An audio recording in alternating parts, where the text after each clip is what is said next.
What's up, guys? Welcome to physics class. There is crazy stuff happening today.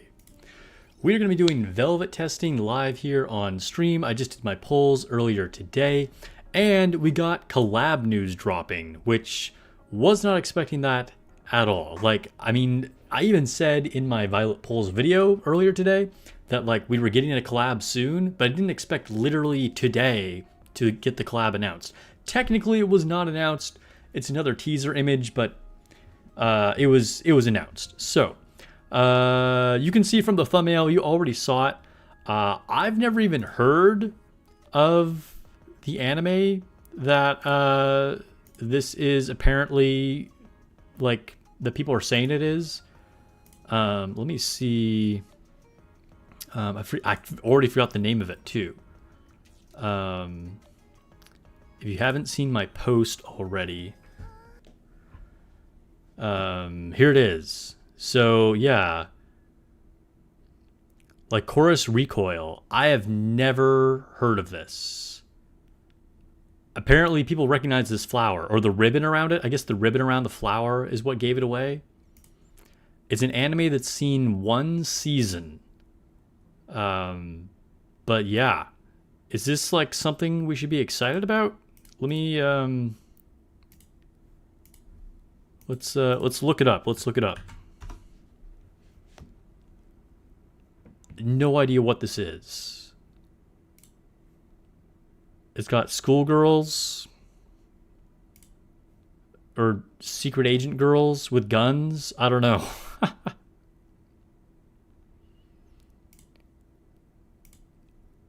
This feels okay. Maybe it's a hot take. And again, I want to emphasize, I know nothing about this anime. Maybe it's amazing, but this already has vibes of the ReZero collab. I'm just gonna say. Is that fair? And people really loved ReZero. ReZero was really popular, but I don't know. I'm kind of getting, as a collab, it was pretty universally seen as pretty meh. Is that just because it's good anime doesn't mean it will be a good collab. But again, I'm saying this without knowing anything, and we don't even have 100% confirmation that that's what it's going to be. So who knows? Maybe it'll be cool. All right, we're already deep into discussions before I've even said hello to chat. So let's see who we have. We have Lias, David Satana, Grimjaw, Dr. Eagles, Sudden But Inevitable, Vermouth Olive, Dr. Eagles, Lone Syndicate, Google, and Coffee Seal. Welcome, and welcome to all the lurkers as well. Hello, Mr. Sparks. Hello. Was just watching the poll video. Dude, the polls were kind of crazy. The polls were really crazy. Get some drink ASMR there.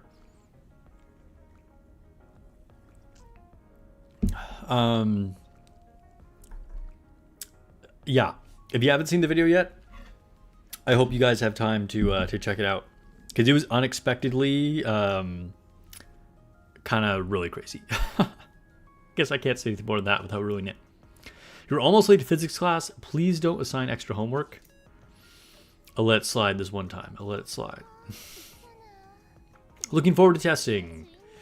Yeah, I'll be shocked, honestly, if it doesn't go how I expect it to. But I have some notes already on teams that I want to test, and I'll show you my full Violet build, of course, in a minute after more people have had a chance to join. So yeah, I'm excited for testing too. I haven't gotten to, well, shouldn't say that. I actually, just between you and me and everyone on the internet, I've actually done a little bit of testing already, just to kind of get a feel for her. But yeah, I think she's good. You know of the anime, but you haven't seen it? Okay. The Chorus Recoil, you love the anime? Okay. Not too interested in it, so that's an easy skip for you. All right. So we've already are split. We have chat saying they're not interested in it and people saying that they like the anime. The two main heroines are basically John Wick's kids. Okay. This was something you were hoping Nikke would collab with? Oh, really? All right. So Lone Syndicate was actually hoping for this collab. Look up some clips. I don't know if you're feeling it. You might pull if the units are a good kit. Yeah, I don't know. Again, I don't know anything about the anime, but just visually doesn't scream Nikke to me, you know? Like, it's not like a sci-fi or cyberpunk kind of vibe from what little I've seen. And it's definitely not a big titty waifu vibe. But it doesn't mean it can't still be fun. Doesn't mean it can't still be fun. Don't be afraid of hurt feelings. If you aren't excited, you aren't excited. Yeah, I just don't know anything about it. I'm not excited because I don't know about it. What would you give the show on a scale of 1 to 10? Okay, let's see. Lone Syndicate, who said he was hoping for this, it said he would give Lycoris Recoil an 8. An 8 is very good. Especially if you like spy themes in media. Okay, alright. So I did say it kind of looked like Secret Agent Spy Girls. I definitely got that vibe. 8 out of 10 ain't bad. Might have to check it out. Yeah. Alright. I'm assuming it's on either like Crunchyroll or Netflix or something. Alright, let's actually start, you know, playing some games. And I'll be recording testing while we're doing it, so then I can edit it together as a video after stream. Oh, another thing that's happening, Union Raid. My Union already finished normal mode. Normal mode is such a joke nowadays. I think this is the fastest we've ever done it though. Like, people must have been on earlier. Of course, Recoil is on Crunchyroll. Okay. Cool. Well, I just recently got a subscription to Crunchyroll again. I go off and on with it. Like, if there's something specific I want to watch, then I'll get it. But I normally don't just like pay for it all the time.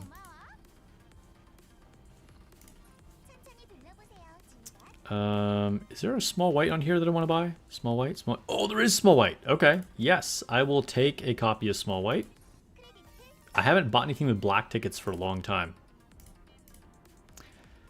Sitting here at 0 gold tickets.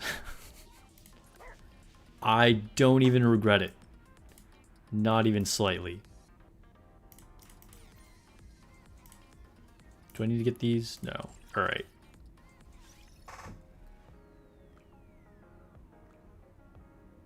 Was there a reason I resubbed to it? So, because now I'm like on a family deal. So I'm just like one of the profiles. So that's the reason why. Previously, I've been kind of like going off and on with like, you know, only if there's a specific show I want to watch, and I'll like use a new email. But yeah, now I just have it. So no specific show at the moment. Excuse me.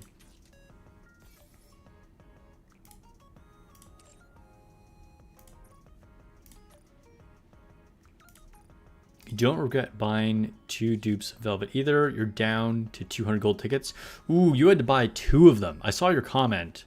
I didn't realize you bought 2 of them. That is a little rough, but yeah, feels worth it.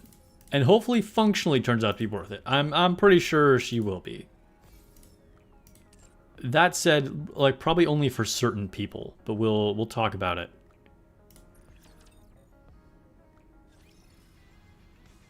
You usually watch anime but other means, if you know what I mean? Yeah.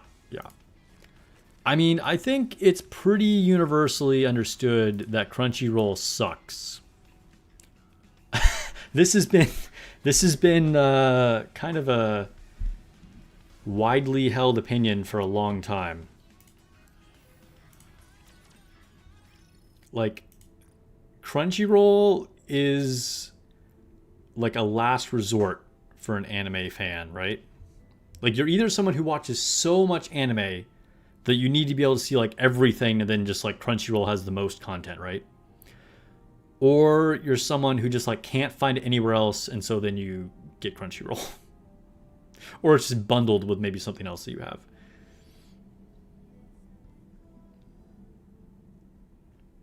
All right, let's talk to her. What's everyone's favorite anime? You just finished Dr. Stone and loved it. Favorite anime of all time? You guys probably already know this, is Evangelion.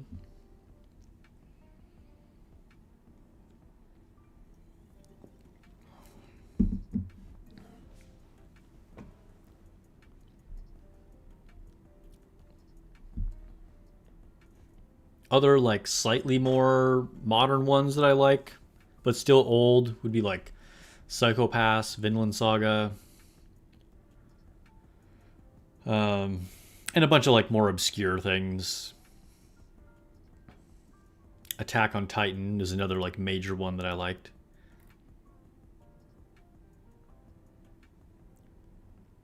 Ghost in the Shell, also a favorite. I don't know, a lot of old ones, I guess. Most recently, like Dandadan, I guess, is probably like the newest anime that I really like.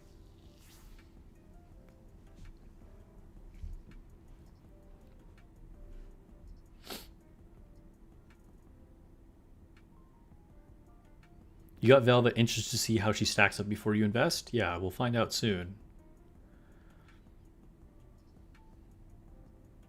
Went to a concert produced by Crunchyroll. It was the worst administered concert you've been to? Yeah, that checks out.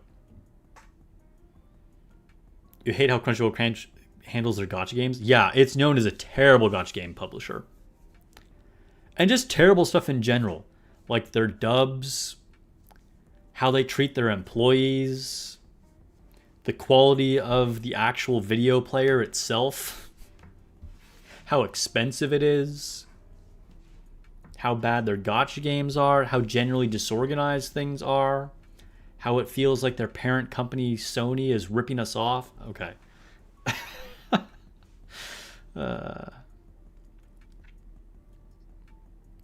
Your favorite anime is Data Live, also another IP you hope to collab with Nikke. I feel like that could work. I haven't seen it, but I've heard good things about it. Sutton says, hell yeah, Evangelion is hard to beat. Dude, for real. Cowboy Bebop? Oh, that's another good one. Definitely a good classic. It wouldn't make my favorites, but it's very good. And it's very unique. I would say Cowboy Bebop is a uniquely adult anime. And like not adult as in like it's got a bunch of nudity or something. And not even adult in that it's just like a mature, serious story. But it's like specifically about being an adult, if that makes sense. Like all the characters kind of like have a past, and it's them kind of like still living through life, you know? And kind of like learning what to let go of, and like, you know, how you reinvent yourself or whatever, you know, that kind of thing. The middle-age experience, it seems like.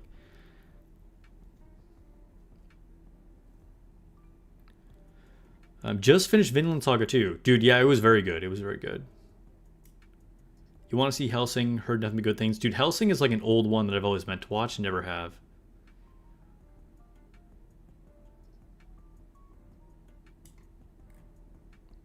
You love Code Geass? I've heard good things about it. Haven't seen it, though.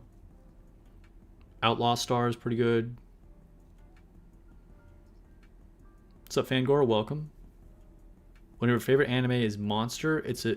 Oh, dude, Dr. Oz, that is a good rec. Monster is very good. Monster is very good. And that's one of the old anime that I've heard was originally written as like a live action movie, but they just didn't have the budget at that time. It's a very old anime. And so they made it an anime. But yeah, it's quite good. I would check out Monster. All right, Master. Dude, she's talking to me. I'm Master Sparks. Yes, Velvet, how can I help you? What brings you to the Maid Cafe? To be pampered by a maid, to admire a pretty maid. Ooh, what I don't know. What's good for Velvet? I'm gonna say admire a pretty maid. I'll take an honest answer like that over some stiff rehearsed any day. Dude, I thought she would appreciate it. You just gotta own it, right? Let the big shots up there do the whole prim and proper act. See, that's exactly why I like you. I feel like, no joke, I feel like Velvet and I would get along IRL.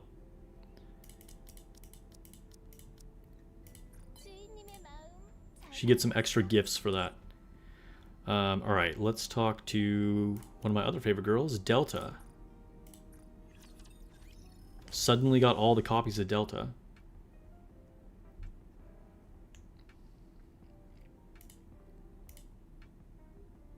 Another great one that I'm sure is no news to anybody. Death Note. Definitely a fantastically written story. Death Note is super good.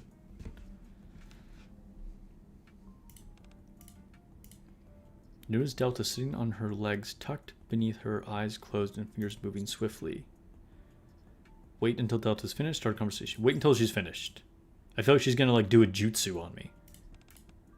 Thanks for your patience, Commander. I didn't want to interrupt you while you're forming hand signs and gathering your energy. Dude, I knew it. I totally knew that's what she was doing. She was adjusting her chakras. Hot take, Sparks would get along with a pretty girl. Yeah, yeah. I mean, but importantly, I think she would get along with me, is what I'm saying. Which wouldn't necessarily be the case for all the nikkes. You've never watched Death Note? Dang. I'm surprised. I feel like everybody's watched Death Note, but you should watch it. You should watch it. It's very good.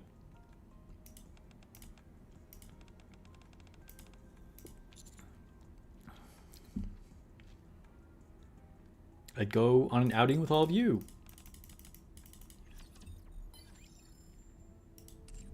I'd say it's one of the all-time greats.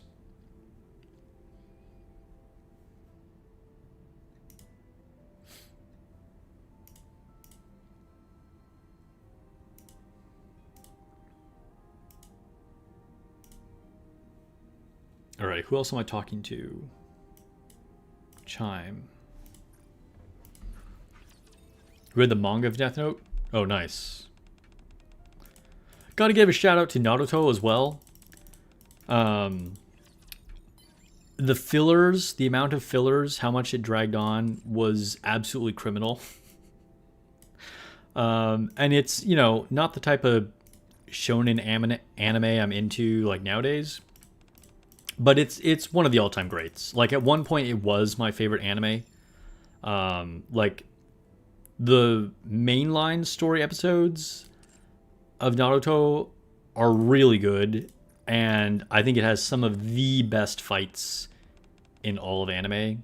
Like the episodes with Itachi are just unparalleled. Like they're incredible.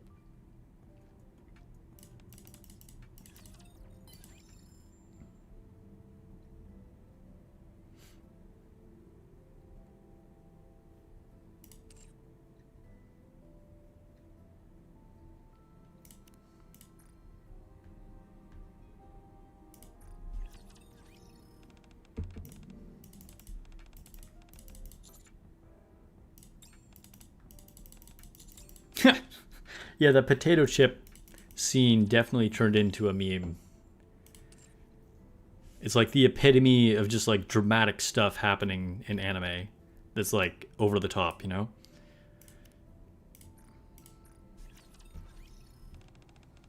Hell's Paradise is good? Haven't heard of it.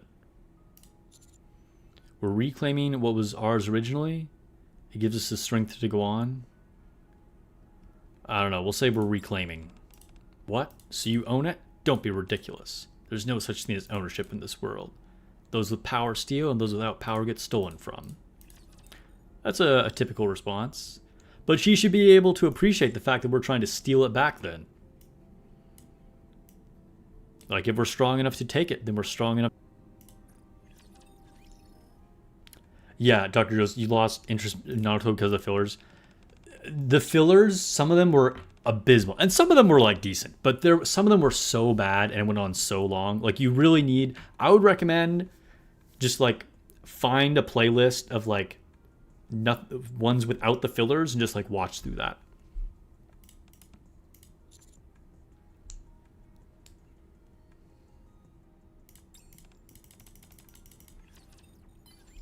Mrs. Olive was a Naruto completionist. She had a spreadsheet so she could watch the OAVs in order.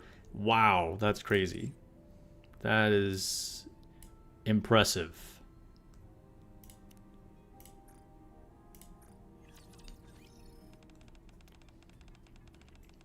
Hell's Paradise is an easy 10 out of 10. Wow. I have no idea what she just said. What did she say? What would you like? What do you think is the most important aspect of surfing? Balance. Obviously. Okay, that was all our advising. One of your favorite animes is Fairy Tail.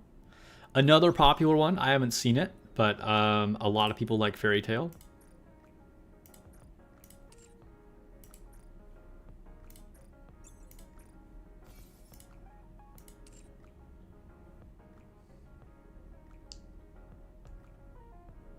You skip all filler for anime? Yeah. And like some series don't have it, but a lot of the like long-running shonen ones have a ton of filler.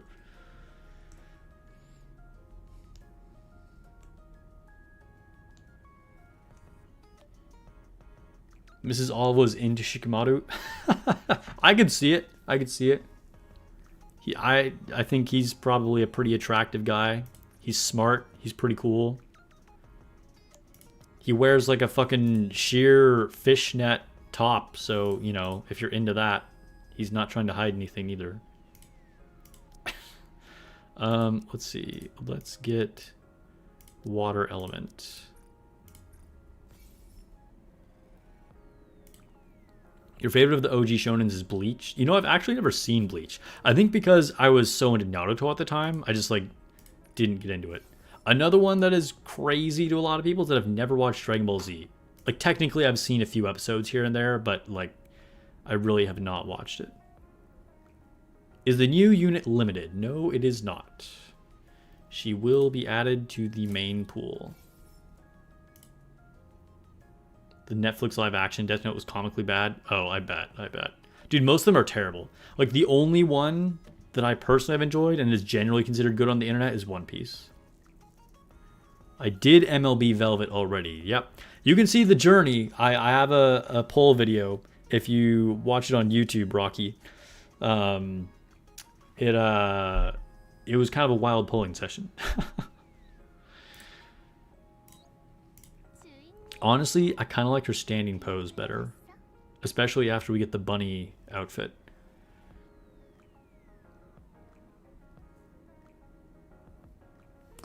Okay, let's go through the event really quick, and then we'll start doing our Velvet testing. I won't be reading any story today, so no spoilers.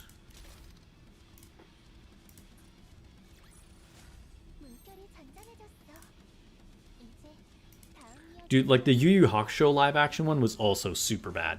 One of my friends tried to tell me it was good. He's a big Yu Yu Hakusho fan. Another good anime, actually. I like that one. It's like childhood memories. And he watched it as a kid too, and he's like, oh, I watched the live action. It's actually good. And I was like, is it? I was super skeptical.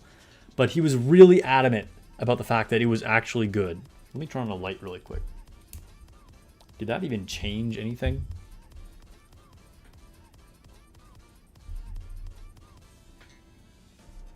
I'm still extremely pink. That's okay. What if I do this? I feel like this does not even, whatever, that's fine. It's a little, I'm a little less just solid color. Anyway, so I could not even make it through the first episode. The live action Yu Yu Hakusho was so trash. Like it was, oh God, it was bad.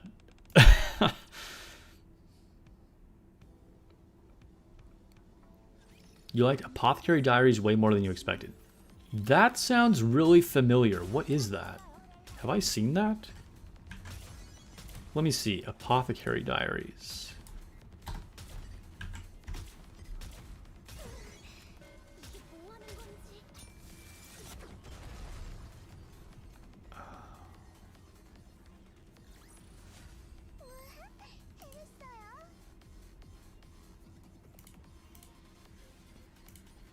Maybe I haven't seen this.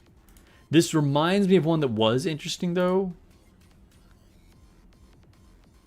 Oh, what was it called? But it was also set in, like, feudal Japan or something, and, like, a man gets sold into slavery, and, like, it's sort of an alternate reality where, like, everything is a matriarchal society. It's, like, set in historical Japan, but it's, like, as if women were in charge instead of men, and it was really interesting. I forget what it was called, though, but that was kind of a fascinating anime. Definitely, you know, kind of a unique one, you know?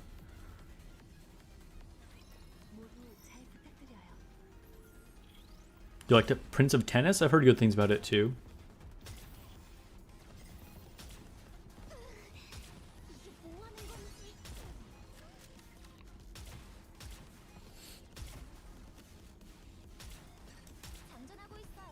Like anything with anti-heroes and a lot of tragedy, like Attack on Titan.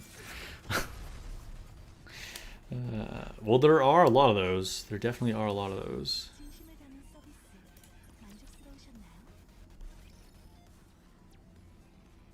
You know what I'm talking about, but you can't remember the name of it either. Yeah, it was pretty good.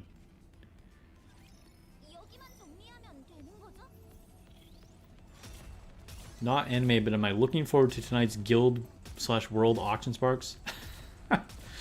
I will not be participating.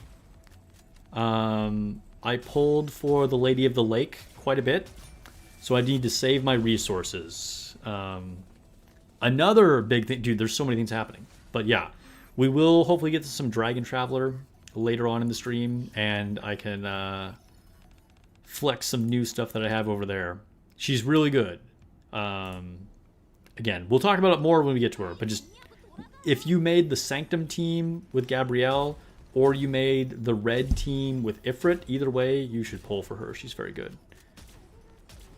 But we're focused on Velvet right now. We're focused on Velvet, who I should have on this team. Why don't I have Velvet on here?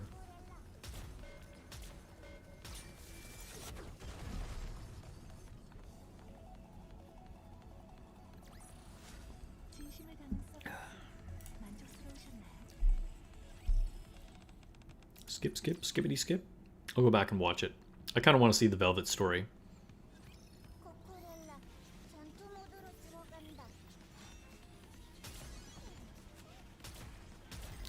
Dude, you're right. Silver and Blood is MIA. Like, it's crazy. Like, obviously I'm going to check it out when it comes back, but they might be losing me, because it's kind of ridiculous how long it's been down. And just the fact that they're not giving a lot of rewards is really wild. Silver and Blood is doing their best to mess it up.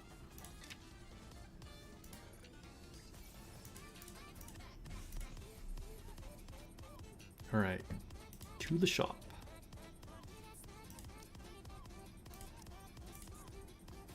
Hey, look at that. I have tickets now, guys. I have enough to do one multi if I wanted to. It's a good thing I'm not hyped for this collab yet. We'll see. Maybe I will end up being, but it's a good thing I'm not that hyped about it, because I have nearly no resources. When I finished with Velvet, I literally had 0 rainbow tickets, less than 3,000 gems, and 0 gold tickets. Yeah, you're right, Dr. Jules. Like, the fact that Silver and Blood went down when so many other stuff, like Dragon Traveler, Arknight's Enfield, I mean, Nikke got a really hype character, announcing a collab. I mean, yeah, and then people are gonna be like, Silver and Blood, who? is going to be so easy for people to just like get out of the habit of it and like not want to bother. Oh, I need to use my Snow White thing. What does this take her to? Core 6. Ooh, I'm getting close. Core enhancement.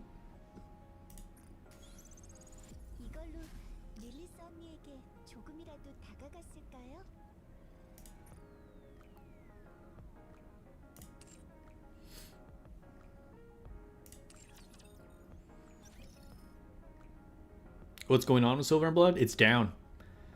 The servers have been off for maintenance for over a week now. Okay, anything to open here? We'll open these, doesn't matter. They got demoted to Bronze and Blood now. I like that. Ooh. Can we update the wish list yet? I think we can, right? Ooh, I think I got myself muted in time. I had to sneeze. Let's see.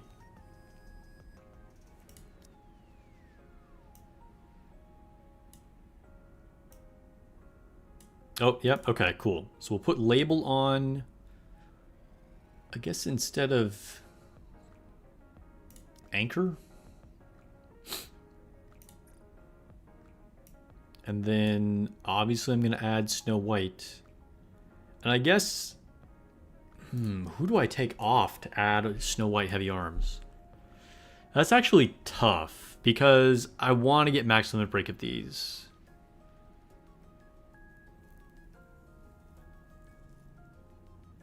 Maybe I just swap Snow Whites for now. As soon as one of these gets to max limit break, then I'll put regular Snow White back on. But I think we do this for now.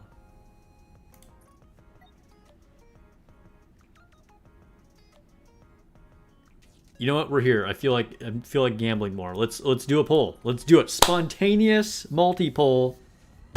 Let's do this.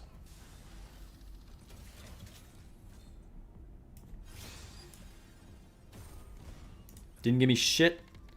Let's do it again. Do it again. Cheers, everyone.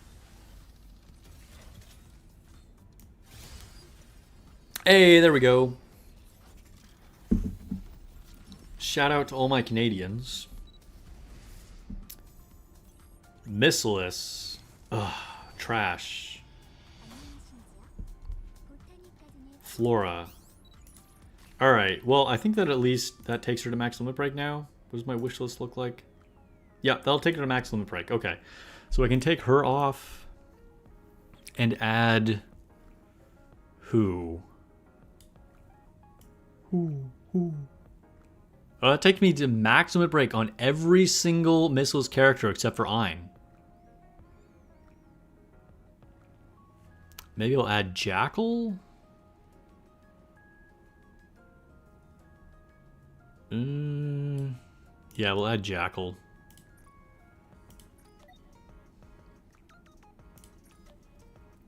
Dropped 280 standards for like 6 or 7 dupes.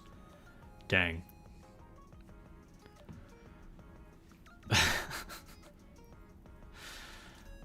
Tronny, yeah, of course. You guys would say Tronny. You guys would say Tronny. Who did I pull? Flora? Whatever her name is? Aerith? Flower Girl? She actually had a really cute story with Ray in the Bond stories for Ray, tentative name.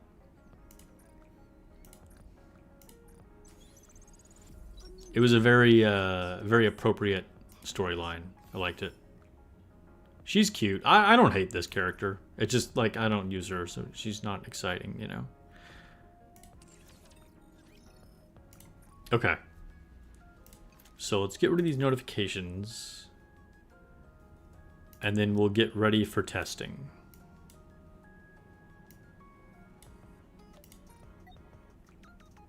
Unironically, you don't promote Tronny for the feat. You just like her.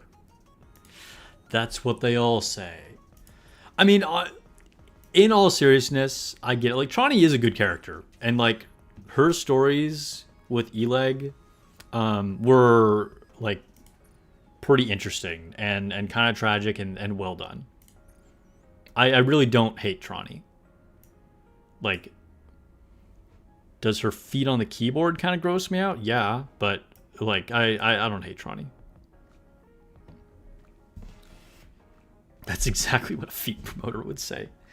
Yeah. Okay. So let's go to the shooting range. Shooting range. I don't know why I said it like that, because I'm a lunatic. I'm like lost my mind right now. Okay. So I'm gonna do several teams of testing her as a DPS, as well as testing her in the support role. So basically bursting or not bursting. Also testing her on wind and not wind. And like I said, I'm going to record things so I can put together a video after the stream. So for our first setup, it's going to be Velvet, Black Shadow Scarlet, and Siren. Oh wait, Liberalio. Where's Liberalio? There we go. Liberalio. And Maid Mast. Okay, so that'll be our first DPS team.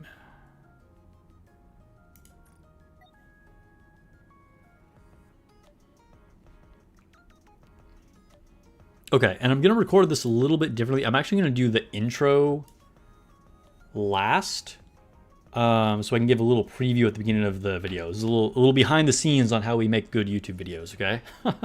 So, yeah, I'm going to record the intro last, so we'll just get straight into the testing, but also explaining the unit.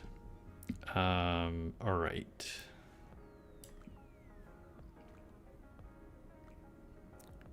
Should I re-roll anything? I don't know if I want to bother re-rolling anything.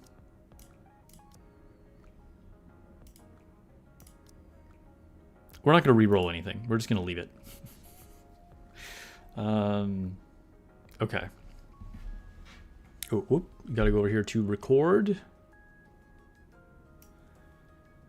Ooh, let me move this out of the way. Okay, everybody. Chat, get ready to say hi to YouTube. We're gonna start recording. Get a drink. Oh, I said shout out to my Canadians, by the way, because I cheersed with a drink called Clearly Canadian, and then I got the SSR. Any Canadians watching right now?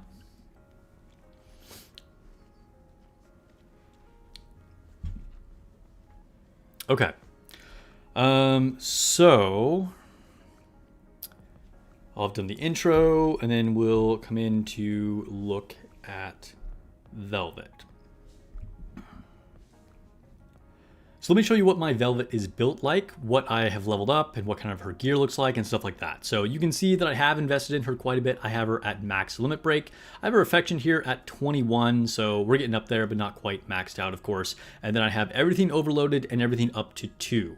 Now I am going to test her as both DPS and support, like I said, but I don't think her stats are going to be super important either way. Obviously, these could go all the way up to 5, but 2 is a good stopping point, so that's what we're going to do for this test. It's also going to make her more comparable to some of the other units that she's being tested against, things like Maid Mast. This is a cube that I gave her, Resilience. I think this is probably just best in slot. One could argue for the Charge Speed cube, or, you know, other niche cubes in specific scenarios, but we're going to go with Resilience and just kind of keep that as a constant throughout the test. As far as her skills go, I have everything to 777, but this is for the purposes of the test, okay? If she turns out to be amazing, then I will actually push these to 10. But I want to say right now, as far as like what's the most important or what's not most important, which I'll touch on at the end of the video as well, is likely, I'm just making a prediction here. I expect her to perform poorly as a bursting DPS, so you can probably just leave this at 1. But I have it 7, so we can test it. And then, of course, for other skills, you're going to want these leveled up no matter what. At the end of the video, we'll talk about which skill is, probably like the most important, which is probably going to be skill 2. But okay, so that is what we're working with. Just quick, here's the overload lines. I got charge speed and crit rate, attack, crit rate, and charge speed. So very mid, but it's okay. All right, so here is our first test. We are going to be fighting the boss, and this is our first lineup. We're bursting with Velvet, of course, and this is our all-win team with our, secondary burst 2 as made masked, and we'll go through some other alternatives with putting Delta in this position as well, seeing what we can get best as a bursting DPS, and then we're going to go with teams of her not bursting in a full-on support role.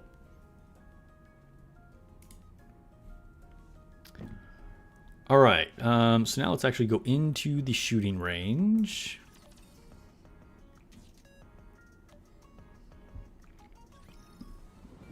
Hello, future YouTube videos. Nice. You're saying hi to Tronny? Bro. Oh. I don't have burst on auto. Alright, well, we'll let them go through the burst, and then we'll restart.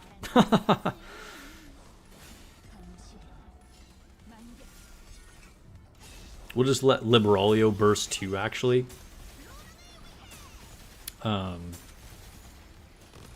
So we don't have her trying to burst every single time with the animation, because it's only going to show it the first time for the day.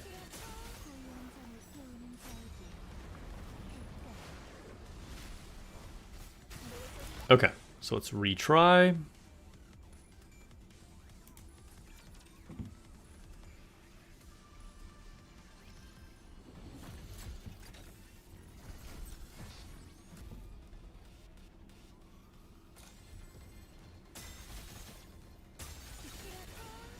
So in this first one, we're just going to only burst with Velvet, and then we'll do the test after this, and burst with Masked every 2 burst cycles. So we'll go Velvet, Velvet, Masked, Velvet, Velvet, Masked.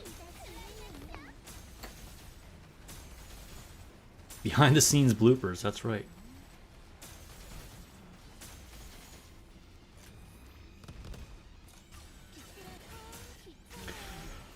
And this will take a while, because we're going to go through, let's see, 1, 2, 3, 4, 5, 6, 7, 8, 9, 10. I have 10 tests lined up. We'll see if I think of anything else.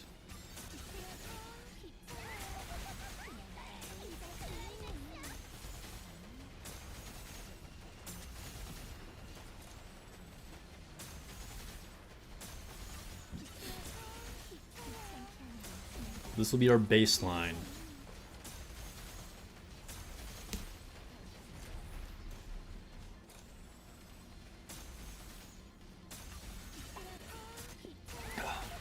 I like the pink butterfly. Like, she looks pretty cool.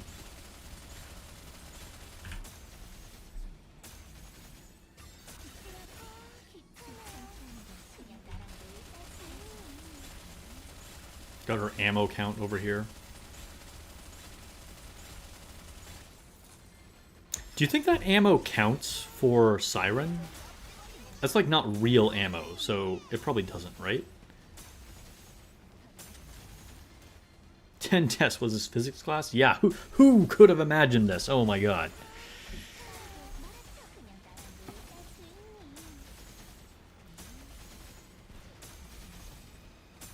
And I've already done some testing actually earlier today. Like I said, just kind of like get a basic feel for things that I wanted to test. Typically for these videos, I do more tests in the background than you guys actually see, whether it's in the video or live on stream.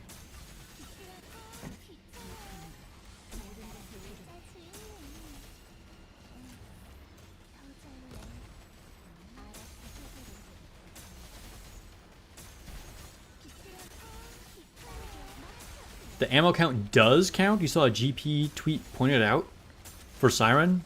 That is kind of wild. That is kind of wild. All right, we're going to be recording again. So in this test, I'm not bursting with mast at all. We're just kind of like letting things happen. But for the second test, we're going to burst with mast every 2 cycles. So like go velvet, velvet, mast, velvet, velvet, mast, because that's typically how you can get things most optimized with mast. But let's see what our baseline is here. Okay, so total damage, 16.4 billion. And let's take a look at the individual numbers here.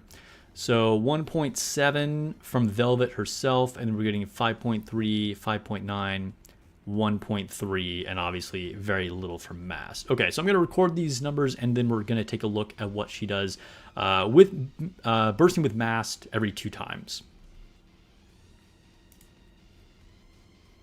Okay, so let me record some stuff. Okay, so that was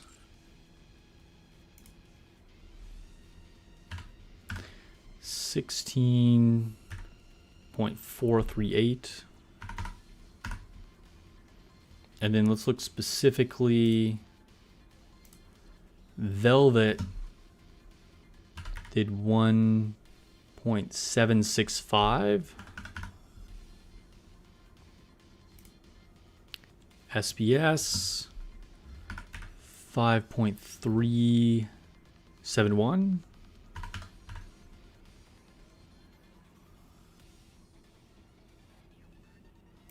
Liberalio, what did she do? Getting the most damage, not too surprising. 5.949.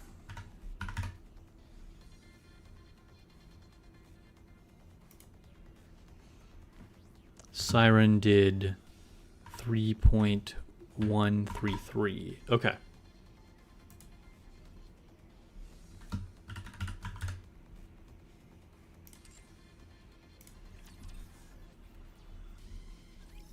So, I forget which skill is it on Siren, but let me say what I was talking about.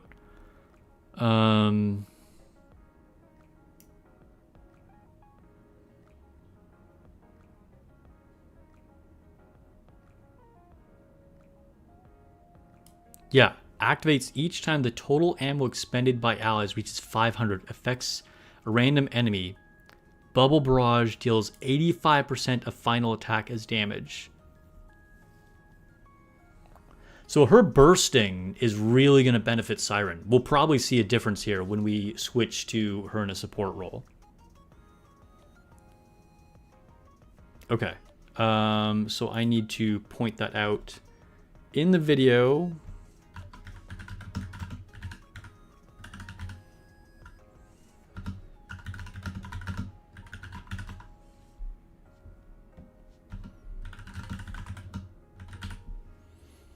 Right? Because she uses, let me double check this. She uses 300 when she bursts and only 100 when she doesn't burst, right? So she's going to tick up that, that trigger quicker.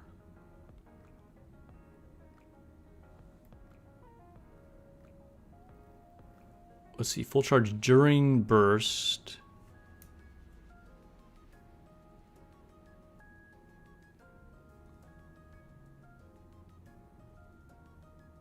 $300.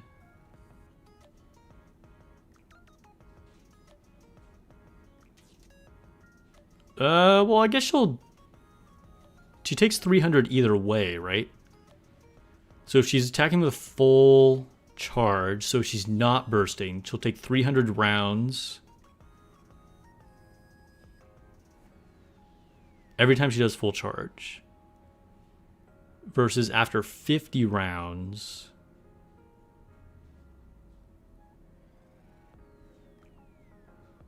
oh no, yeah, she'll trigger this much more. Because basically every second or 0.9 seconds or whatever, she'll take 300 rounds. So she should rack this up faster if she's not bursting, right? Am I crazy? Did I just do that wrong? Check me if I'm like crazy, chat. Right? She's going to take more ammo from the pouch if she is not bursting. I'm sorry. If she is bursting. If she's bursting, she'll take more ammo from the pouch, and so she will trigger Siren more.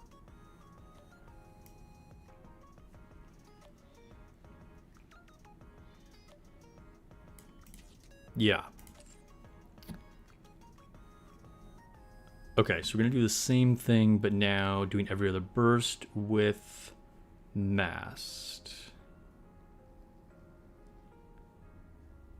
You'll be honest, you have no idea how the ammo stuff works. I'm pretty sure I said that right. I'm pretty sure I said that right.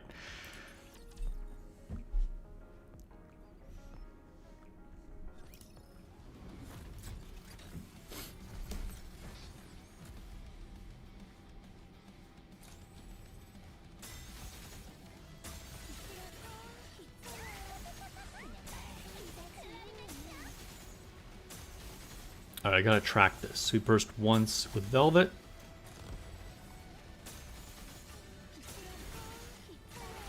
Twice with Velvet.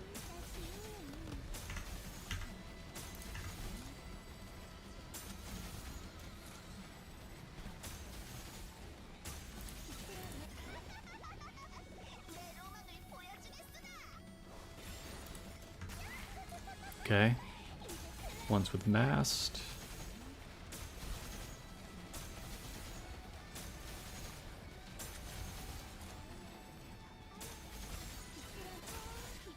Once with Velvet.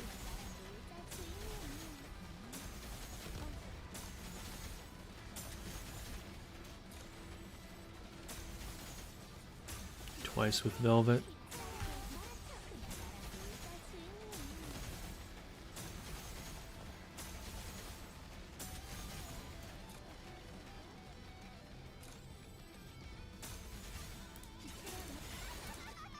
Once with mast.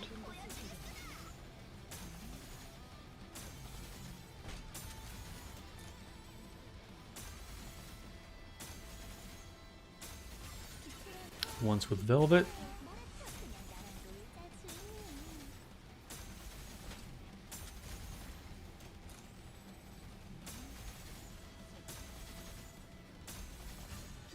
Twice with Velvet.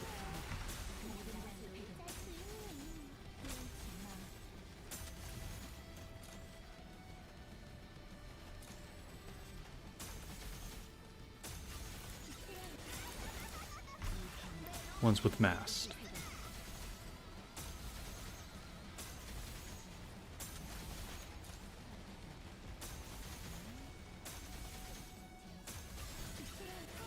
Once with Velvet.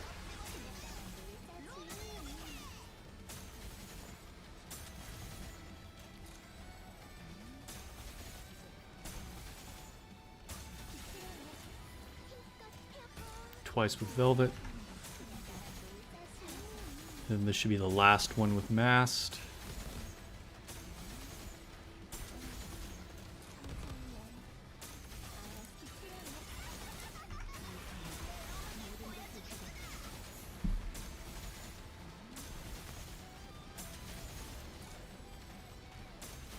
And now we'll get one more burst off with Velvet, and that should finish things off.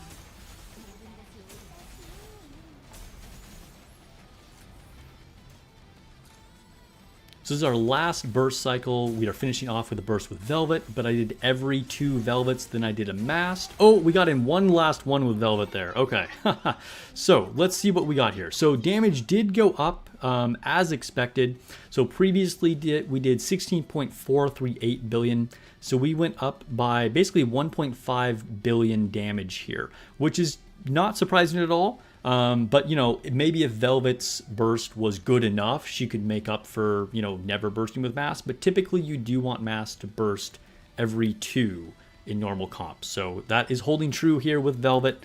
And if we take a look at the numbers here, Velvet herself did less damage, not surprising at all, because she wasn't bursting as many times, right? But we did get more damage with Black Shadow Scarlet, actually like 1 billion more. She did 5.3 last time, she did 6.3 this time. For Liberalia, she got slightly more, about 0.5 billion more. She did 5.9 previously. And then for Siren, we're getting slightly more. She did 3.1, now she's doing 3.3. And then I actually didn't write down mass damage last time, but it's basically irrelevant both times. Okay, so now we have a baseline with mast.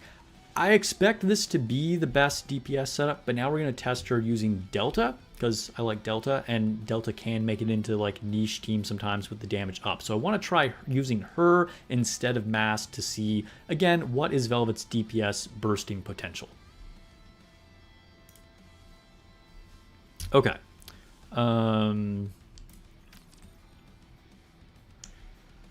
Maybe if you had 3 or 4 elemental lines on Velvet, she'd be more worthwhile to burst with. I mean, we'll see. We haven't tried not bursting with her yet.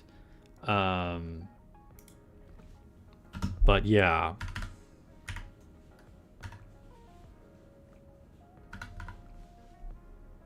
Okay, so this time we're going to go Velvet, SBS, Liberalio, Siren, and then just use Delta. And I would be surprised if this was better, but you never know. Just in case people don't know, Delta is basically all about her skill 1,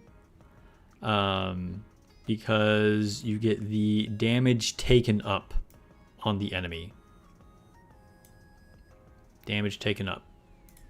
And her burst is like irrelevant, so she's going to be off burst. Okay, so we'll just go in like this. Yeah, I mean, you know, she may be more worth it if I had like a bunch of elemental lines on Velvet. That's totally true, Fangor. But I think, like, considering my investment into like the alternatives, like Mass, I don't have like super, you know, buffed up either. I think it's gonna attract.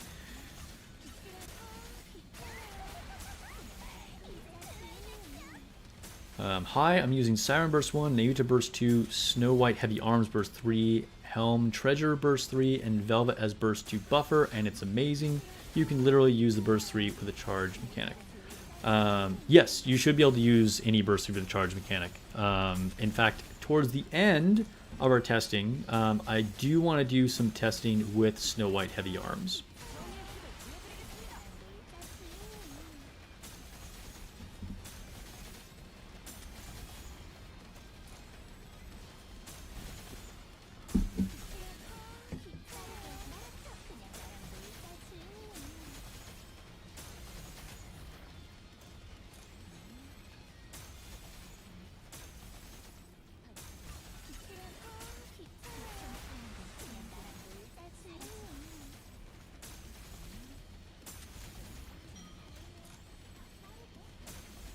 Yeah, I think the biggest thing she provides is from her skill 2. I think it's her skill 2, right?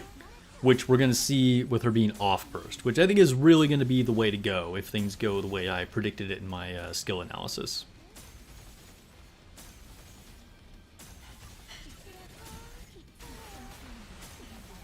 Always got to test things. Never assume.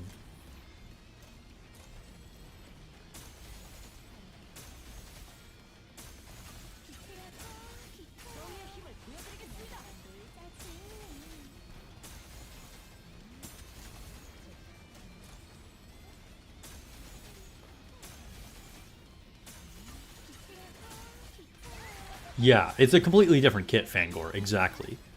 She's not buffing the team because she's doing the alternate option, right, of buffing herself.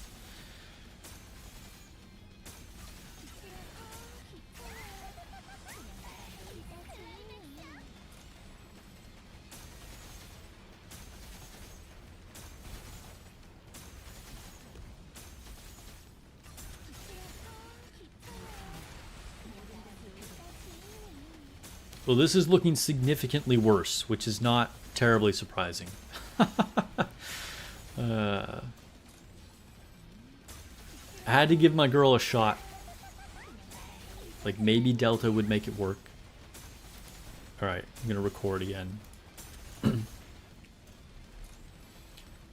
So we're coming to the end of the Delta test, and you can already see the damage is definitely looking lower, but I did want to give her a shot. Delta does have the damage taken debuff for enemies and sometimes has shown up for raids on niche teams. But you can see we got 13.9, very close to 14 billion.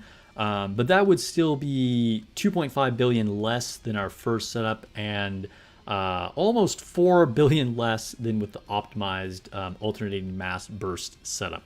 So this is not going to be the way to go. But again, I wanted to give Velvets every opportunity to shine as a DPS. So we're going to do one more test, but this time just using nikke, okay? So not using nikke with Velvet yet, but let's just compare the damage potential of just using Delta as your bursting DPS versus using nikke. And this time we will be going back to Mass because she proved better than Delta.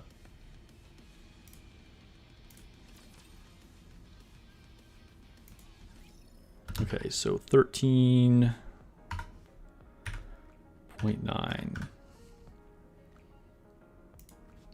And then here we'll go with Mast again.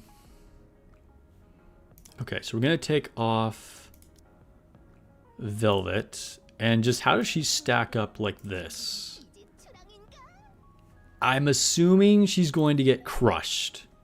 Like, nikke is probably going to do way more damage.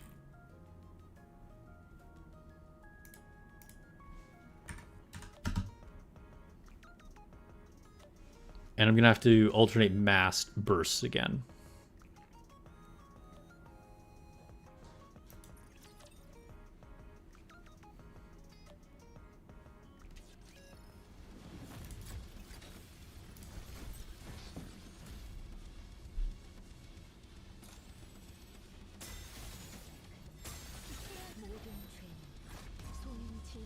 Okay, so that's one burst with nikke.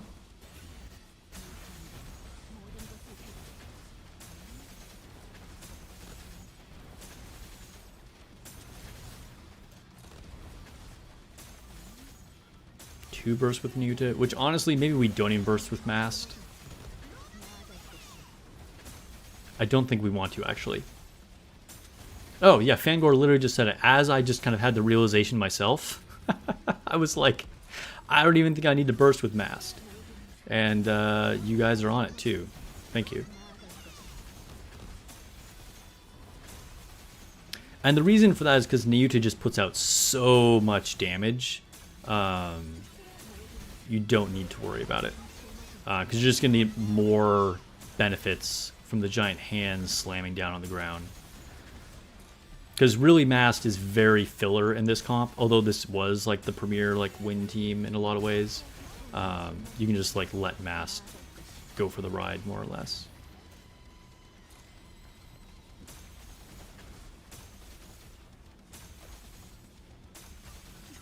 You can also put Helm in this slot, but Mast does slightly better. I've tested these teams before, which, I mean, goes all the way back to the release of nikke.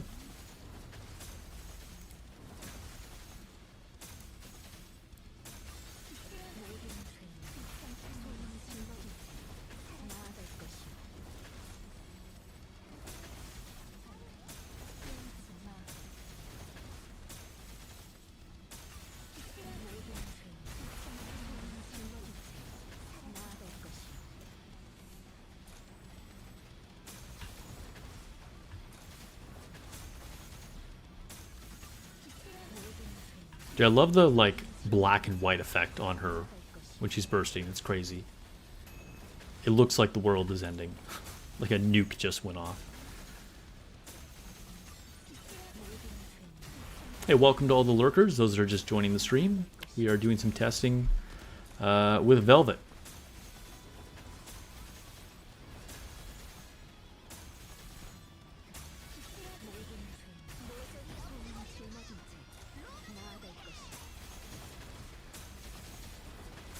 It's not looking good for Velvet. It is not looking good for Velvet.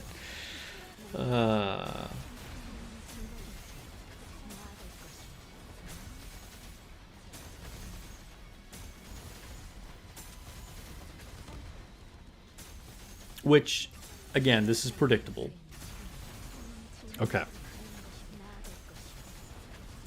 So now we're seeing what our previous best win team was like, with Mast just kind of going along for the ride here and nikke bursting all of the time, and we're just not using Velvet at all. So was Velvet as a DPS as a good standalone bursting unit compared to nikke? No, not even close. So we got 21.431 billion damage compared to our best result before, which was 17.9. So we're getting like 3.5 billion more damage by just not even using Velvet at all, and Nayuta just crushes it. So probably we don't use Nayuta, or rather we don't use Velvet as a DPS, but the real sauce is going to be when we take out Mass and put Velvet here instead as our off burst. This is what I predict to be the strongest win team, so we'll check and see what that looks like right now. All right, so let me just record this. 21.431.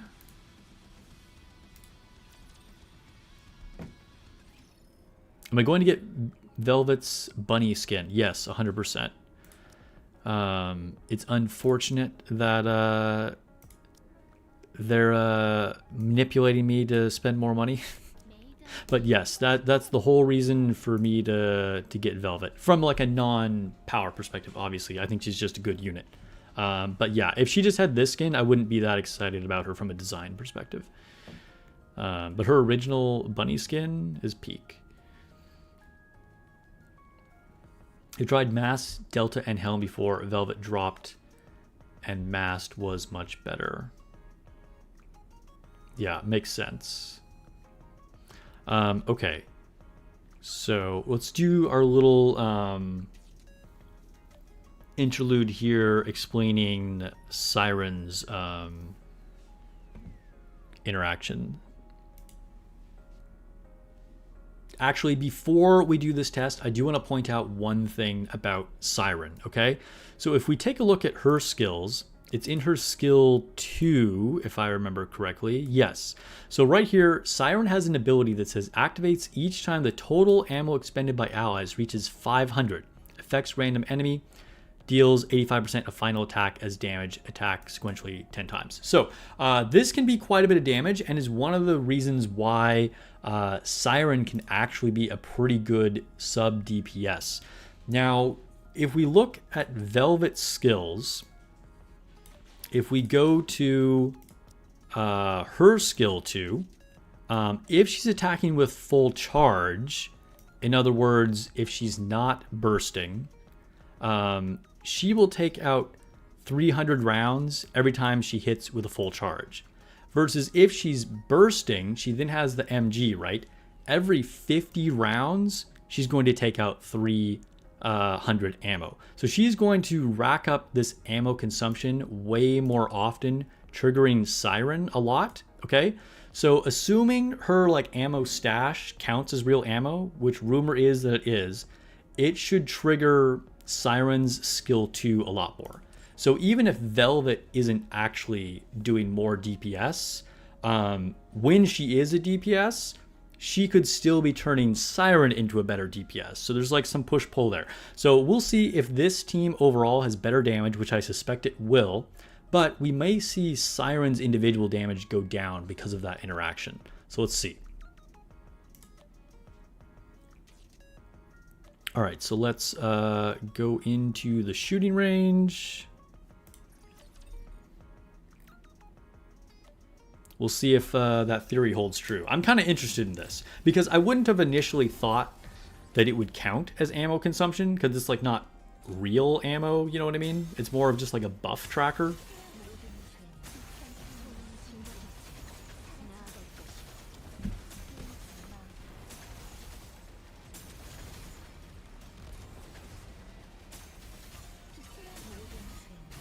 But I've also seen people, instead of using like Mask or Helm as their off burst or whatever, I've even seen just like Ray tentative name over here because she's another MG, which triggers Siren more. And like depending on your build, I've seen that actually work out for some people pretty well. Charge speed overall sounds like a good stat for Velvet. The more shots she gets out, the faster the burst charge. And what follows? Yeah. I would say charge speed is definitely a good stat to have on her. I agree. And after 2 major units of Snow White and Nayuta of not using charge speed at all, it's nice to have a unit that will actually benefit from charge speed.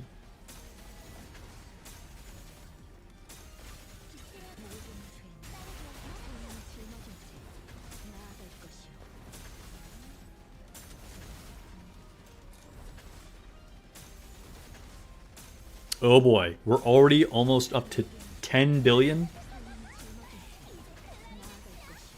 Well, actually, we might still be a little behind. We'll see. It's going to be very close. It's going to be very close to the same damage as Nikke with Mast versus Nikke with Velvet.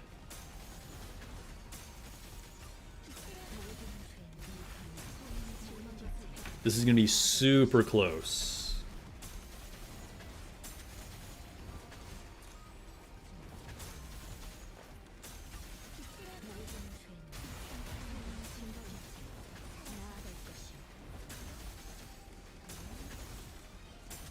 We got to beat 21-4 to see if Velvet is actually the best, if she's worth using on the best win team.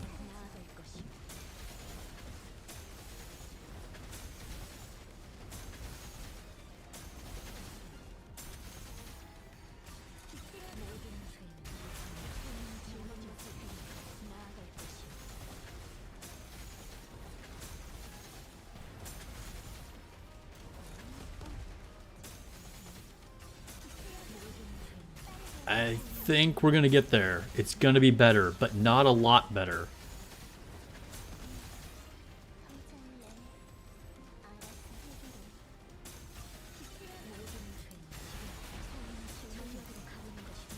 Okay, we are coming to the end, and it is very close. Very, very close. So, we do have a new record. Appropriate that Velvet is here, the one showing up as MVP. So our previous best record was using Nikke with Mast and not using Velvet at all.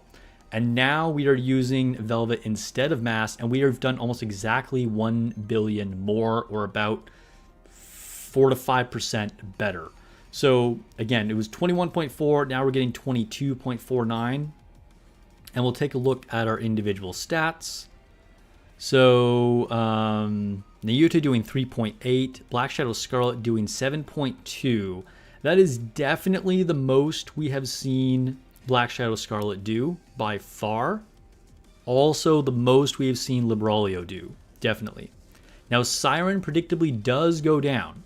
She does about 10% less damage. So it turns out that interaction that I was explaining a second ago does work the way that we said, which is a little surprising because it almost seemed more like, you know, kind of fake ammo, like a buff counter rather than real ammo, but that is triggering Little Mermaid, or at least that's what these numbers are suggesting. So her individual damage did go down a bit. Obviously Velvet's damage went down a lot when she's not bursting, but overall better damage. We got more from all of our main DPS units, our 3 units up here, by adding Velvet in. Okay, so we're going to do a couple other variations of this, but so far this is looking very, very good for Velvet as an off-burst support.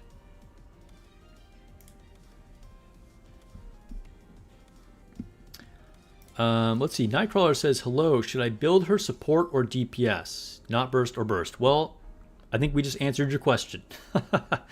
Fangor says, just to check, you assume your mass skills are max because you think skill 2 being 10 is very much worth it for Velvet. So it's the same. They're both at 7. So I think it could be worth maxing both of them, to be honest. But yes, they're currently even at 7.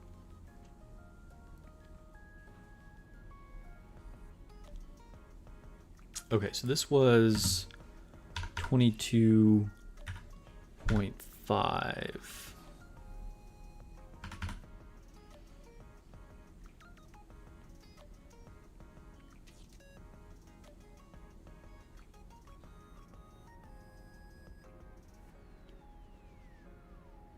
Okay, so we already did Nikke, SPS, Libralio, Siren, Mast.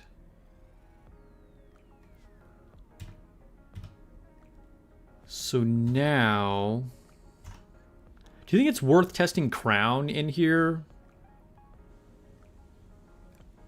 Besides Delta and Mast. So Delta's charge damage boost helps more than Mast distributed damage and reload speed. That's really interesting. Yes.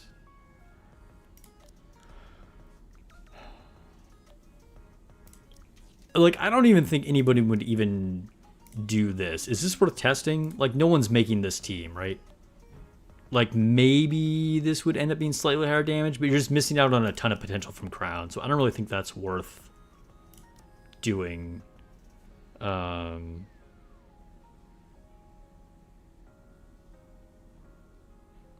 Okay, so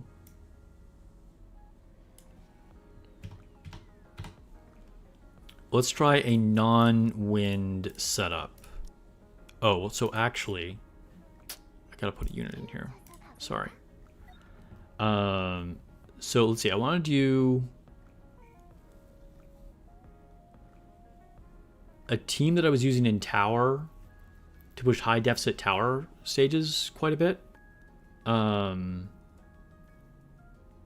we're gonna go to a water weak one.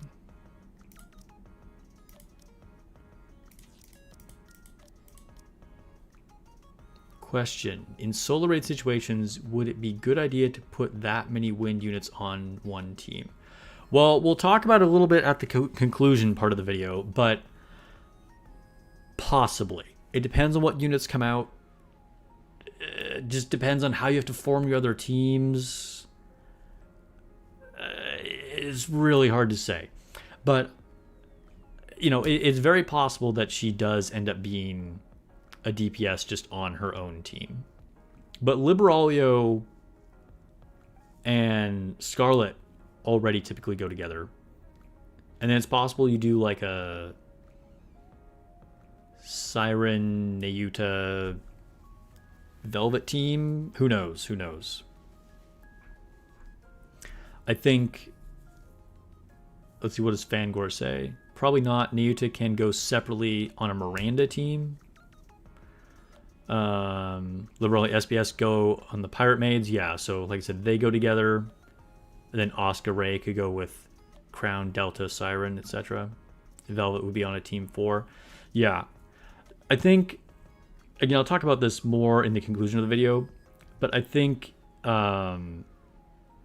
probably you would not use them all together, but it's hard to really test her just on her own, because you really have no idea like what that team is going to look like for the next Wind Week Solar Raid boss, right? Because we're going to get several more units, and like things will get shifted around. So as far as like predicting that, you know, like I could make up a random team with Velvet being the burst 2, but it's probably not going to really be that helpful because too much is going to change between now and when you'd actually be trying to use that, if that makes sense.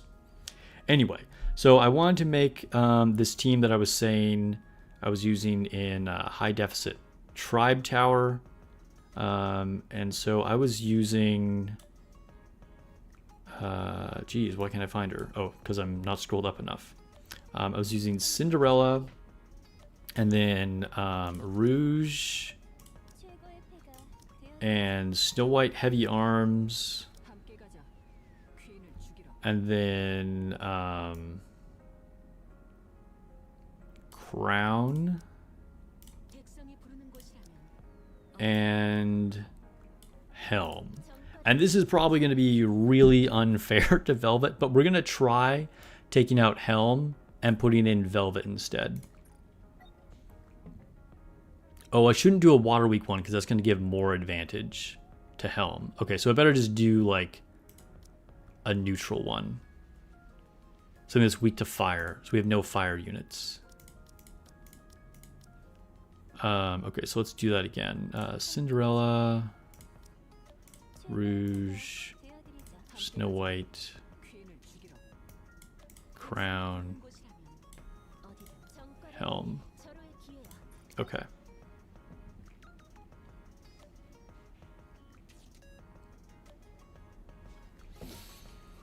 Cinderella does charge damage. Wonder how much it'll help her. Oh, well, we're about to find out, Vermouth. Okay. Let's record. Okay, so now I'm going to do just kind of like a not wind team, okay? So I want to see if Velvet can be useful in other situations as, again, an off-burst support. So this is a team that I used quite a bit in pushing high deficit Tribe Tower. And I'm using Cinderella and Snow White Heavy Arms, as well as Rouge, of course, because she's going to give us a good cooldown reduction, as well as big buffs to the units next to her. Crown, because Crown. And then I was using Helm. So we're going to get a baseline with this team, but then I'm going to do the same thing with taking out Helm and putting in our new girl, Velvet. Because Velvet should be giving good buffs to all three of these units over here. The thing is, we're going to be losing the really good synergy between Helm and Crown. So, you know, that's going to be a trade-off. I'm intentionally doing non-weak point, so like no unit that we're using here will have any particular advantage, so it will be directly comparable. This is more for fun, but I just kind of want to see if Velvet is useful in like a generic kind of situation.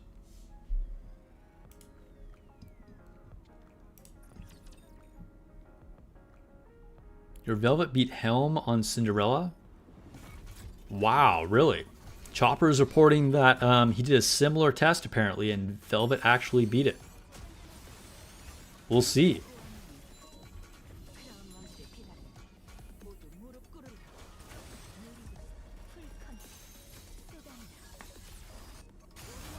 That's pretty cool if that's how this turns out.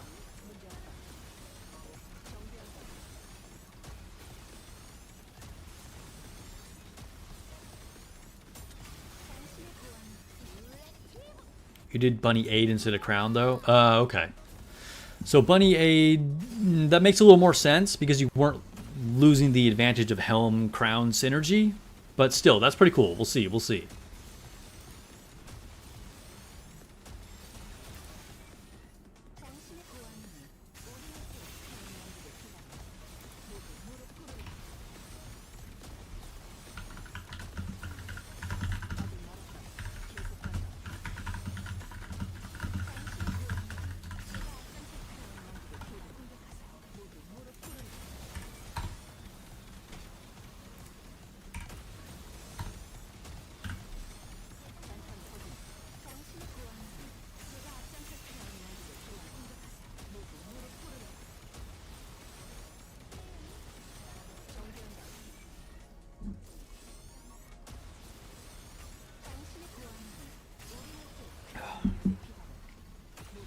Hey, for those that care about the guild auction on Dragon Traveler, I think it's coming up in like less than 10 minutes, right?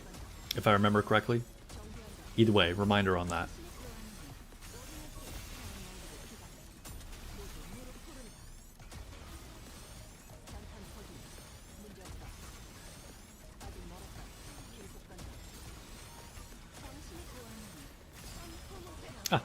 Thanks for the shout out, Sudden.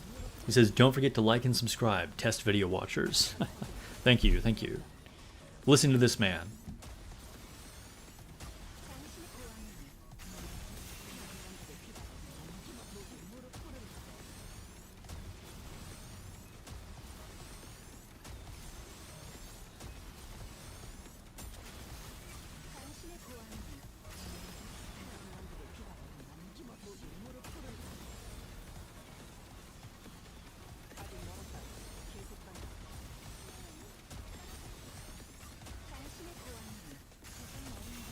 Obviously, total damage we get here initially is going to be probably way lower than whatever our best score is, so just because we're fighting non-elemental advantage, right?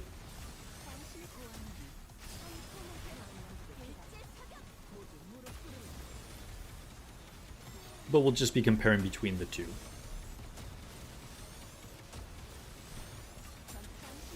Oh, better start recording.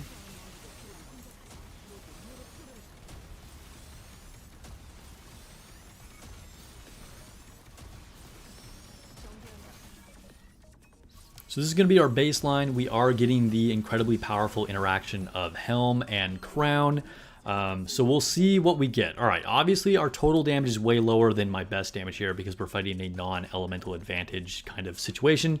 We got 9.924 billion, and then we can see our individual damage numbers here. So Cinderella doing 4.189, Rouge 515, Snow White doing 3.485, and then Crown is 900, which probably we don't really need to worry about that, but these are the important numbers to track. So I'm going to go ahead and record these, and then we're going to do the same thing, but we will take out Helm and put in Velvet.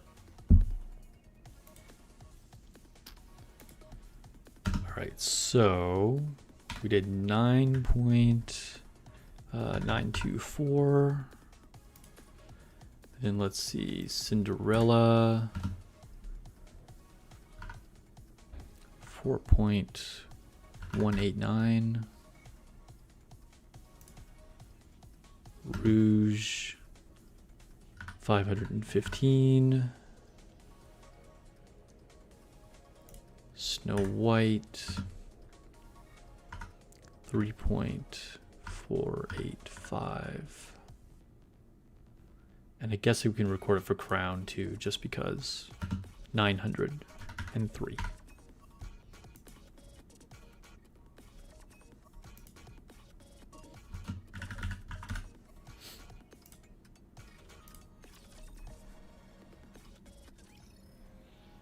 Time to save gems. Nightcrawler is looking forward to this collab, huh? Yeah, we were talking about it. It seems very split. Some people are like, oh, that's really cool, I was hoping for it. And other people are like, yeah, I'm not into it. Where's Velvet? Here we go.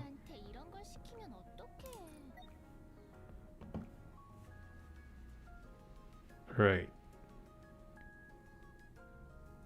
Enter the shooting range.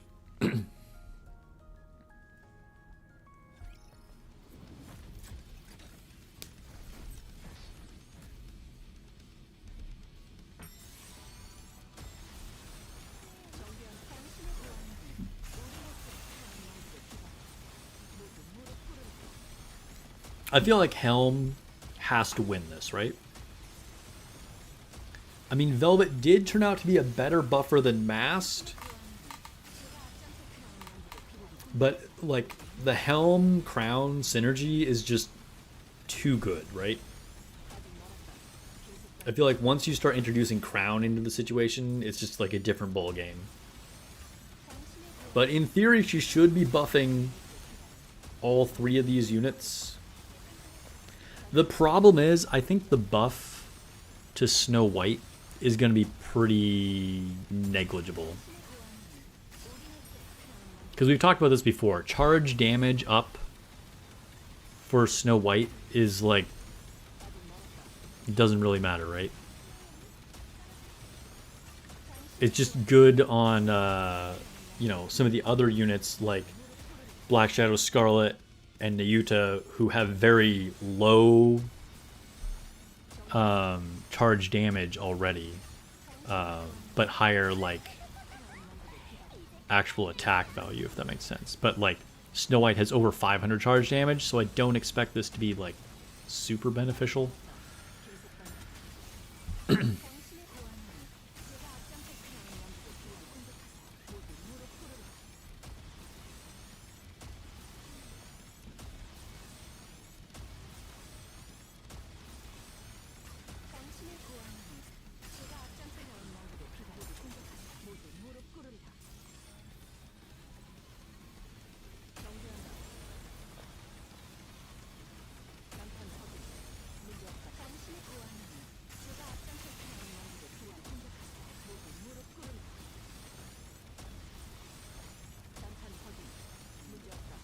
It's looking like it's going to be relatively close, though. Probably not a huge difference.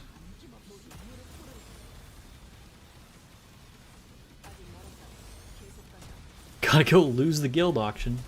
Yeah, good luck. You guys have like less than a minute.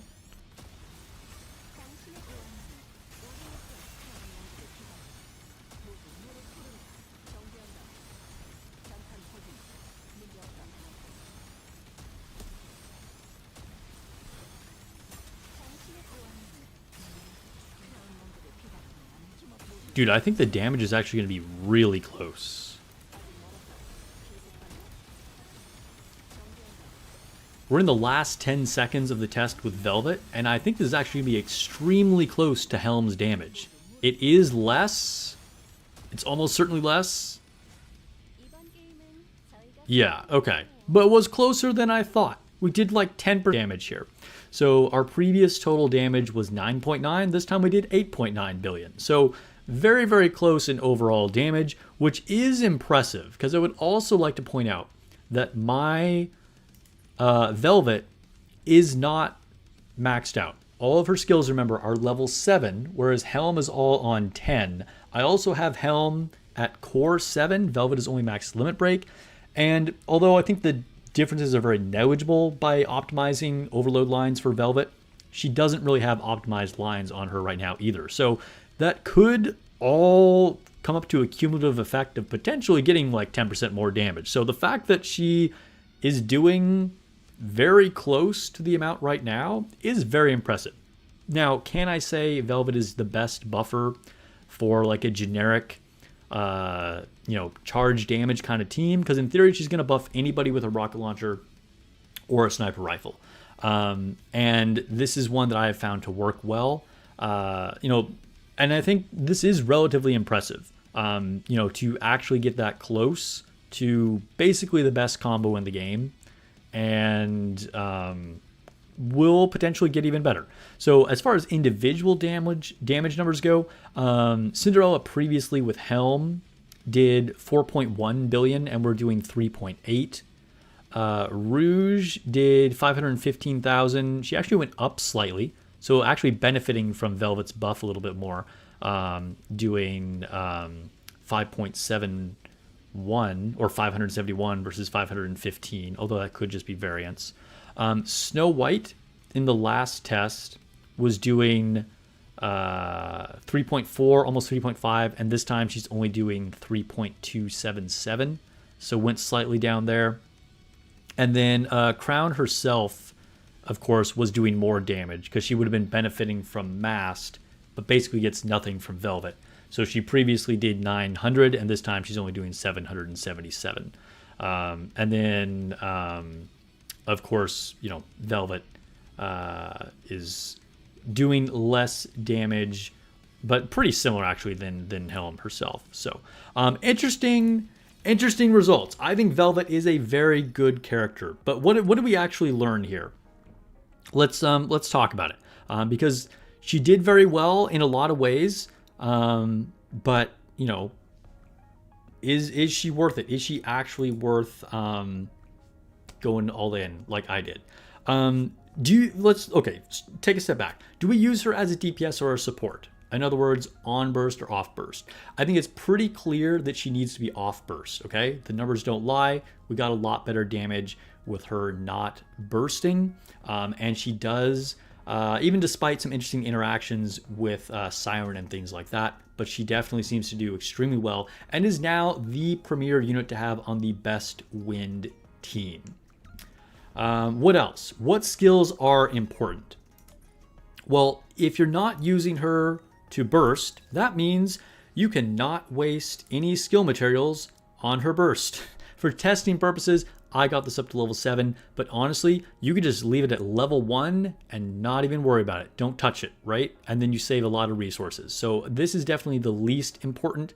And then I would say, just level both of these realistically, but I do think that skill 2 is the more important one, which for this first part here, for attacking with full charge during full burst, and getting these big attack buffs and charge damage buffs. So I think skill 2 is going to be where you want to put the most resources in. I'm probably going to max this out to 10. And then obviously if you're trying to optimize, you will also max out skill 1 as well. Also, this came up in chat since I am recording this live on stream. What would an actual solo raid team be with Velvet? That's really hard to answer right now, because by the time we get our next Wind Week raid boss, we're going to get multiple new units. There's going to be a new unit that, of course, will come out for the actual solo raid. And you know, things are going to be a lot different. I will say you probably won't use the all wind team that did do the most damage of Nayuta, Black Shadow Scarlet, Libralio, Siren, and Velvet. Because it's just putting too many wind units in one team, right? And typically we need a wind unit on every team. But who knows? Weird things have happened. But she'll probably just be on another team, and who knows what that is. So it doesn't really do much good to speculate or try and test her on like a random theoretical raid team, because I think there's just too many variables to account for that are going to change in the future. So finally, is she worth pulling? Yes, definitely. I would 100% get one copy of Velvet. Is she worth building? Yes, definitely worth building. And again, prioritize the skills as I mentioned a second ago, and I would use the resilience cube, and you could, I would say, potentially do well with the charge speed cube as well. Is she worth sinking a ton of resources into? Probably not. I would say that you probably only need one copy of her for 99% of people, and I wouldn't stress too much on her overload lines. Again, you know, ultimately you will probably want to go for things like charge speed and then elemental damage and attack, but she's not a unit that's going to make a huge difference on. But let me know, did you enjoy this video? Subscribe for more Nikke content if you did. That sub button really helps me out. I am an official Nikke content creator. I also stream and do videos for other games like Dragon Traveler and things like that. All right, thanks for watching, guys, and I'll catch you guys in the next video or stream. All right. So now we are going to do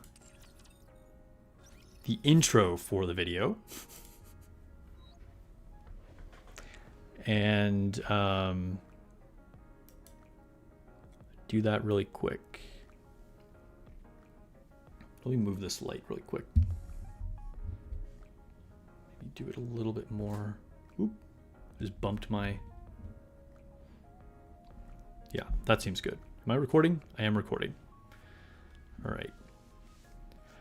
Hey everyone, Sparks back with another Goddess of Victory Nikke video, and we are doing a testing session with Velvet. Now, spoiler alert, she is good, okay? I have already done all the testing before I'm recording the intro here for you, and TLDR is she is very good. Obviously, you'll see the full breakdown, but you do want to pull at least one copy of her, and she is a very, very good support and is now part of the best win team in the game. All right, so I'll go ahead and show you what my build looks like on her and show you all the tests and all the different teams. Let's get into it. All right.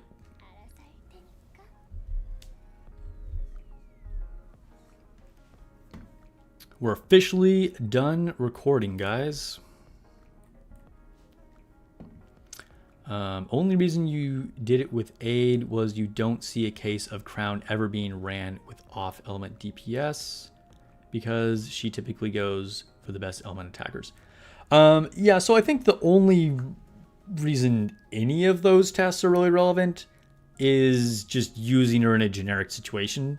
In which case you always want to use Crown, right? But as kind of like I was saying, like as far as trying to predict what we would use in other situations, I think that's kind of impossible. But yeah. Aid, you know, is certainly a very good unit, and could in theory end up being on the team with Velvet in a solo raid. It might happen.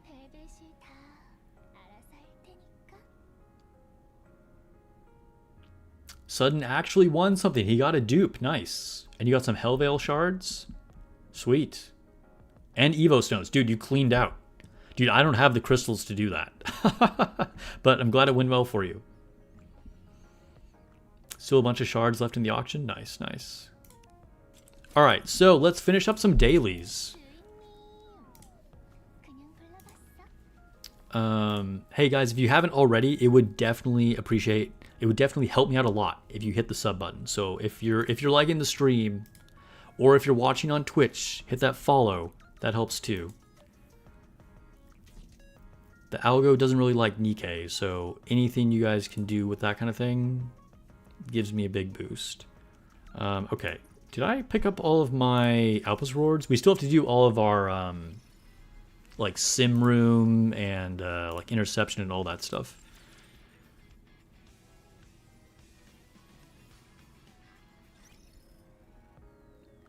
Put a cheap bid on for Hades shards, but that's all you're gonna do.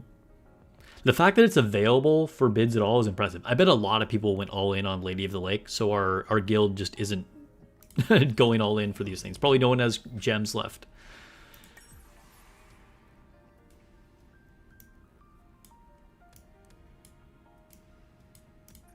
You got a Tetra reward? Sweet.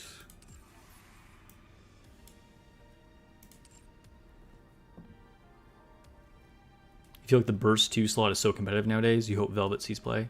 She'll 100% see play. Yeah, but you're right. It is very competitive. It is very competitive. Honestly, I think we're to the point where every slot is competitive. Like, being real, like,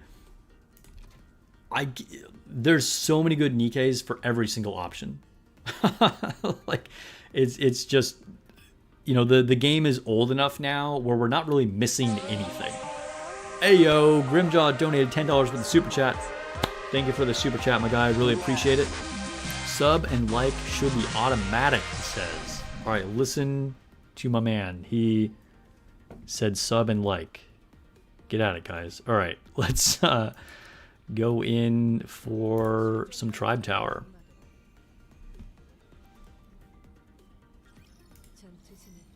Yo, I just realized I can like super chats. Is that a new thing? I'm not sure if that's new, but I just liked Grimjaw's super chat. I feel like I've never noticed that before.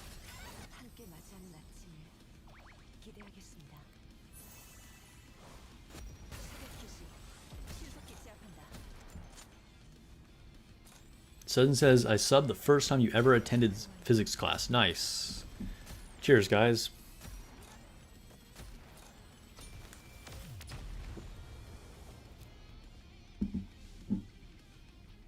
Yeah, she does have potential going forward, because she buffs all rocket launchers and sniper rifles.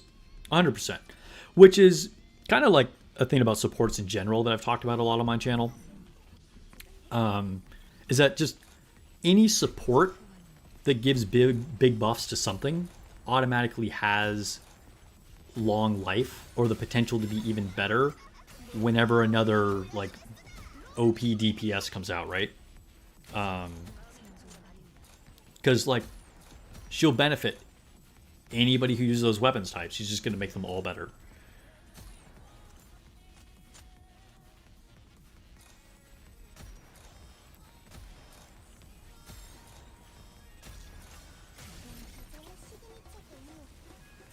Fengor says, I've got quite a strong Gabrielle that's maxed out, and lots of these bosses are weak to Sanctum Glory. Nice. We're talking about Dragon Traveler there, in case anybody in chat doesn't know what that was referencing.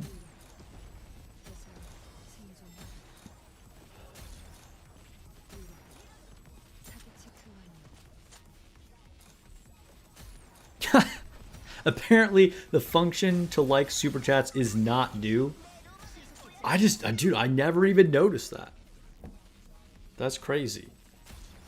I suddenly noticed, I'm like, hey, there's like a little heart icon next to it. Can I like click that? And sure enough, it worked. I don't know why I've never seen that before. I apologize to all the super chats that I've gotten over the years that I have not hit the like on.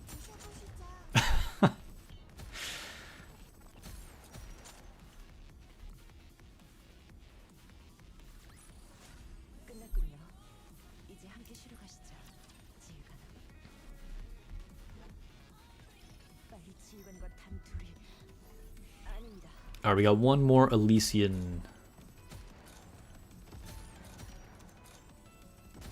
So, what do you guys think? Like, did those test results surprise you? Did it turn out how you expected? Did it change your mind about Velvet? Tell me, tell me. How are we feeling right now? Did anybody max core her and is like, yes, justified. Or is anyone planning to skip that is now planning to pull?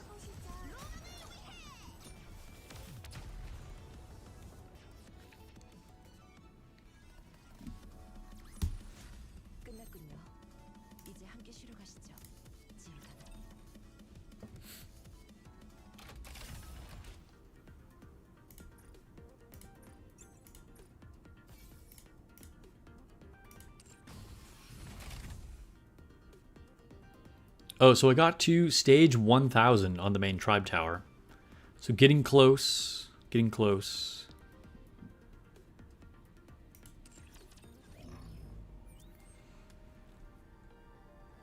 Let's go through sim room real quick.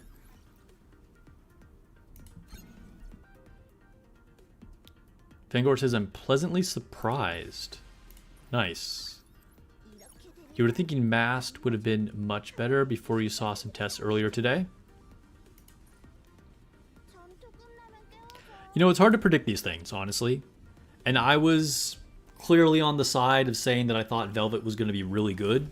But I could have been wrong. Like, I you know, as much as I was backing her, you know, I can't say that, like, oh, well, my giant brain just calculated the, you know, because, like, I've been wrong about things, other people have too, but sometimes the real world testing really does surprise you.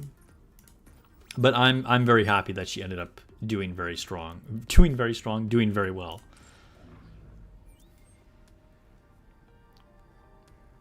Choco Knight has core 6 pushing for core 7. Yo, that's crazy. Alright, for Choco Knight, if you have core 7, maybe it's worth making her a DPS, depending on what your other units are like. Which is something that I think some people don't think about. Obviously, when you're testing, you have to assume things are equal and like eliminate the variables as much as possible, right? But the reality is that like everyone's account is different, right? And people will be like a big fan of one thing or another. So, like, you know, I could totally see a situation where someone like max cores their Velvet and like makes her incredibly strong, so her damage output is so good that like the alternative to them using their burst 2, you know, is like actually weaker. Like there's definitely variation in that, right? Let's put Velvet on the team right now.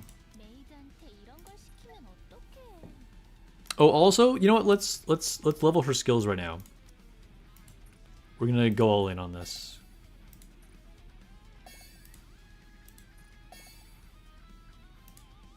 I don't know if I want to level this all the way, and I'll probably reset this.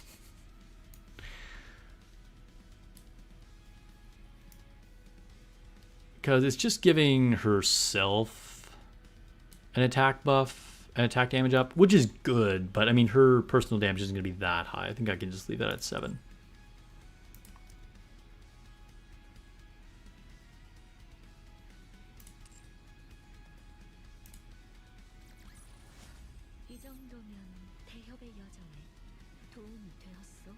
You're happy with her? Of course you wanted her to be better than Mast. She's amazing for a non-solo raid banner.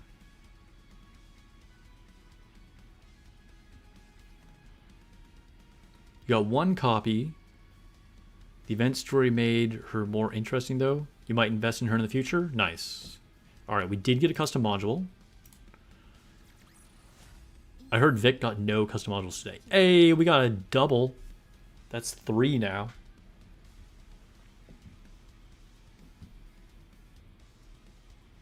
1010X is ideal, but you think 710X is fine? Yeah, like I said, I mean, obviously, assuming unlimited resources, everything being maxed out for everyone all the time is ideal. But yeah, I think the skill 1 is relatively negligible. So we'll come. If we come to the next like win solo raid and I'm trying to squeak out an extra little bit of damage, she might end up getting skill 1 up to level 10. But for now, it'll just stay at 7. Gotta prioritize things, you know?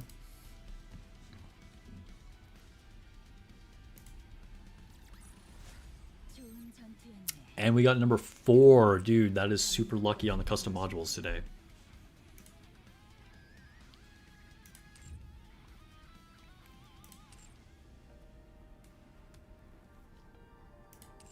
Which means, you guys know what that means? We're going to re-roll some Snow White. What are all these notifications? Oh, coordinated operation. Is that tomorrow? No, it's today. I did not even realize that co-op was happening today. I always forget about coordinated operation. Every single time. Do you guys want to do co-op? Chat, are you feeling co-op right now? Otherwise, we'll kind of finish things up here and go to Dragon Traveler. But we can get in some runs on co-op if people want.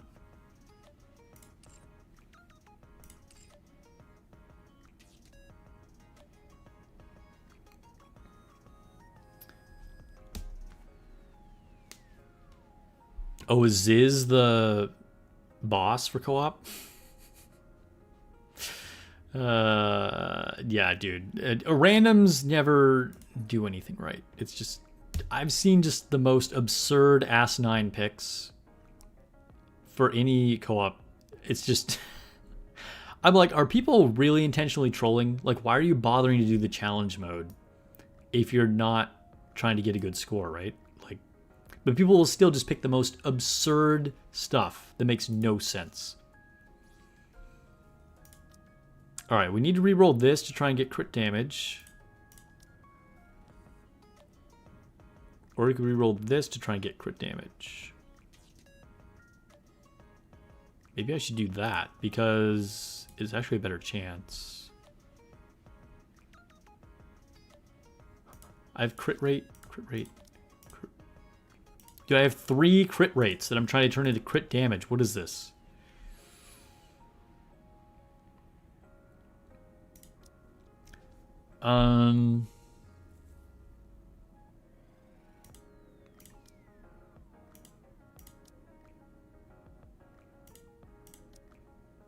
Okay, well, let's change this because I already have these locked.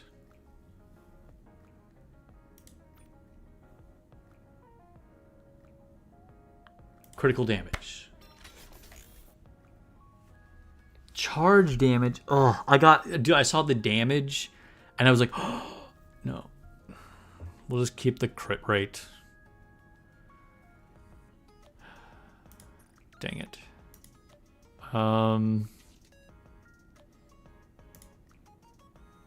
Oh, it can only lock 1. Okay, so we'll do this one this time.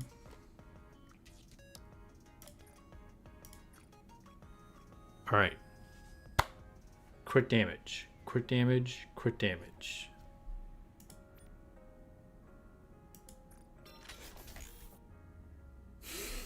Defense. Dude, why does this hate me so much? Oh my god.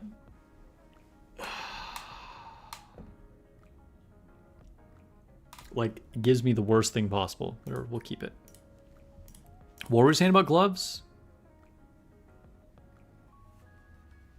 Oh, on the gloves, yes. I'm missing attack. You're right. That is true. That is true.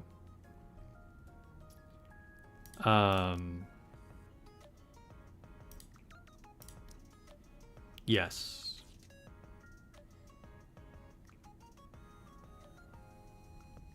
At any rate, I did the right thing, but I said the wrong thing.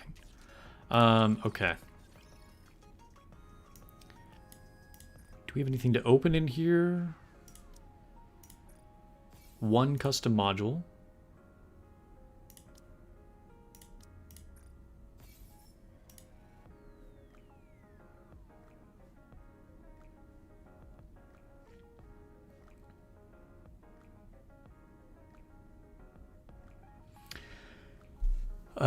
Can you mention best units for Ziz?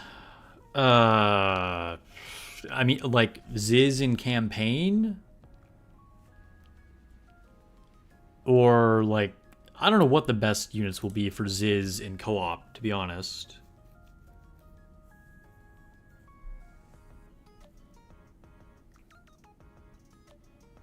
Now that you bring it up, the collab should be next. Fighting Gatekeeper with randoms is atrocious.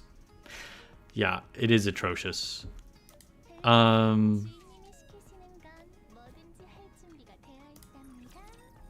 Yeah, best team for Ziz in campaign. If you don't have the absolute team, this is going to be your best team against Ziz. If you have tactical upgrade, Vesti, Yunhua, and Emma, all three of them built, then that's going to be your best team. As far as what will actually work in co-op, I really have no idea. No one in chat is saying they want to do co-op, so I'm going to take that as we don't really care about this co-op session. So I will do my co-op runs. If you guys want to do it, let me know. But I'm going to go through a normal match right now.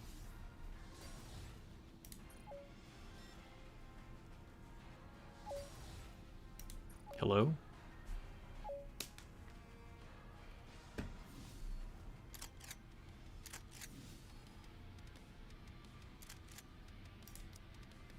And people are, of course, going to pick, like, nonsense here, but whatever. It doesn't matter for normal mode.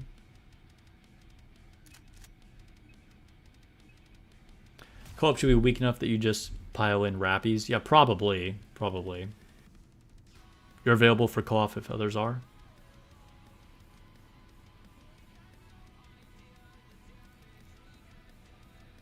Sudden would run co-op, but you gotta put your child to bed. Alright, fair enough. I'll do 2 normal runs and then I'll make a lobby. I'll see if we can get enough for a lobby. For at least 1 or 2 games. Hey, we got Velvet in here.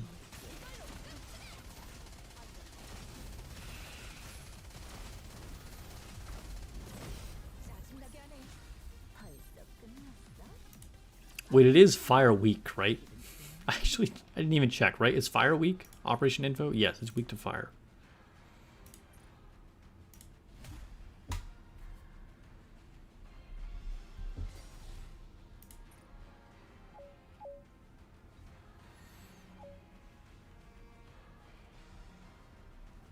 So, I mean, it could just be what?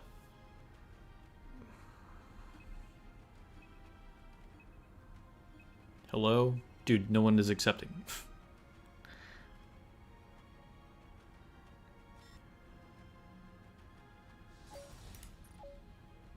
Just Siren Crown and 3 Rappies.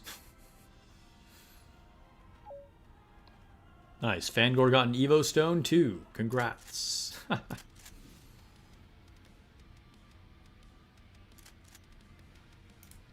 Because using any of the alternatives is probably just worse. Like, things you would have to do as a solo player, like using Off-Burst Ray, Modernia, or Winter Diesel, or something like that. Like, probably none of that's relevant, right?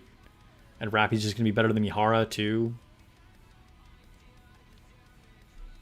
So it probably really is just Siren Crown and then triple Rappy. I don't know. Am I thinking about that wrong? Let me know if you guys have any better ideas. Because we'll try a challenge mode lobby, see if we can get people in here after this.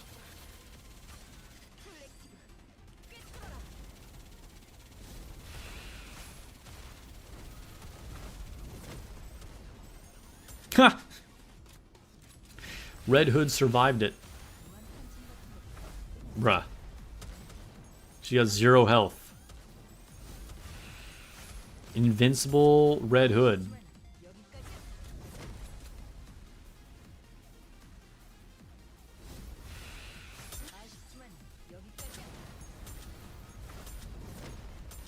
Dude, is he actually invincible?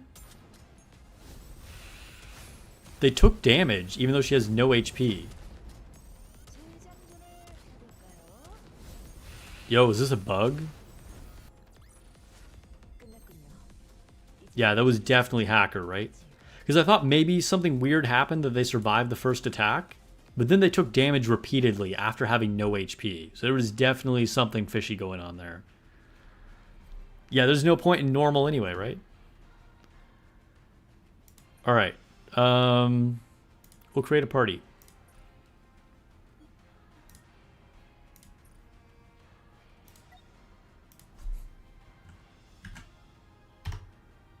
All right, priority will be given to channel members or Twitch subscribers, but most people are not sounding like they're super into this co-op. So if we, as long as we can fill a lobby, get 5 people.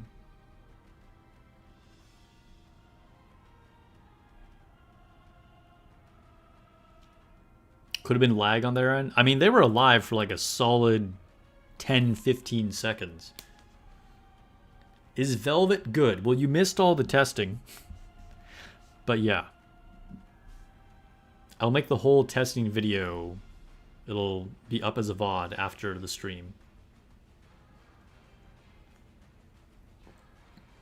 Could toss in a mast or helm. Yeah, might need a helm actually. I don't know how much damage it's going to do. If there's a spot in a minute, you'll log in. Okay, cool. All right, we got Grimjaw. Dr. Eagles will jump in. Okay, we're getting a strong group together.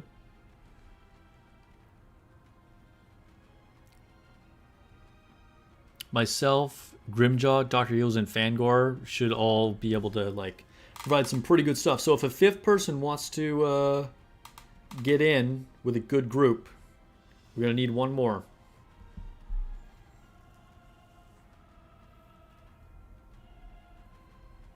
Saw the guild auction just before it ended. No one bought anything. You probably could have got the Hades shards. Dang. So we all assumed it was all going to disappear, and then no, we should just bid as low prices. Unfortunate. Who wants to be who? Well, who has the strongest rappies? I'm going to assume Grimjaw probably has one of the strongest ones. Mine is also quite good, but there could be someone who's like max core or something that's even better.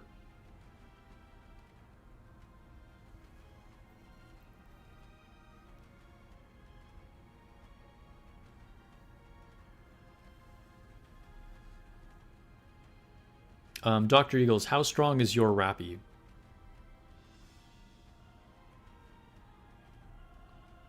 Rin. Who is Rin? Let me know who you are in chat, Rin. Is that Alt's Fangor's alt? Or is that somebody else?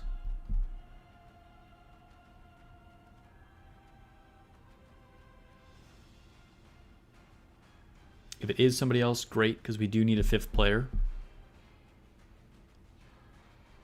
You got the Hades shards for 1,200 gems? Dude, that's pretty good. It's okay, not that great.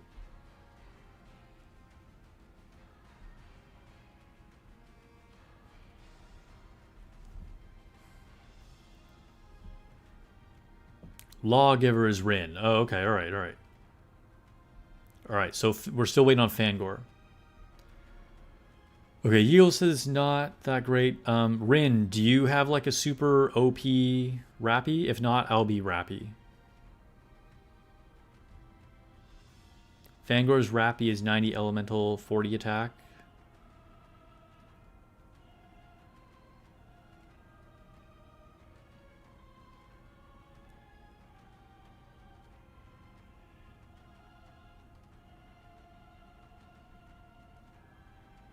Okay, so I think we'll try 2 rappies, 1 helm, and then crown and siren. So, core 1 wrap, you think? Okay. So I think we'll go with this. I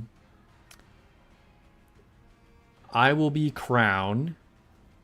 Grimjaw and Fangor will be rappy. And then Yiggles and Rin. Who has the better siren? Okay.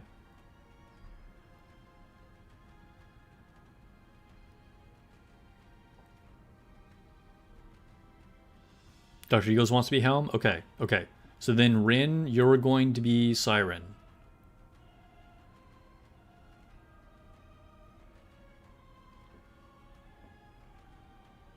Oh, why did we just suddenly lose Fangor? He probably forgot he doesn't have a cube on somebody.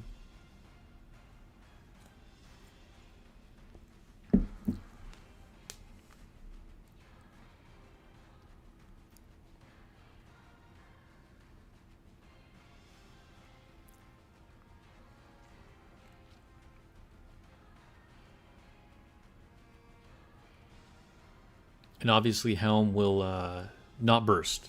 We'll just go between the rappies.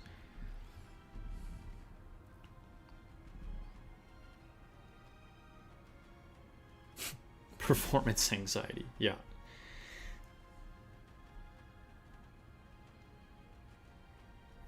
Your nikke is janky? Alright, so we're all clear on what we're doing, right? We don't know what the QTE is going to look like, so, you know, if we fail, that's fine. We'll just, like, you know, try it a couple times until we get a clean run.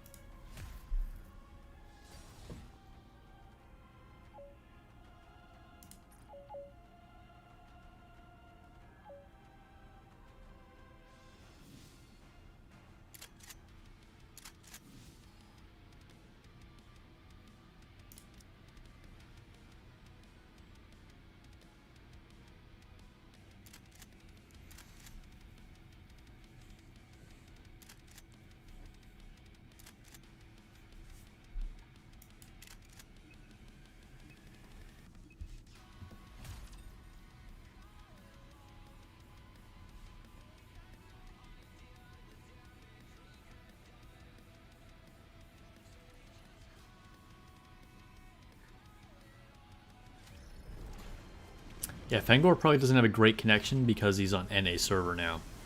He is across the pond.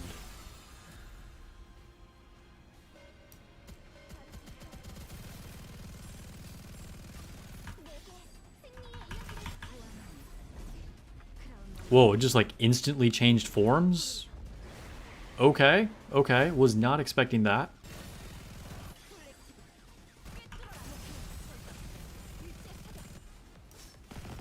Oh, wow, okay. Interesting QTE.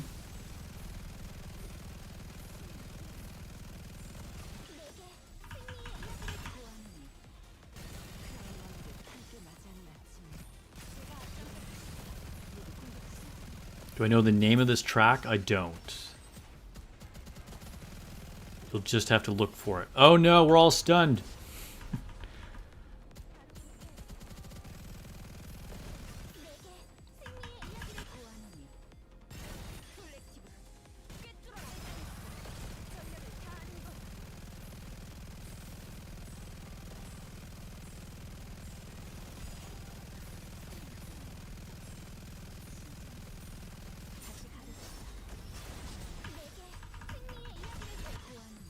I wonder, do we care about, like, shooting the green balls?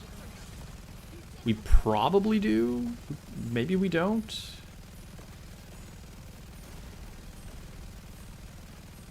Dude, this fool is getting crushed. Oh, the actual co-op lobby song?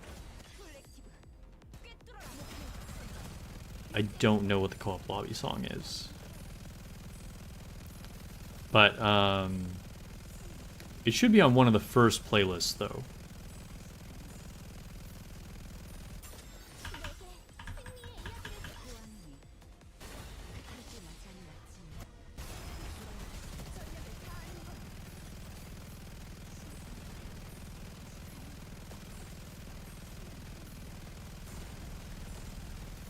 Dude, this is honestly kind of a lame boss fight. Because it took away all of Ziz's mechanics. So, like, we can ignore the green orbs. We can ignore the balls, too. Because they just, like, almost instant die. Ignore the missiles because they're not really doing enough damage.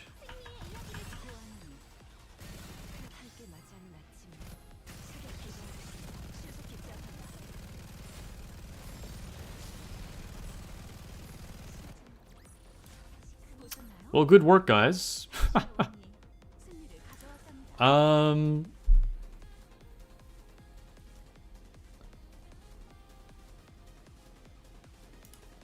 What do you think? Do we need Helm?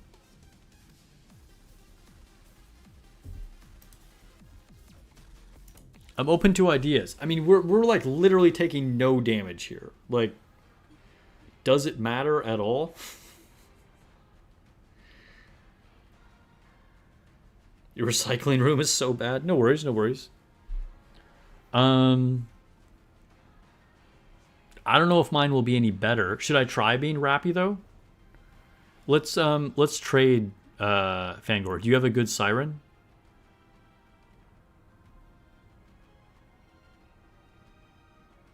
I don't know if my Rappy will be better, but we can try it. Yeah, it looks like Rappy's grenade things just hits them. Because we were aiming at the center, and then they just, like, blew up.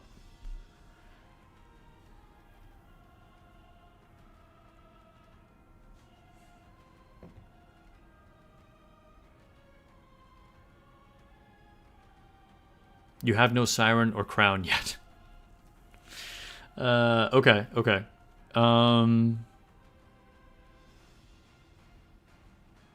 Got it. Let's try using mast instead of helm. I don't know. I'm not really sure what to think here because we're doing like, this is literally just purely DPS. So I'm open to suggestions if you guys want to switch anything up because helm might still be the best. My throat is scratchy. Hold up.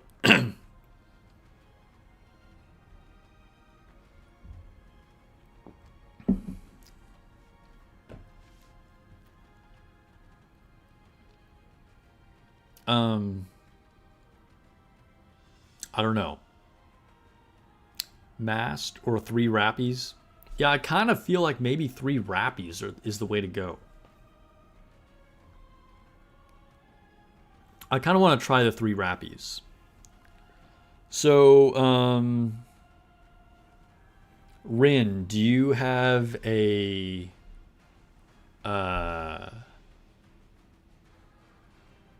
crown you could use?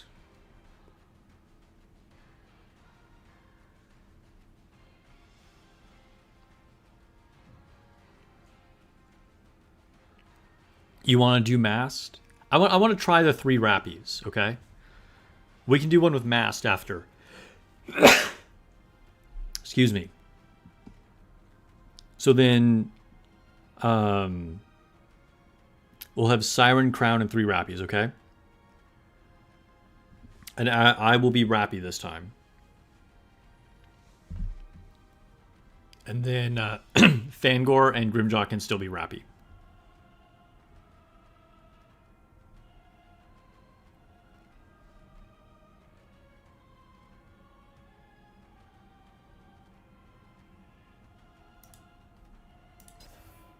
You can also run... Okay, so we can do you as mast next time, Fangor.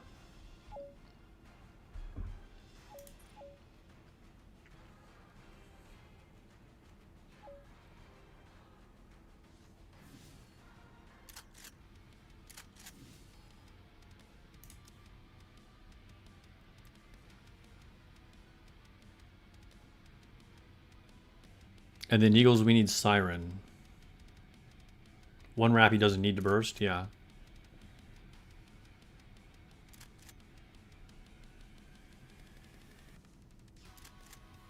No. We need Siren. We need Siren.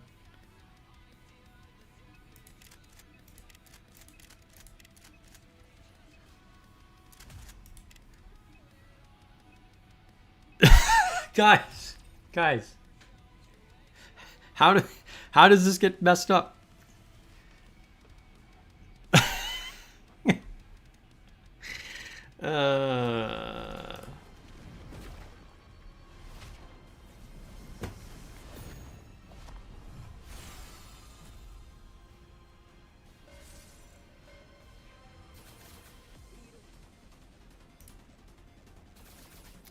Dude, this thing is never even gonna freaking kill us either. I didn't give you directions. Alright, maybe that was my fault. But I did say we're doing triple rappies. You were Helm before. You're right, you're right, you're right.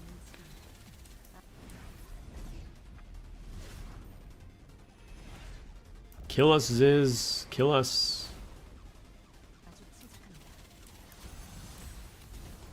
Fail it, fail it, fail it.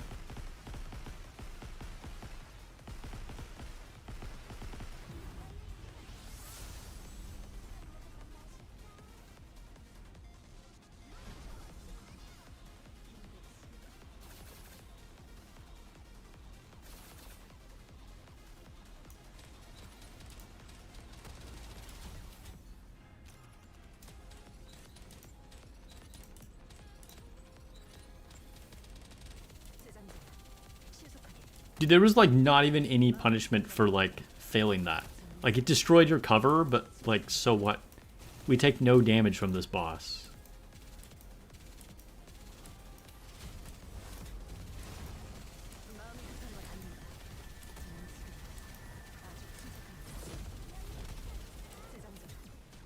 Dude, this boss is weak AF.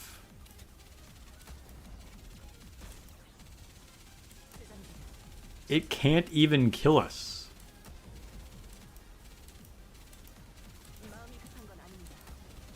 Bro.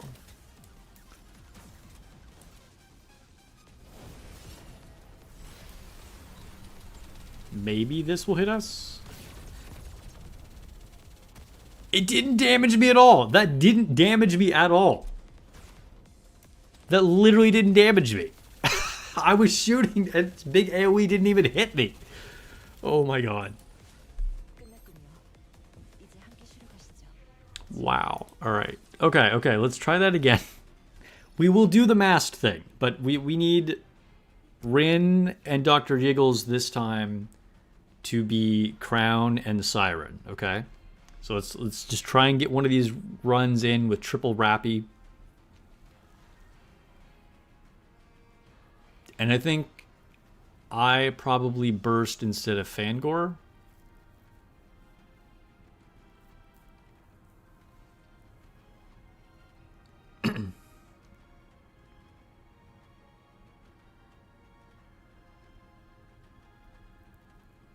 So I think Grimjaw and I will burst.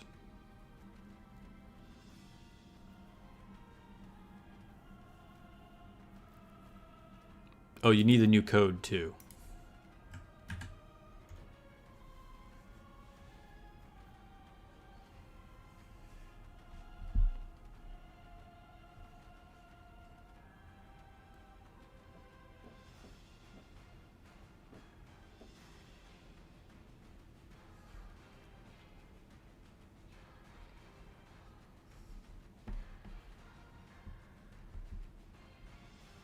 You just beat Tribe Tower 1240 Ziz? That's impressive.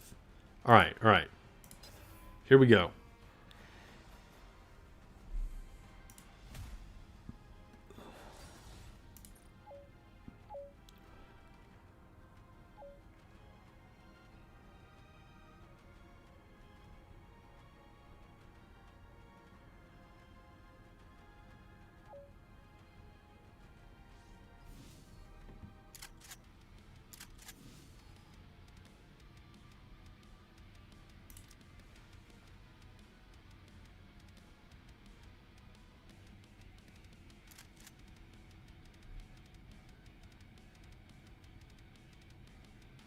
Rin be Crown. I mean, you guys, it doesn't really matter, but... Alright. And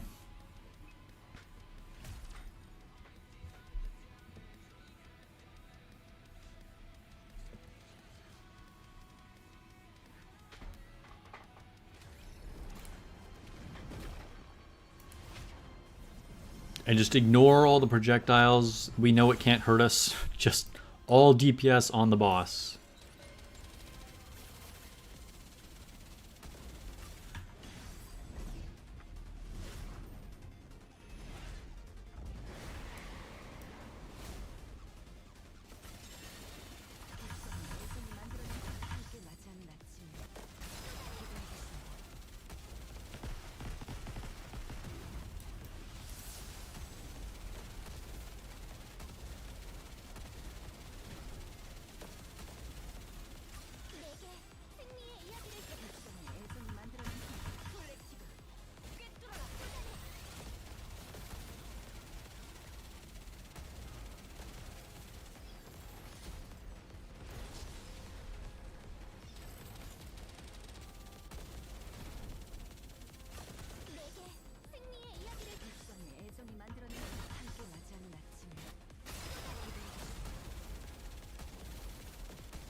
This might be like the easiest brainless co-op they've had in a while.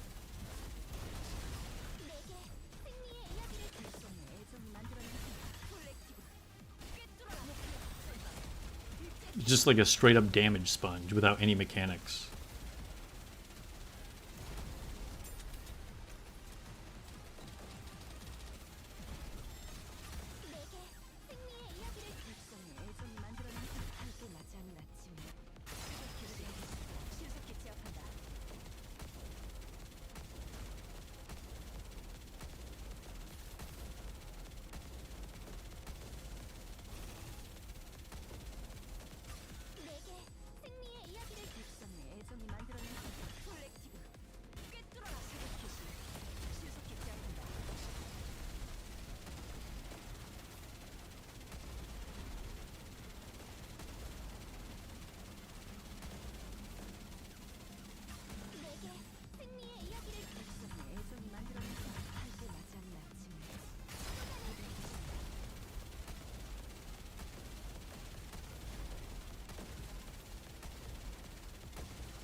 Alright, that was more damage. We did do more damage this way with the triple rappies.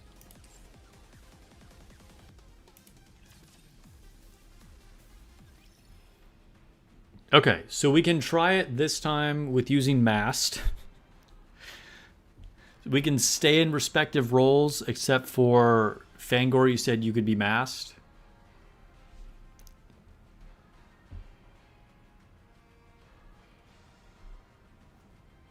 So we can go ahead and do that.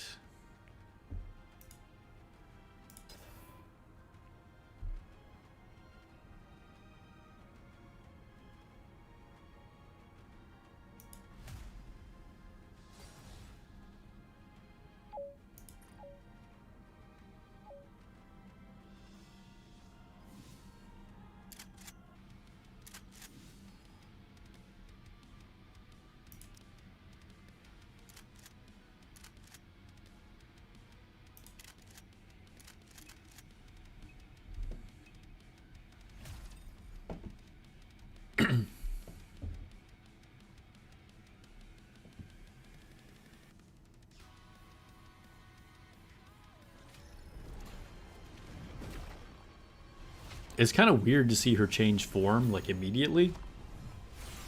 I'm so used to that not happening until, like, halfway through the fight.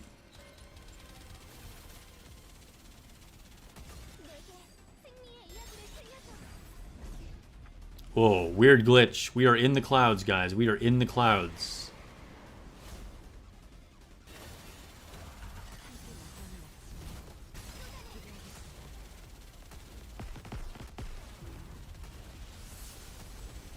Never seen that happen before.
I have no idea how much damage we've done. Is it better? It is better. All right, so mass does turn out to be the right way to go.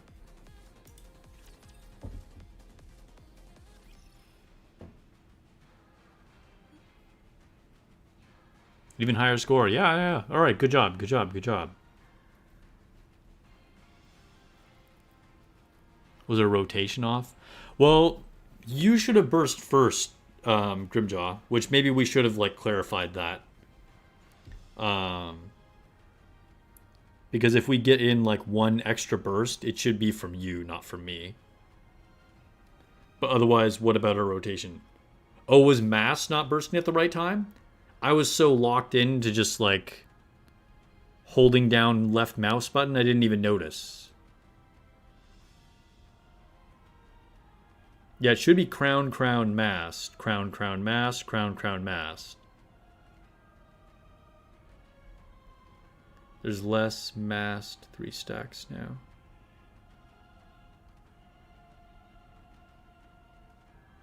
Two-minute combat. Okay, so we were correct. Fangor says we were good. You burst every third? Okay, cool, cool. Then we were good. We were good. All right, let's see.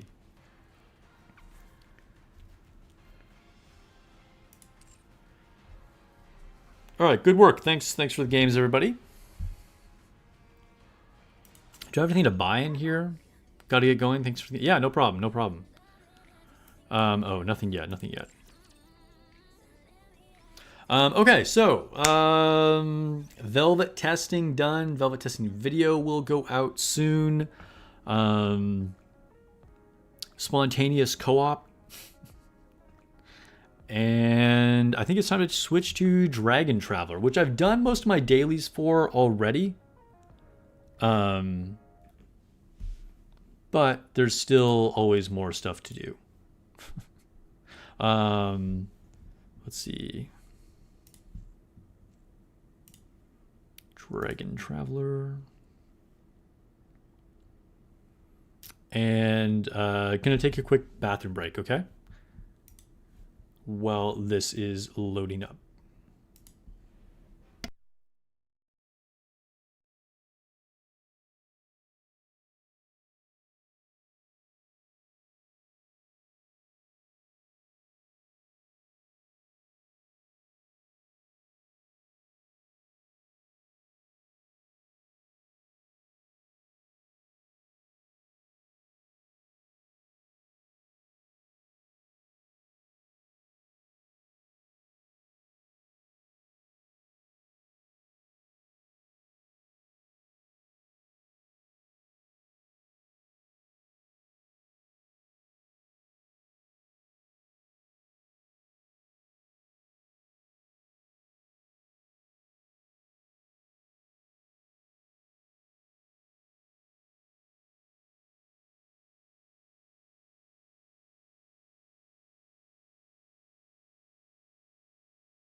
Okay. I am back. And I think I need to recenter the screen.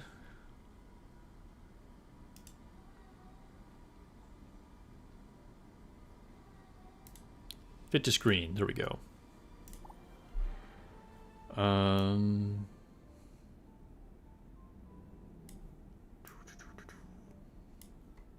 All right, let me see. What is chat saying? We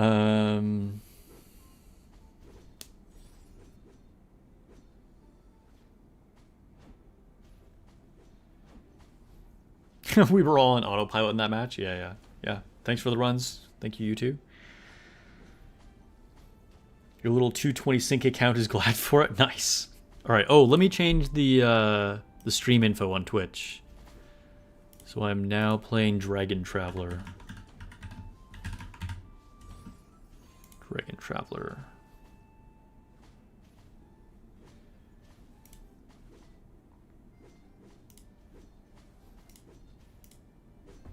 Okay. Did I pick up Vivian? Yes. So, you can see her right here and right here. Let me grab this. I'll show you my Vivian. She's actually my 4th strongest character now. I pretty much went all in. I love this skin. This was like peak bait for me. In both games, I'm like, all right, I'm getting the bunny skin for Velvet, and I got to get the skin for Vivian. But yeah, Vivian, Lady of the Lake. Lady of the Lake definitely living up to her namesake here with this skin, if you know what I mean. If you guys don't know the legend of the Lady of the Lake, look it up. But yeah, got her to 6, and I'm missing the fodder, right? So I could get her to a red star, but I don't have enough priest yet. So I'm stuck on 2 priests at the moment. But obviously, I'll be able to get her to red pretty easily. Also, since the last stream, I think, or actually on last stream, had I just gotten Ifrit to a red star? I think I might have. Or I did this right after stream. I'm not sure. One or the other. Dr. Eagle says, I just need priest fodder to get her skin. Nice. Well, you have time. You have time. And then I also just got a 4th red star on Siegfried. So that just happened today. Also Fangor to a Fangor. Fenrir. Bro. Got Fenrir to a red star. So that's pretty cool. And then I did get some more gear. So this is actually a duplicate. I got a second one of these block set, unfortunately. But that went on to Siegfried. And then I still have the same 4 on Ifrit. I have this same boost attack on Fenrir.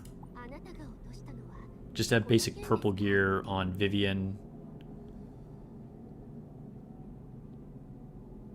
My Fangor is really strong, yeah. Fangor's in the game. Yo. Impressive. And then I have these arms on my Gabrielle. Physical defense set. It's not the greatest, but it's fine. It works for her for a single set. At least it's a set 1 of 1, right? And I think... Oh, and then on Poseidon, I have these 3 SSRs. So this was my first block set 1. And I got this helmet for beating chapter 19. And then I got this just random crit rate armor that I put on her. And then I have a weapon on Hades. Boost attack speed and crit. This is a really, really good one. I like this one. Attack speed 16% and crit by 120. Crit is good in this game, and attack speed is really good in this game. And the fact that it's a set 1 of 1 is super nice.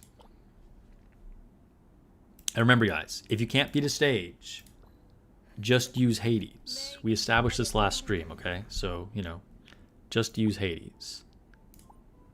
Also, for all of my cultured physics class attendees, someone was mentioning this. So for a normal SSR or lower, they do not have interactions. But for an SSR plus or EX unit, you can tap a certain part of the anatomy and get a reaction. Someone noticed this just on Fenrir, but this works on all SSR plus units. Oddly enough, I think because Fenrir is a paid unit, it works on her, even though she's not an SSR plus. But yeah, SSR plus and SSR EX Always flexing the Hades. That's right. That's right. All right. Anyway, this is the physics class you sub for. Yeah. I see you guys. All right. Let's go back to the map. We're still pink like it's... Oh, well, whatever. We're keeping the light pink in honor of Velvet, I guess. That's fine. Claim my dispatch rewards.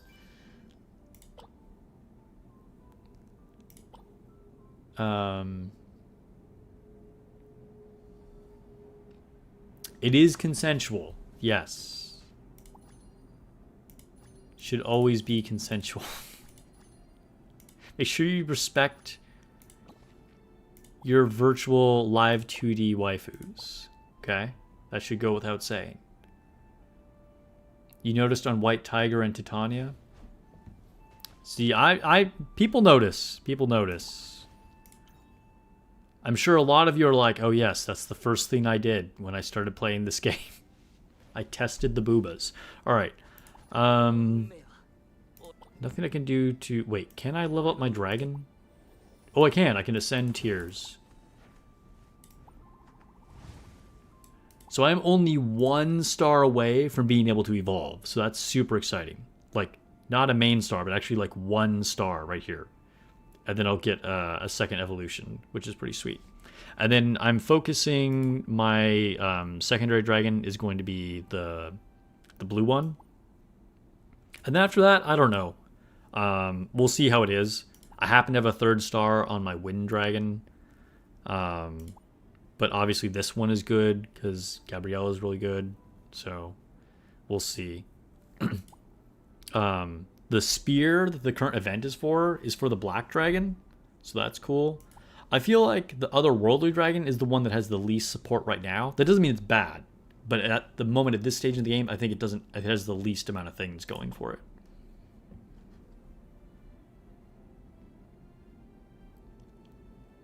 Lost Sword prepared you for this?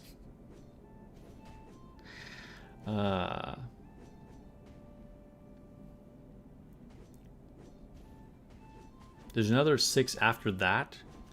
Oh, really? I thought that would finish it. Wait, so you're saying after I finish this last star, then there's 6 more? Dude, that's kind of crazy.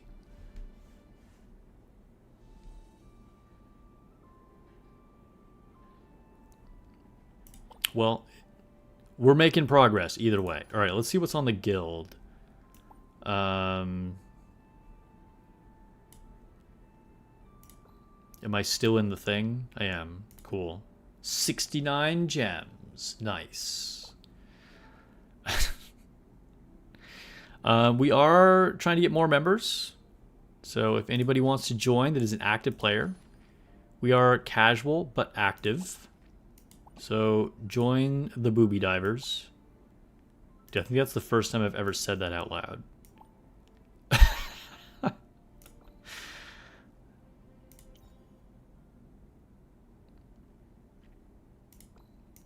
I always invite some people. Like 1 stage is 6 mini stars. Yeah, exactly. So I should be on the last one of the last one. But there are another 6 after that. And 6 Evo stones. Yeah, I do know you need 6 Evo stones. I am aware of that.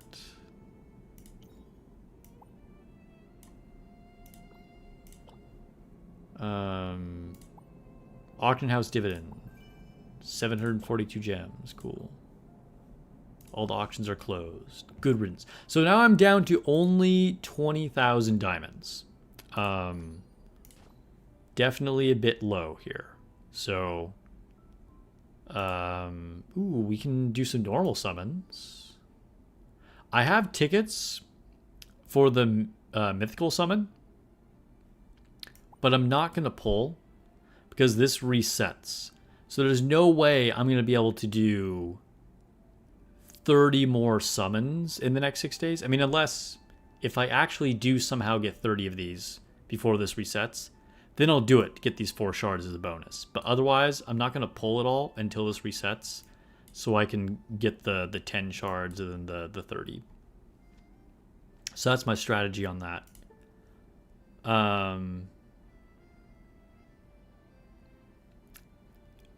I have terrible luck on this. I have changed this. Look at this. I have 65 points built up. I've never once got like a top tier unit that I want to get. I'm almost tempted to get stupid Anubis here because he is a obnoxious tank. But yeah. All right, let's go to adventure. Also, it really kills me that I'm at 44 for this, when everything else I've been able to clear maximum floors every day, but I got behind on Sanctum, which is weird because I have Gabrielle, but I guess just overall my Sanctum team was weak, so it's always going to be behind the other ones. But yeah, I was able to pick up this for 50 floor rewards. That was cool.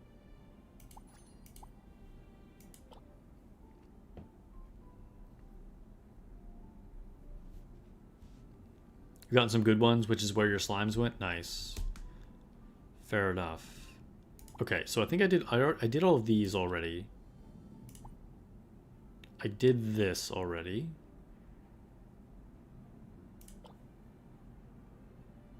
I did all my heart trials. Oh, I've not done this. Okay. I have floor 6 of Amazing Escapades. Are they amazing, though? You feel my pain? You have somewhere you're at an odd number of the floor? That's so annoying. It just feels bad, right? Oh, so we can take out Titania. So this is my new main lineup. Basically, I put in Vivian where I used to have Titania. Not that Titania is bad by any means. But Vivian is one of the best supports in the game, even in Taiwan to this day. And she's very good for the red team as well as the white team. So whether you went all in on Gabrielle or Ifrit, she's someone you're going to want to use.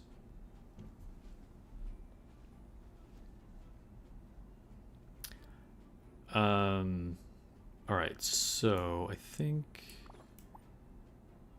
no, maybe we'll keep it like this. We should clear this pretty easily anyway. It doesn't matter.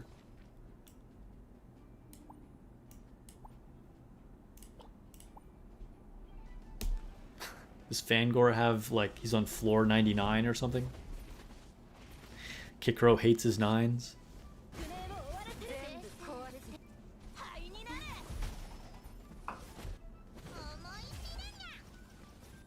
Yeah, Vivian will give you good damage buffs as well as heals. Like, she's a really good utility character.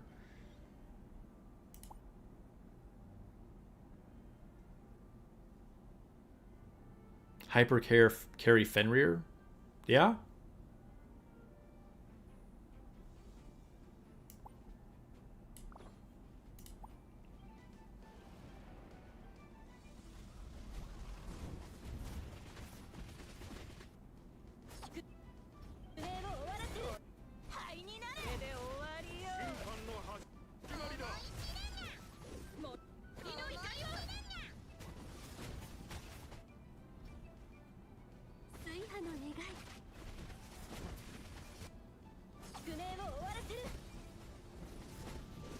Dude, we are ripping through these stages. So this is kind of like the Lost Sector mode I was thinking the other day. Because I was like, this is kind of unique. And it is kind of unique. But I think this is sort of like Lost Sector. It's like, you know, the puzzle part of the game, so to speak.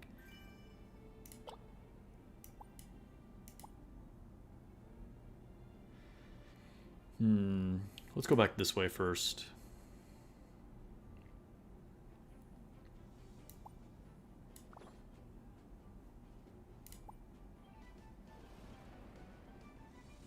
Oh, I should have moved my Fenrir. Oh well, whatever. It's not a big deal. We'll crush this.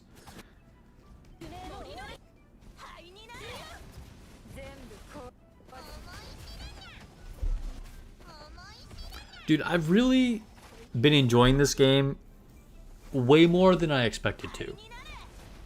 Like, you know, I got approached for the sponsorship. And I kind of had fun with the game, you know, like I was honest in my video about it. But I was like, I don't know if I'll actually keep playing it.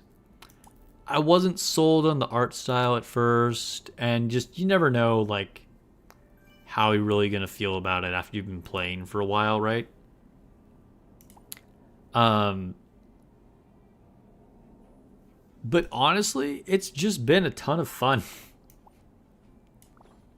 And I think part of it might be that I've just been approaching it really casually, so I'm just like not stressed at all. Which, I mean, you should never be stressed about a gacha game or a game in general, right?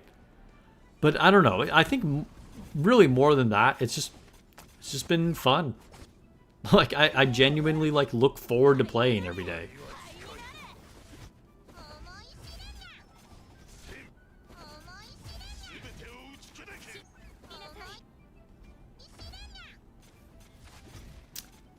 Let's see, I haven't been reading chat at all. Oh, I died. Whoa, whoa, whoa. I was just talking about being OP. Hold on, let me catch up with chat. Sparks, if you know, when can we use the Fate Potion on the Halcyon summons? You should be able to use it now. Because you can buy it in the event shop. Did you get one? You picked one up? But there's no way to use it, it seems? That's kind of odd. I'm not sure why you would not be able to use it. Let's see. Dr. Yo says, same here, Sparks. I thought the honeymoon would have been over, but you're still enjoying it. Yeah. And, like, you know, we still haven't been playing that long, but it's been 2 weeks now. So, it's still working.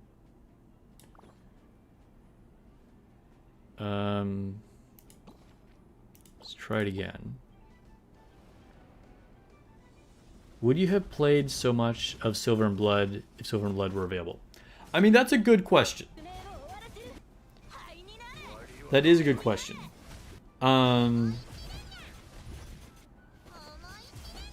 However, I will say I'm kind of annoyed by Silver and Blood at this point. So, yeah.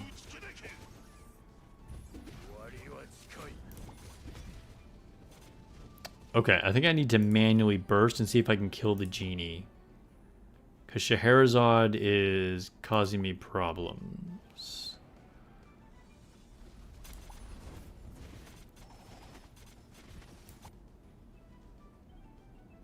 Gonna hit like this. Like this. This.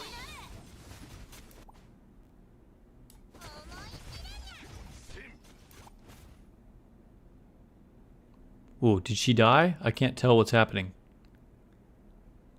I think I killed her, right? Or maybe this is her.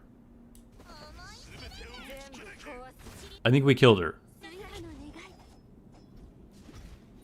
Oof, but at what cost? We all went down. So, alright, maybe I'm just too underpowered. It's like an addictingly casual game. It's true, it's true.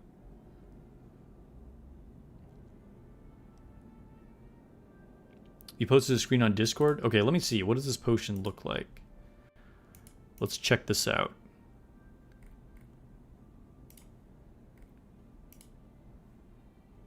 You guys can see what we're looking at. Oh yeah, it's like you only have... Wait, we're too zoomed in.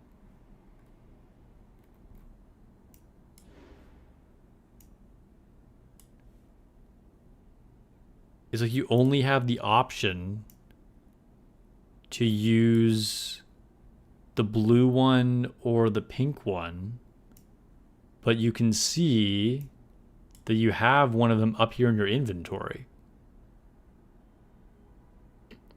That's interesting. I don't No, I really don't know what to say about that. Huh. There's got to be something that we're missing about that.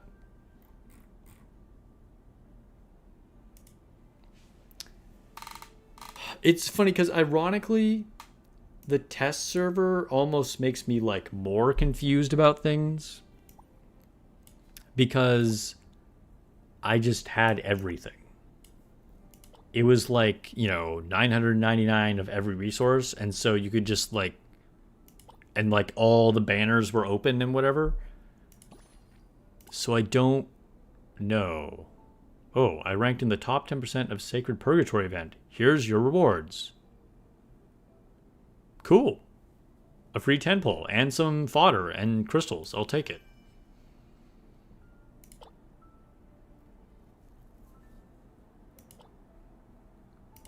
Yeah, sorry I don't have more info for you.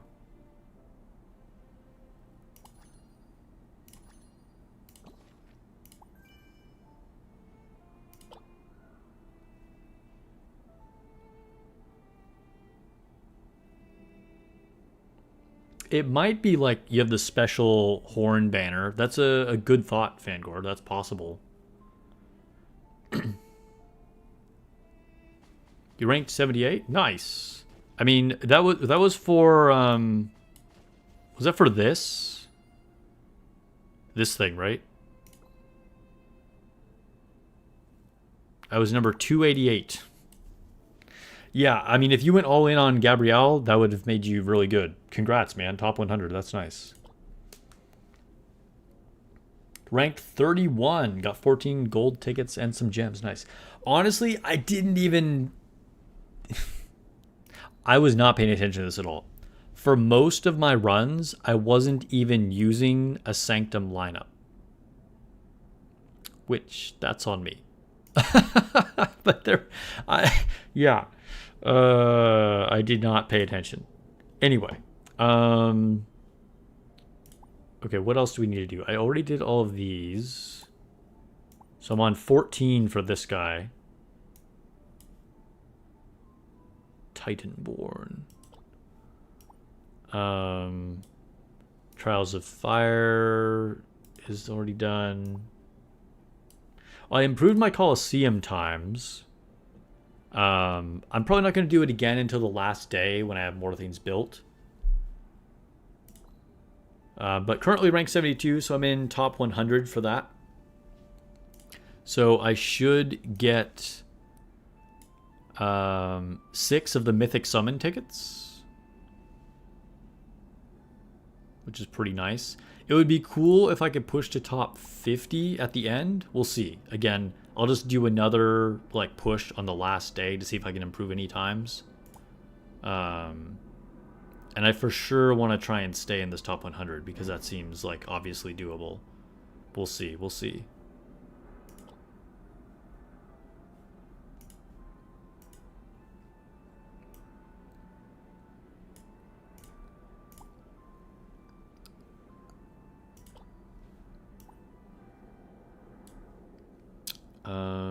What is this? Trial of Warborn Cut. Oh, right. Okay. I have not done this yet for today.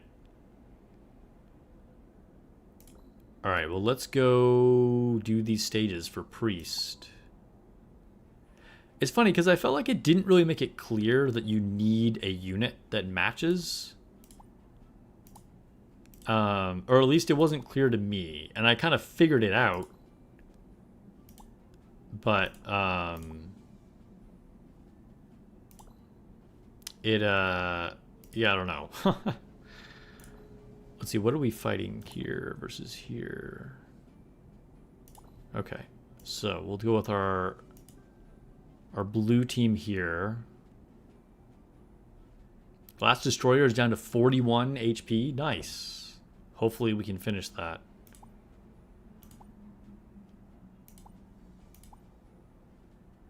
One, two, three, four. Oh, and then I just put in Gabrielle. All right, remember, guys, remember. Always use Hades. That's gonna be like the meme of the channel from now on. Just always use Hades. All right, so we'll go for Gabrielle there. And then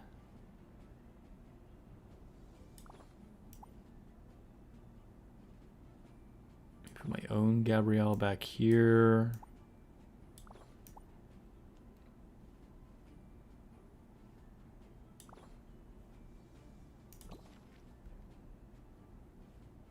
Yeah, one per team. Yeah, like warrior for warrior, priest for priest, etc. Yep. Exactly. Okay, so I think I just burst with Hades immediately. No. We'll go Atanith, Hades, Scheherazade.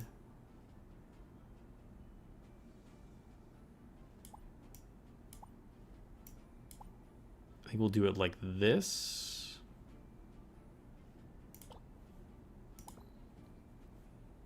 Do we need my red team?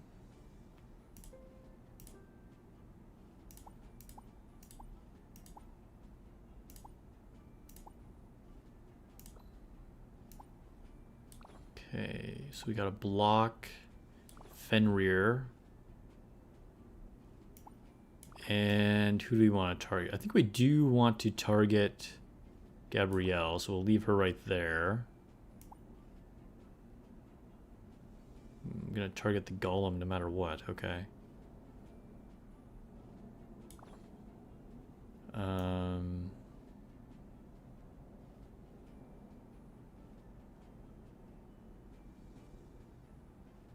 Sure, we'll go up there.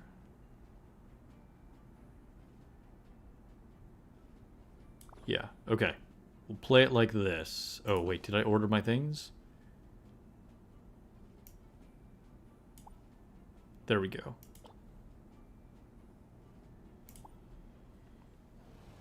Can you preset teams? I think it stays set per game mode. So, like, once you have them on there, like, any time you go back, it'll, like, automatically save what you had last time.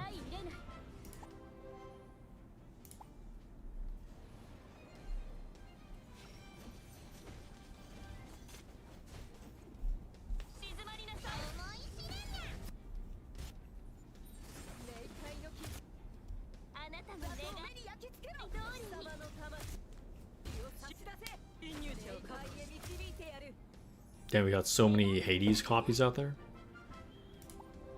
Alright, stage 2.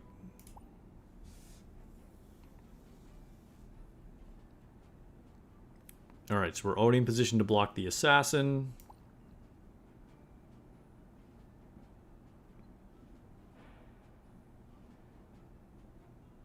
There's no way to hit Titania, unfortunately. So we'll just stay there. And then we'll block the assassin here. And stay here to target Ifrit. Alright, let's go.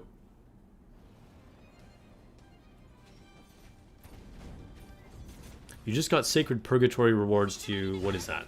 So it's that boss fight for Gabrielle's event that we were just talking about a little bit ago.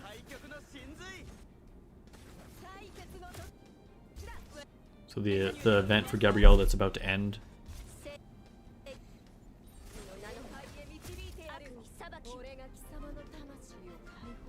It would be nice if you could, like, set gear loadouts, which I feel like this is the same for so many games, where you're like, I wish I could just swap gear easily. Like, if I could save that, it would be nice.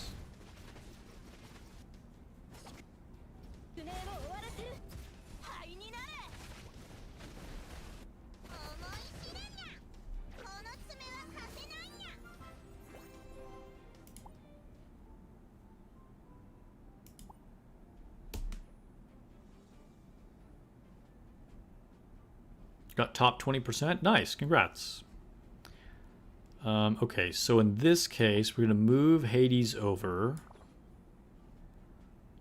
to hit Scheherazade.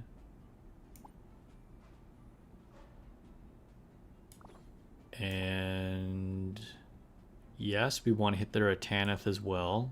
Because definitely a Tanith and Scheherazade are our #1 targets. And then we can just leave everybody else where they're at. And then for the second match, we'll move over here. Ooh, and also move over here, because again, so we got to deal with a Tanith on both teams. That's annoying. Oh, we'll block White Tiger or the Panda? I think we actually want to block White Tiger.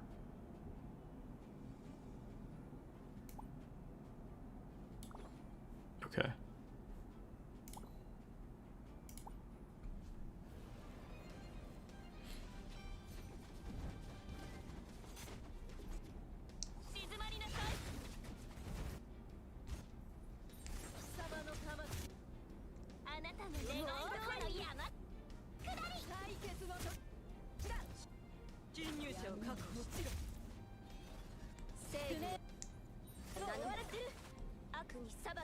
I think I'm just overpowered for these stages. Because we are blitzing through these guys. Hey, welcome those that just joined the stream. Hope you're having a good night.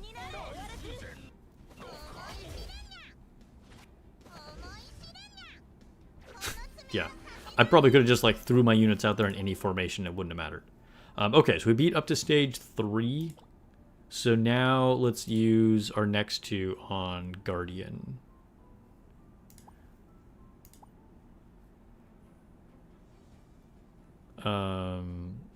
Okay, so again, we'll go with the blue team. Basically just the same setup. Where is she? There we go. Alright, and we want to... Okay, it probably doesn't matter, but again, I'm going to try and do the best setup I can anyway.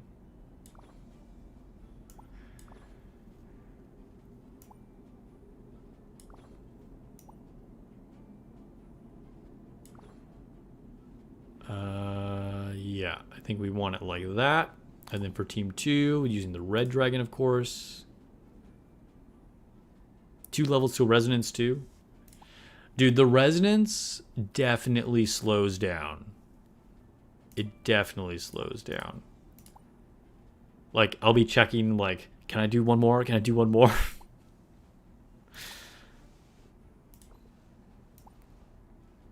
Alright, so we want to block White Tiger. And we can't hit Titania. So we will target Gabrielle.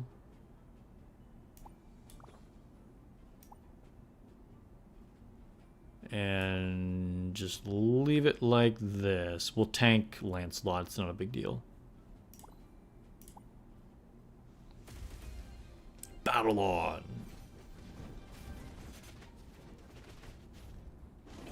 I think the first day I unlocked this mode, the Guardian thing was available. Or, wait, what was it? I missed a day of this somehow. I don't remember what happened. But what I was about to say doesn't really make any sense. So I'm not sure how. Oh. But I'm pretty sure I missed a day of doing the Guardian one. For some reason.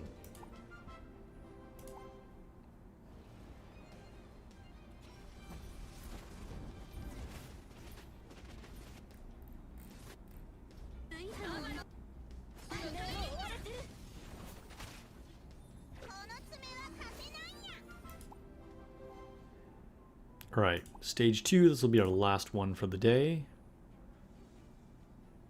I think we just... Oh, well, not quite. Move Hades over here.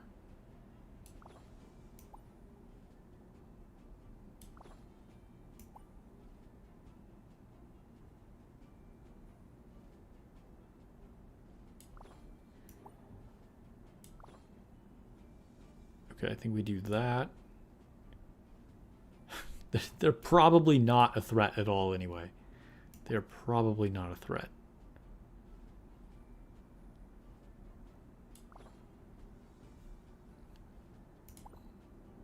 still, I like to think that I have like an optimal setup. You know what I mean?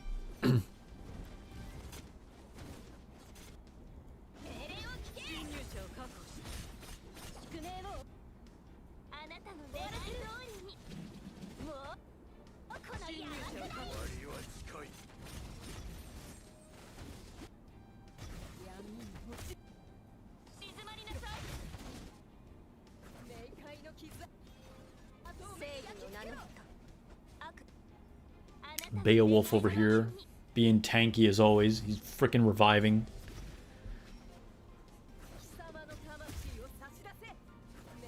Dude, he's the most annoying guy to fight in the Colosseum.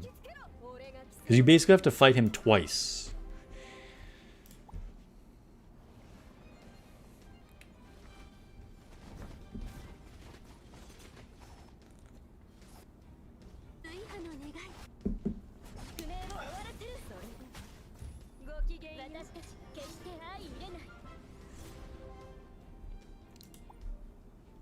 Okay, so that was all of our runs.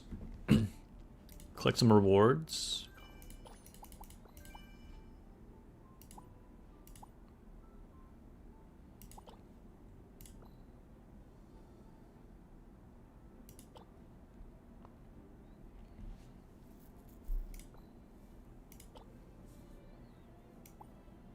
Okay, so wait, where do I go to do the upgrades for that? There's so many menus. Can I do it from here? No, it's under resonance. It's under resonance, isn't it? Resonance. Here we go. Okay. Okay, first of all, let's upgrade this. Oh, I'm 2 away from being able to try and go up a tier. Okay. But, okay, Destiny.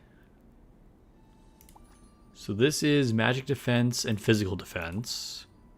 Increased damage reduction by 3% for allied luminaries whose max HP is lower than the bearers. This effect does not stack when carried by multiple luminaries. Doesn't seem super great because you would want your guard being hit the most anyway. I mean, like, it's cool if it activates sometimes, but it seems like not like a super great perk. Or just HP or attack. Alright, so let's go. You know, I'm just going to activate all of them like once, obviously. Oh, what is this? Oh, this will actually give me my subclass? Is this an actual subclass? Fighting him is annoying. You don't mind him on your team? Yeah, that's fair. You're 15k over and still stuck on Divine Rift, Floor, Desert Boss? Dang, really? Okay, let's activate this.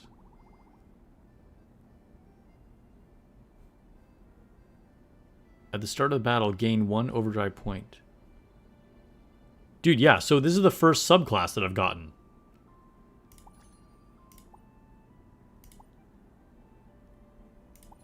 Here's another subclass.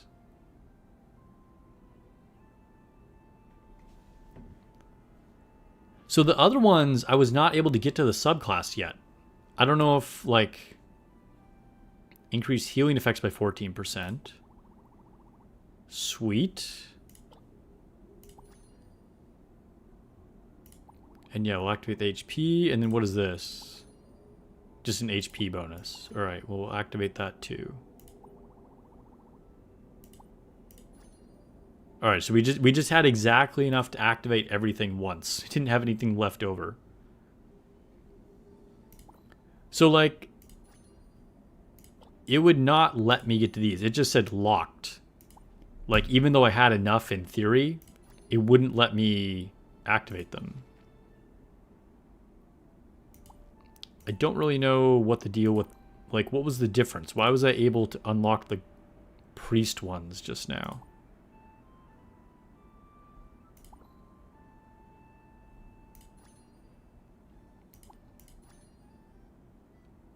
I guess I did get... This, wait, this isn't a subclass, right? This is just a perk, kind of like this one.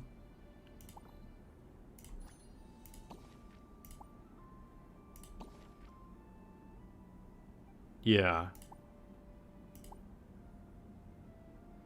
Oh, so maybe on the day it was open, I didn't have enough resonance level?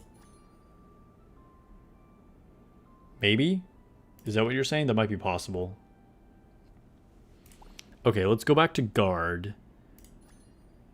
Activate. So this is defense, magic defense is HP. Okay, we'll do this one.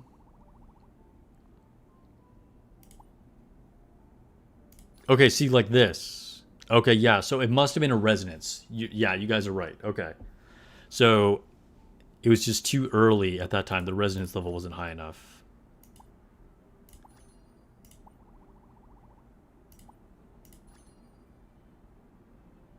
Okay, well, I need to make sure that before the end of the day, I get my resonance to 20 on Guardian, so I can use these on guard, whatever I'm saying.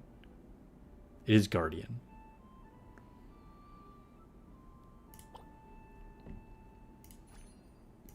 Because the subclasses are definitely pretty nice. So let's see, we should be able to see it if we go to the luminaries. Yeah, subclass. There we go. We will master medic.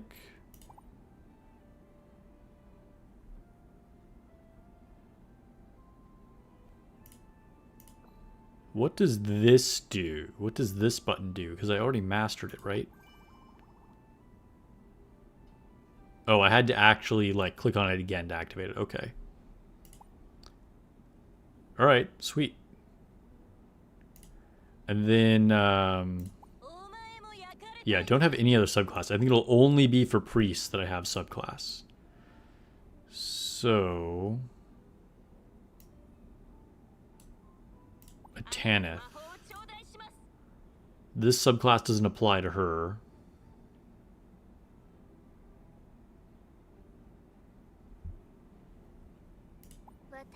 It does apply to Titania.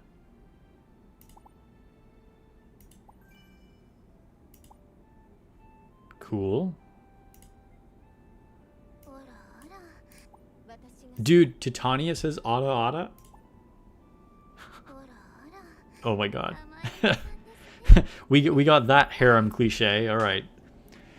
Of course, Dragon Traveler would have to have that. Okay, cool. Our horse girl gets it too.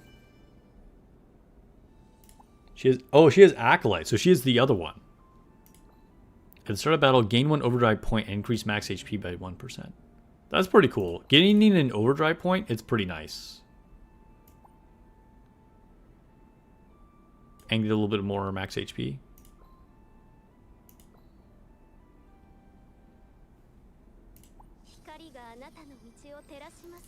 Scheherazade. She also gets a subclass. Oh, she's the Acolyte as well.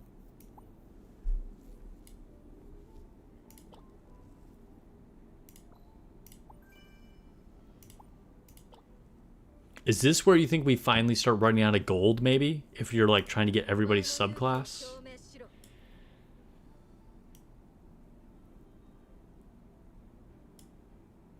Okay, that was all of my priests.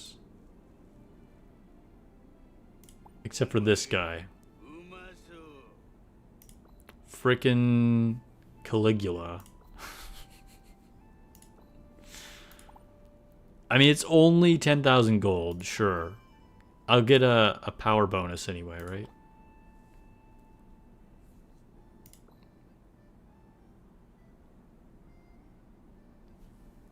Horse girl? Are we laughed about me calling her horse girl?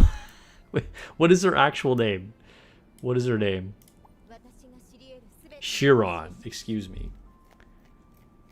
I apologize, Chiron, for calling you horse girl.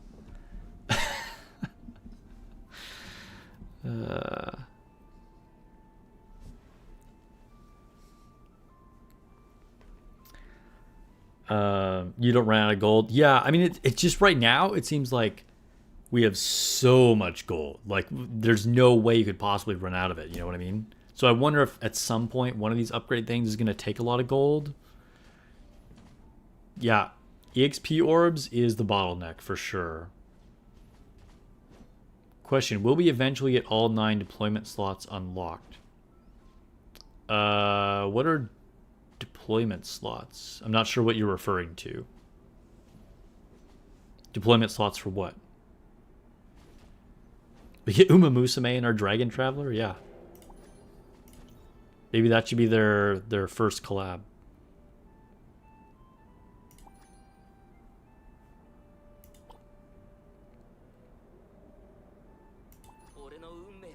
Can I level this up? Yes. Sweet.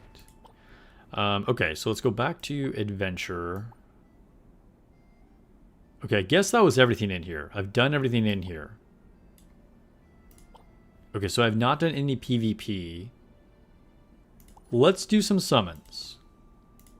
Okay, I have some tickets. This is what my wish list looks like. So all 4 of the SSR Plus are units that I don't have. And then there are no normal SSRs that I'm missing. So these are ones that I'm actually just trying to build.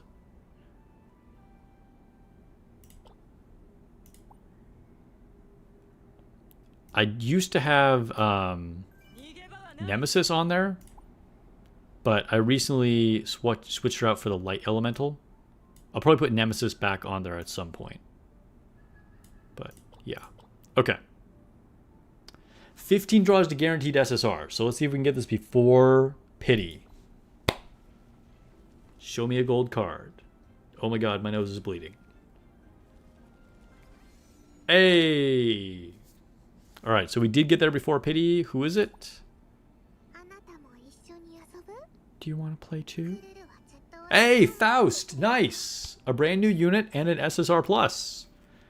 This is our girl where you use the potions, the whatever they're called.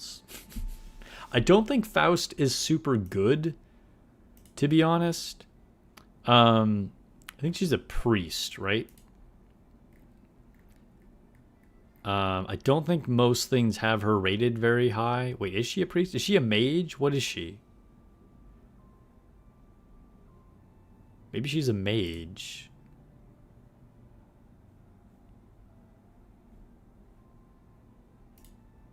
I can't find her.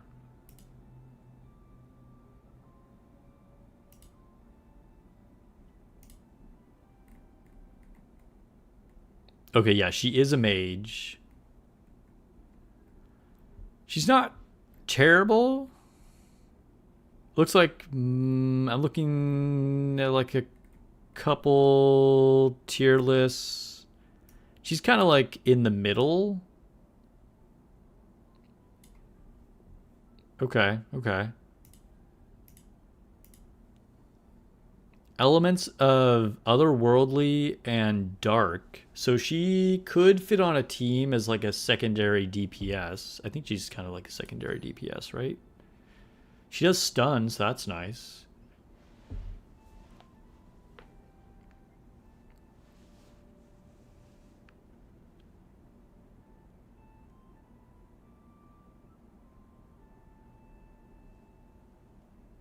Yeah, being able to summon seems kind of cool, right? I've fought against her, and it's like pretty annoying. The pull rates here seem pretty bad. Faust should have interactions, yes, because she is an SSR+. Should we test it for science?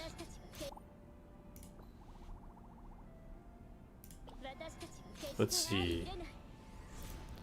Where is Faust?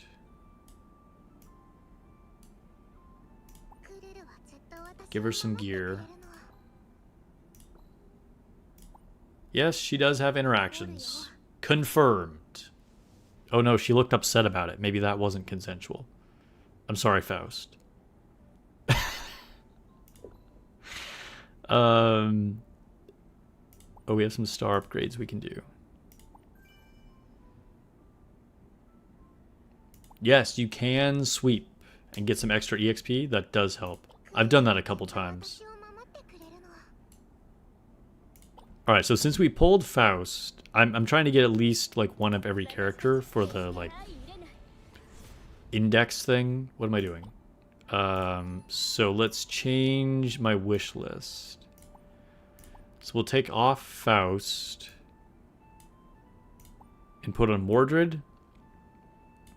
I think Mordred looks badass. Like, she's super cool. But I think she's considered to be one of the worst SSR plus and assassins in the game. Which is unfortunate for her. Like, I think she's pretty bad. Let me see. Yeah. She's ranked very low. Basically, any assassin is better than her from what I'm seeing. I don't even remember what Mordred's kit is, though. But she looks super cool. So we're going to try and get one copy of her. Yeah, change to new units to get more account power, right? Like, obviously you want to keep the main units that you're going to be using all the time on the wish list. But then otherwise have new units, right? All right, let's try summoning again.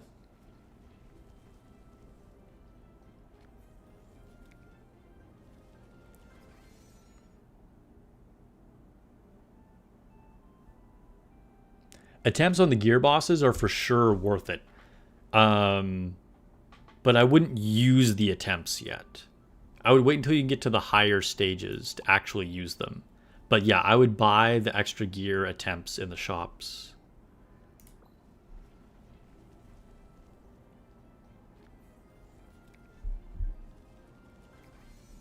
Is a running theme that you play the characters that almost never top tier? Well, hey, honestly, I totally respect that. I totally respect that.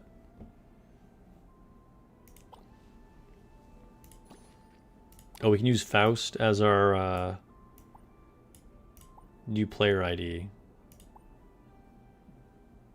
Dude, at first, I didn't realize that this frame was a limited time one. And then when I found out it was, I was like, oh, that's so annoying. But it looks like it'll overlap. Like, you should never run out of it if you keep your ranking. I don't know. I don't like limited time cosmetics. I feel like it's kind of lame. So hopefully I won't lose it because it looks badass. But if I ever do lose it, I might not ever use it again, even if I earn it, just in protest. I'll use this one with the cat paw or something like that. From Fenrir. Yeah, it's a PvP one. Yeah. But it should just be permanent. I hate games that do, like, temporary, like, seasonal shit like that. And, okay, here's another weird thing about Dragon Traveler.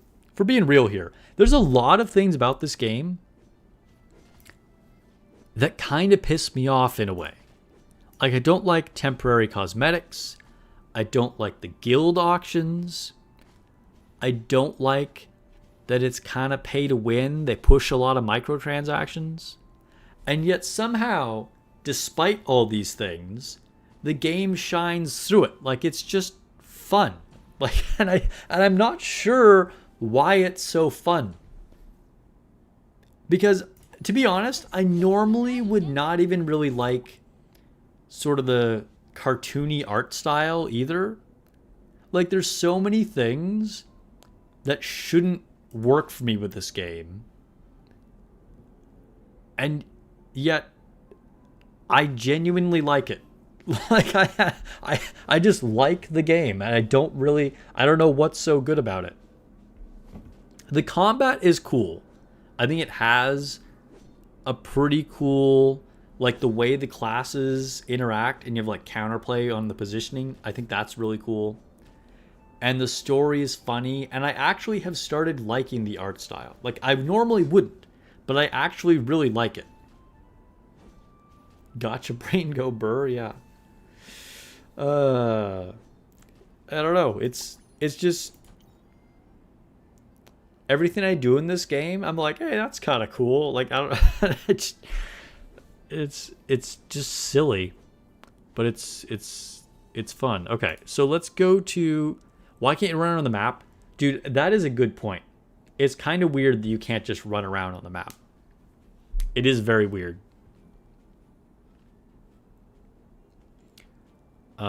Okay, so we'll block Fenrir. Yeah, I manual play a lot of stages. Like if I don't, like I obviously just try it on auto, but then I will try generally quite a bit to manual it to see if I can get through it, because it can make a big difference if you choose the right targets or hold your super attacks. Vivian's story was pretty decent. I mean, the whole story has been like, you know, everything's been pretty entertaining. Like, it's very simple, you know. But it's entertaining. It takes a lot of ideas from other games and then makes them a little better. That's fair.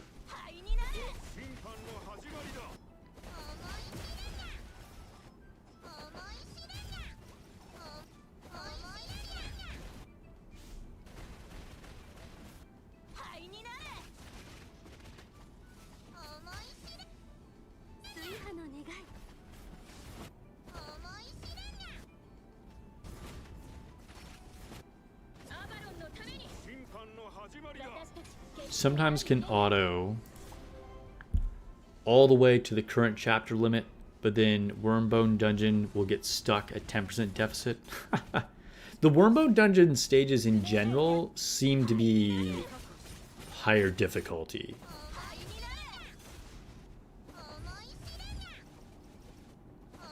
You'd head out for the night?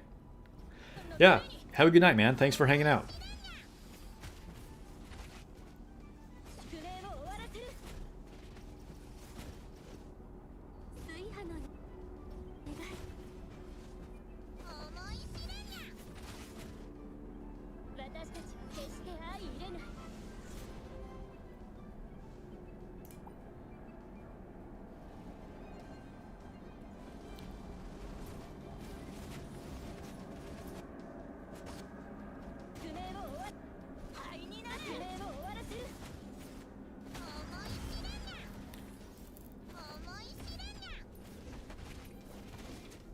Oof. Alright, so it looks like this stage is one that I'm probably going to have to try and manual.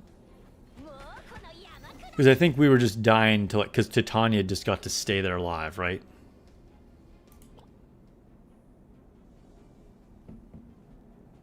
Oh yeah, we got to see, what was it? Blue Dragon? Jade Dragon? Green Dragon? I think that's what you're talking about, though. The other saints.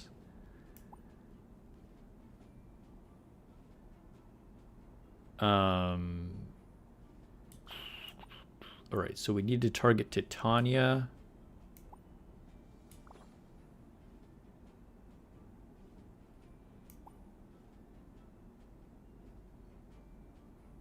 Maybe we move backwards.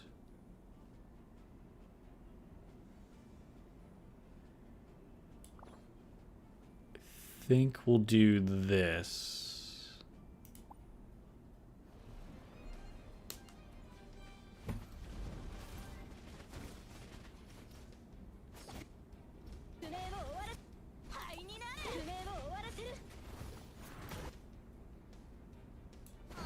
Okay, cool. We killed Titania. So I think I can just go to auto after that. I just had to make sure I directed Fenrir's attack to the appropriate spot, and then everything worked out. Oof. Or will it? Ooh, it's really close. Okay, yeah. We're gonna make it. We're gonna make it. Cool.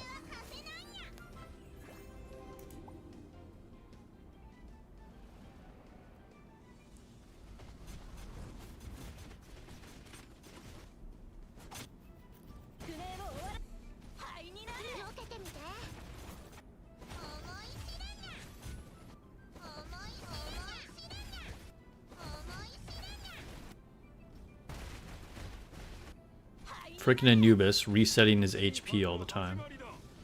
Dude, he is the most annoying enemy, I think, in the whole game. Oh, Fenrir versus Fenrir. But it's 3-on-1.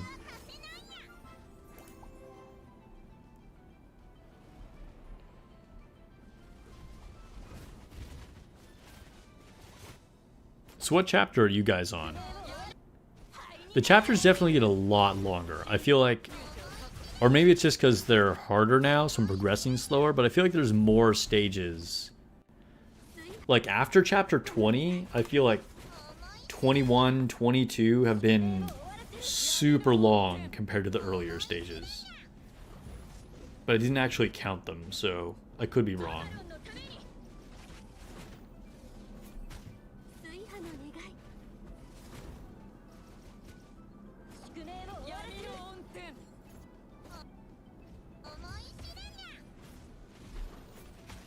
Lone Syndicate is currently on chapter 21. Okay. Fangor is on 24. Wow, that's impressive. Dang, Vivian.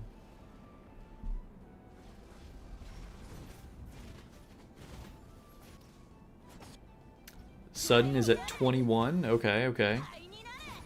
2180, so the last stage. Might be able to beat it tonight. Cool.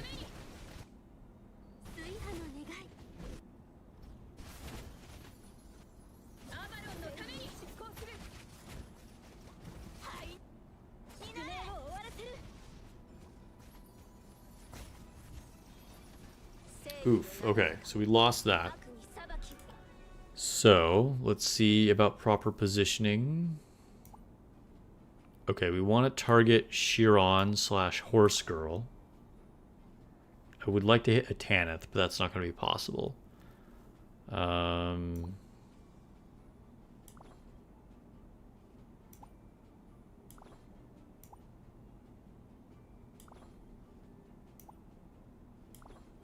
think we'll try this positioning.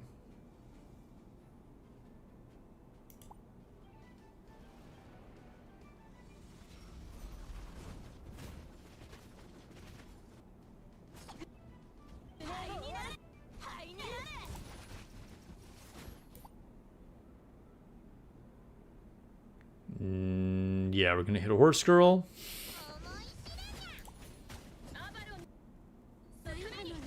Oh, I wasn't in time to save her.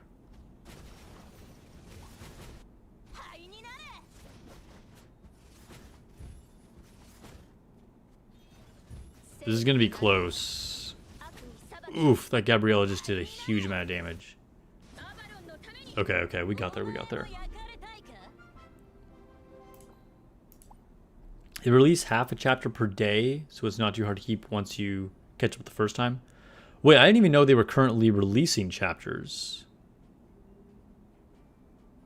I thought these were all just the chapters available at launch, which surprised me. I was like, I feel like there's way more of the story available than I would expect normally.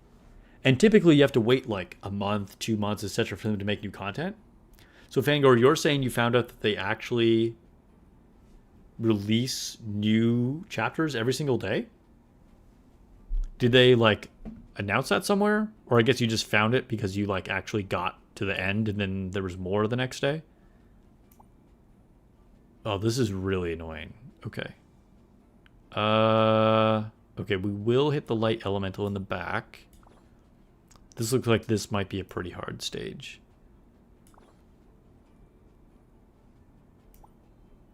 I think we go with this.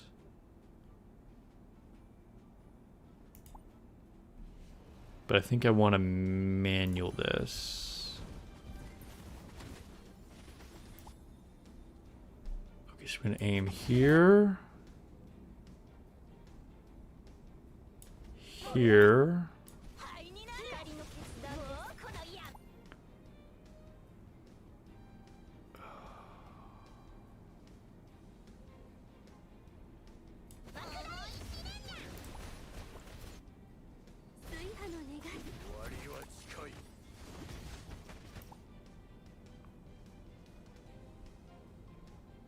Okay, we can auto from here on out.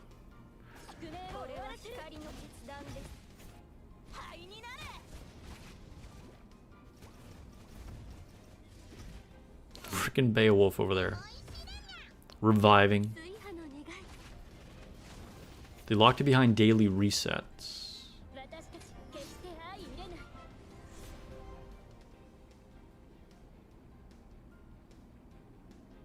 Not sure what you mean.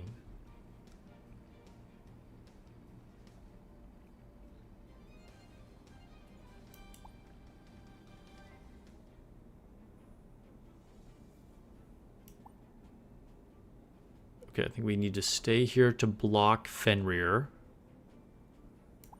And then, again, we want to hit the healer and their buffer. So hit Scheherazade right away.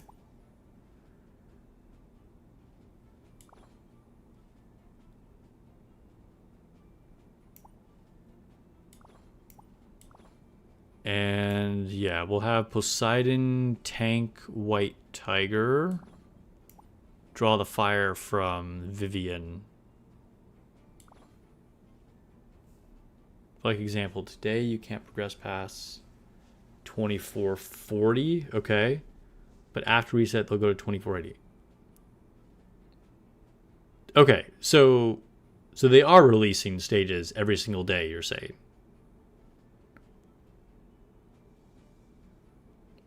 That, interesting. So yeah, every single day we're getting more content. That's kind of wild.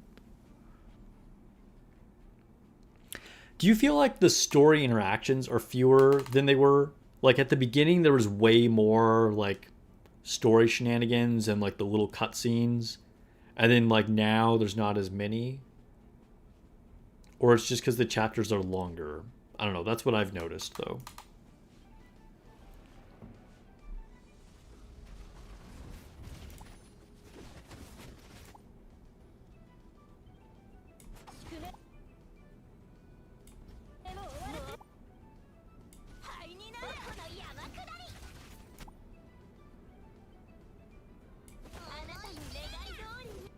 Cool, we took out Scheherazade. Should be pretty easy from this point forward.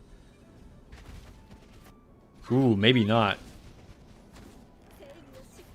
Oh, actually, we're probably going to lose this. Dang, I was already manualing too. Okay, alright. So maybe that's just where we're at for now. Like one cutscene per chapter? Yeah, I guess. Maybe I'm remembering wrong. It felt like there was more earlier on, but probably not. Yeah, it did feel like there were 3 or 4 at the beginning, right? Like after chapter 10 or so? Yeah, okay, alright. So I'm not crazy.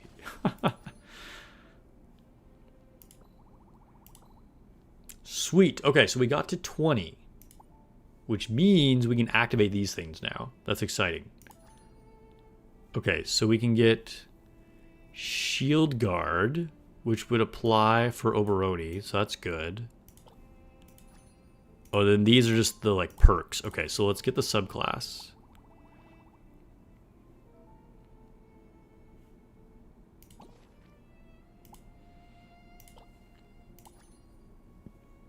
Let's see, what does this do? When taking any damage, reduce the attack of the damage source by 4%.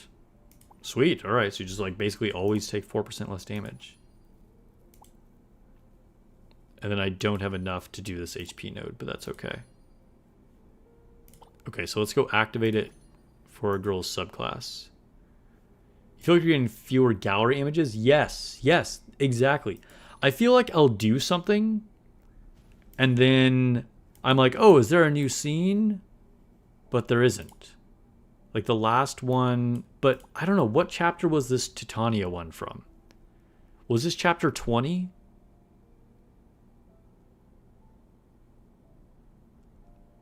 Or 19? I don't know, I feel like there's been a couple chapters since getting it.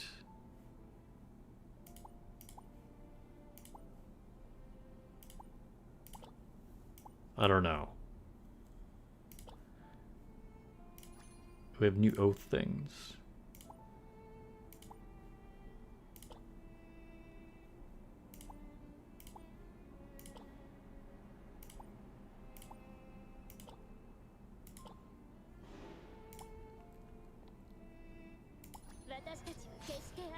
It was from 19? Okay, yeah. So I'm on chapter 22, but haven't gotten another one since. I hope that doesn't mean we'll just never get them again. Because, like, they're kind of fun. Dude, that'll make our big titty elf girl even more resilient. Okay, we can also activate it for the tree and the golem, which are actually both pretty good tanks, to be honest.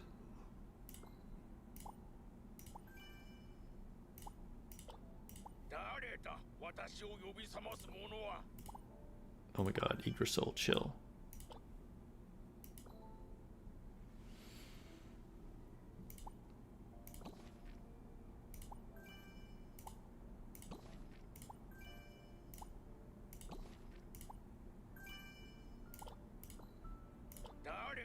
So I'm waiting on fodder for a few things. So I need fodder for Siegfried. I need fodder for Fenrir. Actually, I need one more of her main things too. I need fodder. Oh, I can... but I want to keep this one though. Okay, so I do still need fodder for Oberoni. Because I don't want to use the copy of her, because for the next stage I'm going to need this. So yeah, but I'm getting close. Hey, we can get our red star on Vivian. Okay, I needed fodder for her, but let's do it.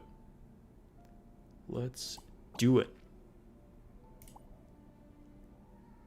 Nice, that's a big power spike. Getting to your first red star is like kind of a big deal. Okay, okay, that's cool. And then I need fodder for Herman? Herman, right? Yeah, I need fodder for Herman as well. But I'm gonna level up Oberoni first. So even though I could do this, I'm gonna save that. And I think that's the only ones that I'm just like waiting on fodder for.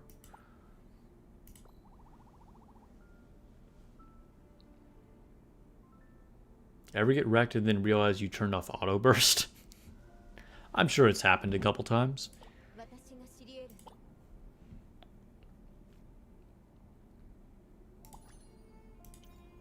Wait, why do I have an alert here? What can I still star upgrade? There's nothing I can...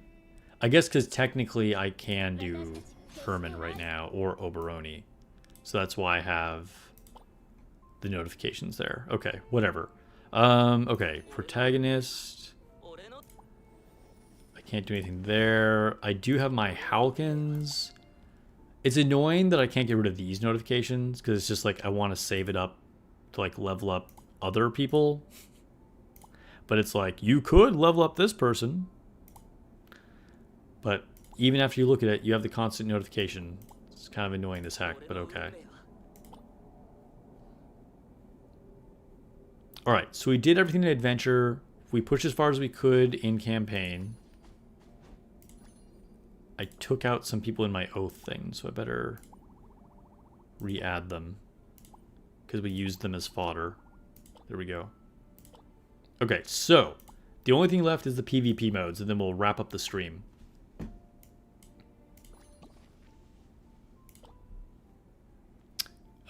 Okay, so I'm at 3.2 now. Nice. All right, let's see if we can crush this guy. Remember, you can move your things around. Listen to this little guy. Drag and change team order, just like you can in Nikke. It's amazing how many people on stream when I'm playing Special Arena, people are like, I didn't know you could drag your teams around. So it's a thing on both games. Okay, so we'll throw our weakest team at their strongest one. And then I think we'll win like this. Yep.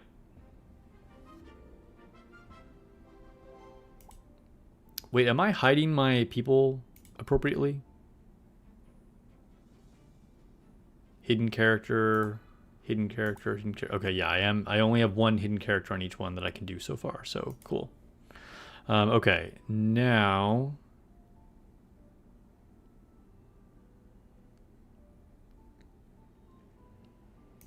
try and beat this guy.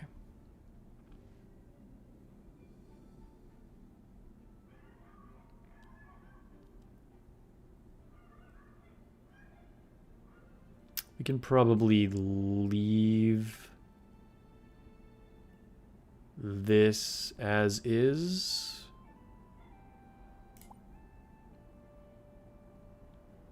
Nice.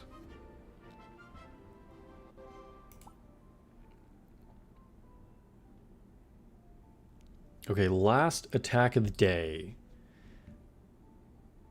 Oh, this one will actually give me +6 a day. Okay, we're going to go for this again.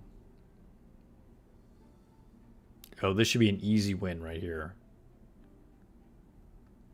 Yeah, we'll take this.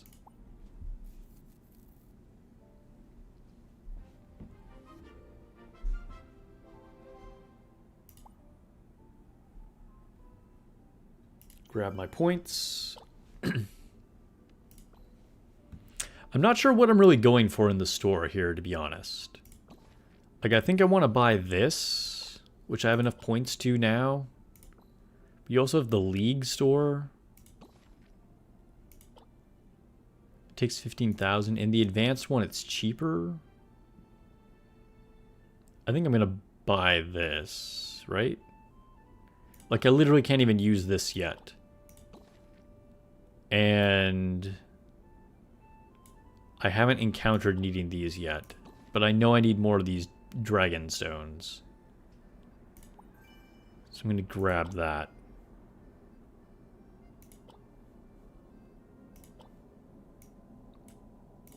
Okay, this... it only, like, the attacks happen at a certain time of day.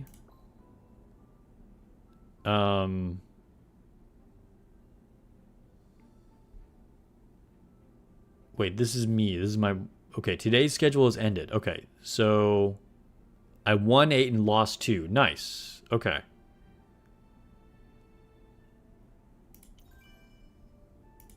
Oh, I didn't even... I don't think I opened these from the last round. Because I didn't even realize you could open these. Oh, did it automatically get added?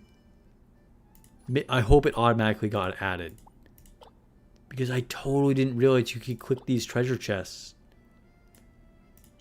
And last time I won 7 out of 10, I think. Oh, dang. It's getting late, so you're going to head out for the night? Yeah. Have a good night, Lone Syndicate. Thanks for hanging out. I hope these just got added.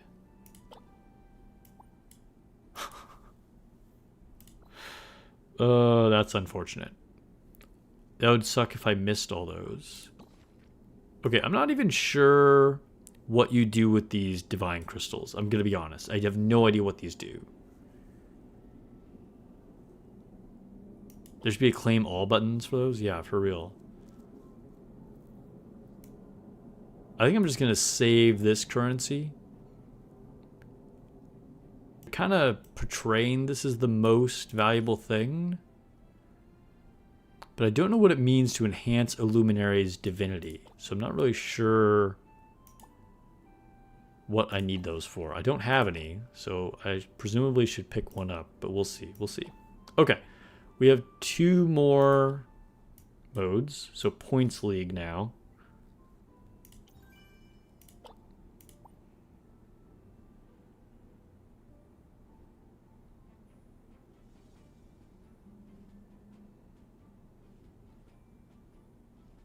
All right, so I'm using Hades, but I think at this point, actually, I want to put in Vivian.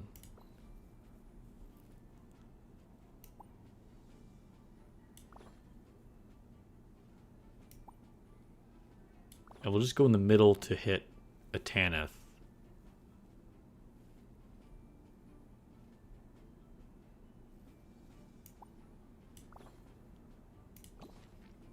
Move Vivian's attack up.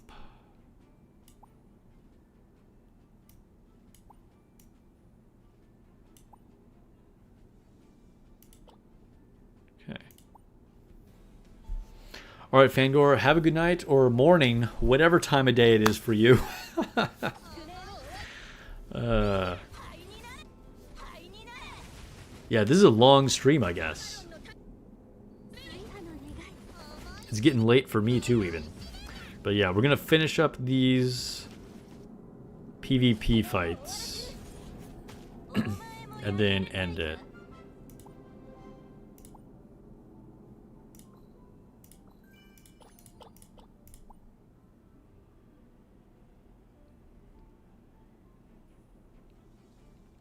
All right, I think we probably want to block here. Oh, we definitely want to hit Titania. And we'll leave it like this, I think.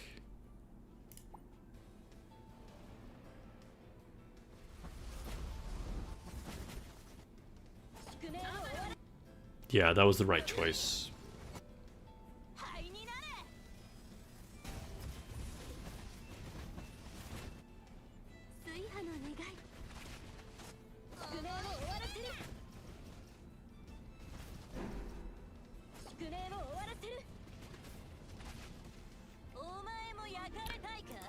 So I just thought of something.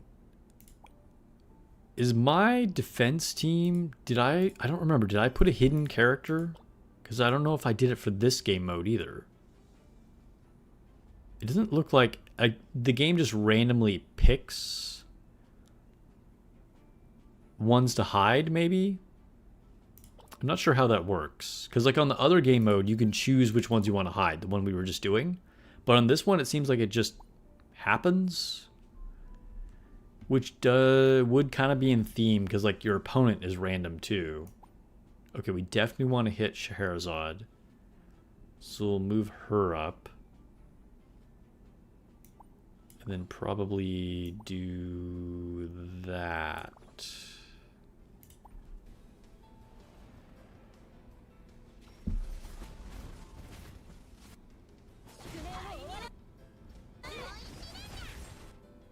Cool, alright, we took out their Scheherazade. It should be easy at this point.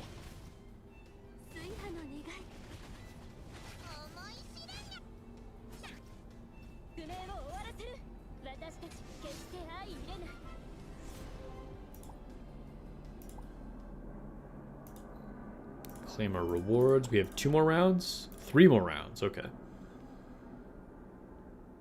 Ooh, this person is powerful. Ooh, again, we will hit Scheherazade.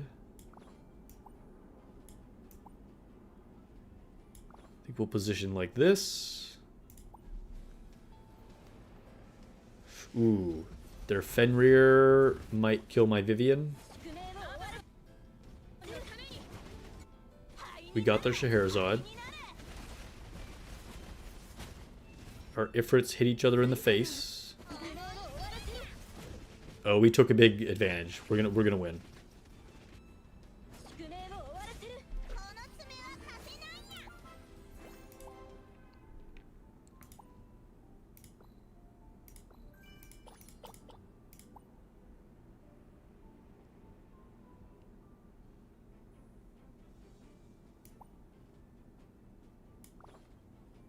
Okay, again, we want to hit Titania. It's nice when I can see there's no guard there.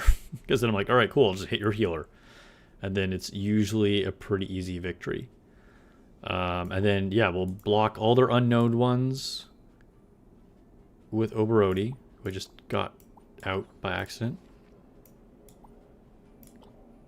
And I think we leave the positioning. Yep. We are underpowered, so we could still lose this. But I think our strategy is sound. Oh yeah, we got this.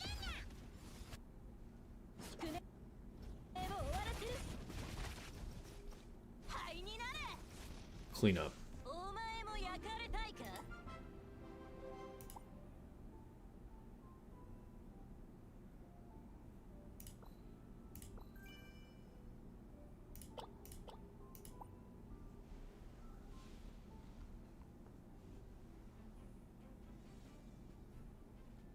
This is a rather interesting team. They have a very high combat value. They're using the SR Siren or whatever her name is. I think we move over.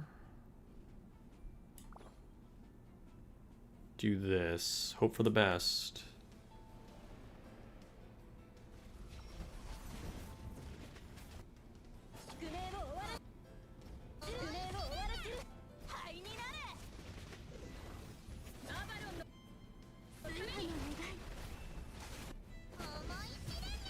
Oh, we just took an advantage. Yeah, we got this. Gabrielle is still alive, though. She could ruin us. Oh, okay, okay. We took her out. We took her out.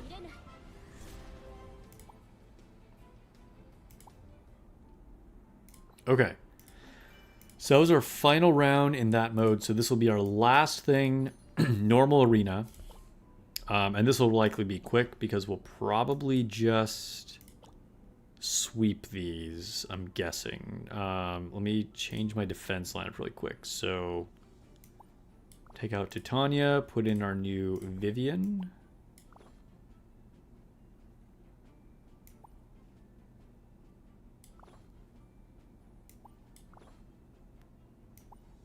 Yeah, we probably want to... maybe move this back, actually. Do this setup.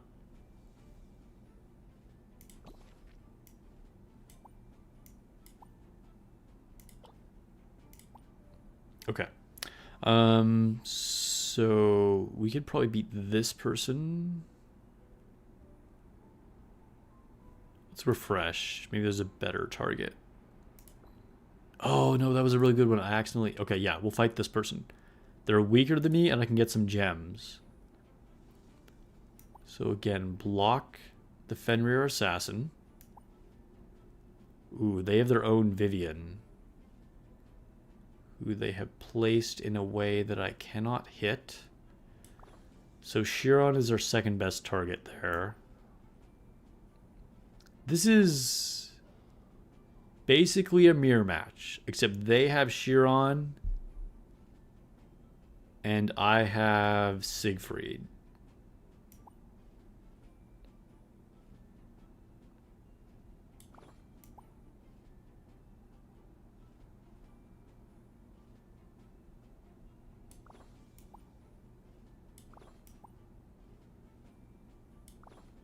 Okay, let's see how this goes.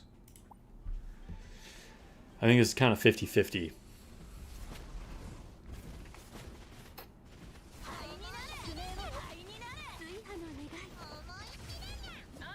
Ooh, okay. We got it. We got it.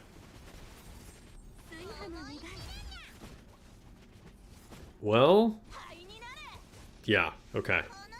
It actually started to look a little scary at the end there, but we pulled through. Okay. Oh, nice. Got the shards.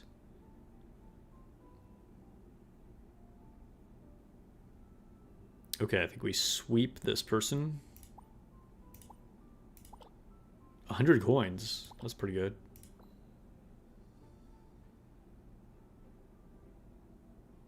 We'll challenge this person. Dude, okay. So this we have a pretty significant power advantage, and we can get almost 200 crystals. All right, we're gonna hit their Gabrielle. Block White Tiger. I wish I could hit Titania, but that's how it goes. So yeah, okay, start.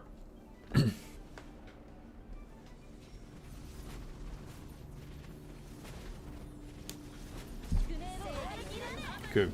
Oh yeah, we got it. We got it.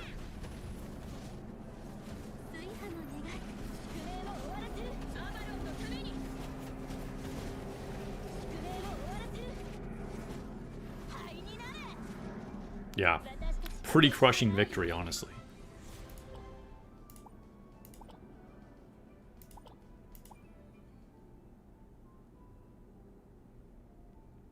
All right, at this point, it might just be sweep, sweep, sweep.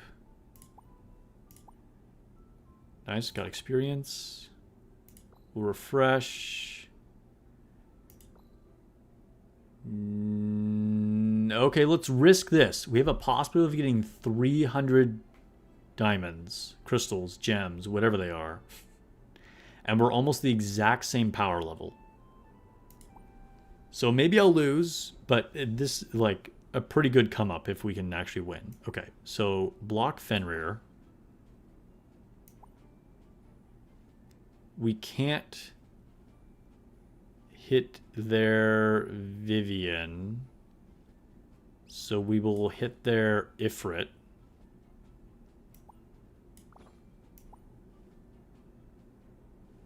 We'll move to this side with Poseidon.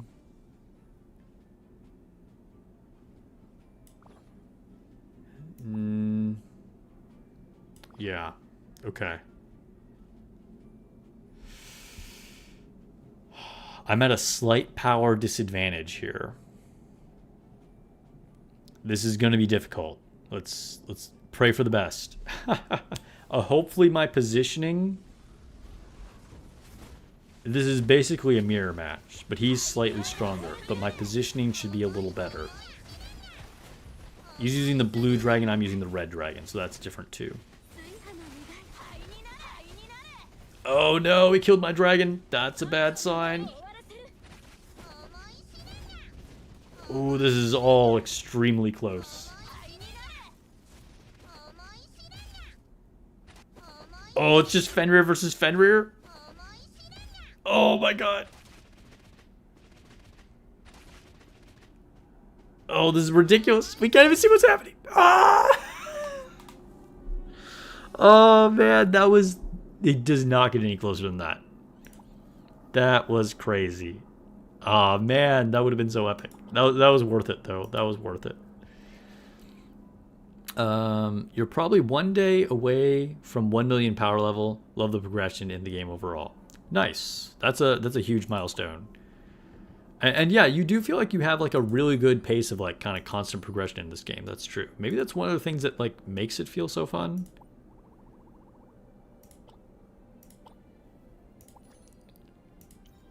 Okay, we'll open our things really quick and then say goodnight. Okay, so we got that. We can break through. We will do it for archers, mages, assassins. We'll do it for archer. Because, I mean, that's where our main DPS is. Okay, and then claim. We can do a free sweep, which maybe we can do another breakthrough with that.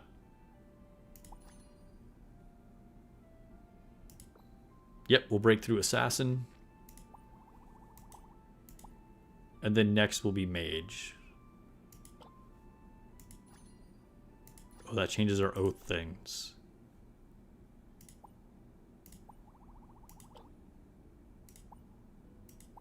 I always do these in order of importance.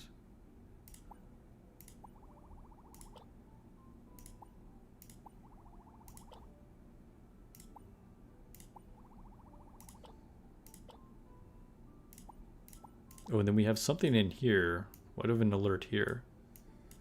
Mythic Descent.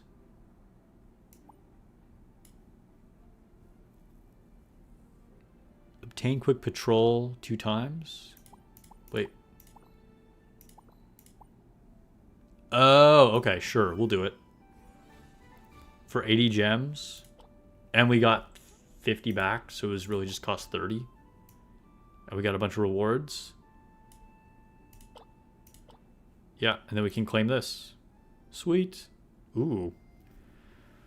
We're building somebody schmexy looking. Is that Ares? That might be Ares. Does this give us more dice? Dude, I feel like suddenly now we have like a bunch of things to claim. Alright, we got some dice. Alright. We'll roll these dice really quick. Archer's always first for you too, because Ifrit? Yeah, exactly.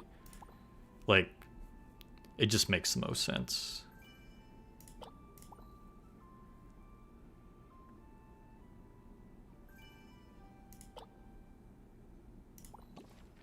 Anything worth buying in here now? No, I'll save for this because we still have days to go.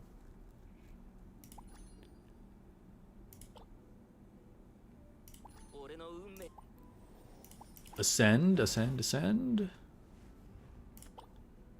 And finally, go to our luminaries. Do we need to star upgrade anything? No. All right. That is it. All right. Thanks for hanging out, guys. For those of you who managed to make it to the end of the stream, I know it's late, and I know for a lot of people in other time zones, they already had to go to bed. But it's been a good stream. This was far longer than I intended. I guess all that velvet testing took a long time. I will edit the video. I'll have it out for tomorrow morning. Unless you stay up really late, maybe you'll be able to catch it tonight. We'll see. All right. Hope you guys have a great night, morning, afternoon, whatever time of day it is for you, wherever you're at. I'll catch you guys in the next video for velvet testing and the next stream next week. Peace.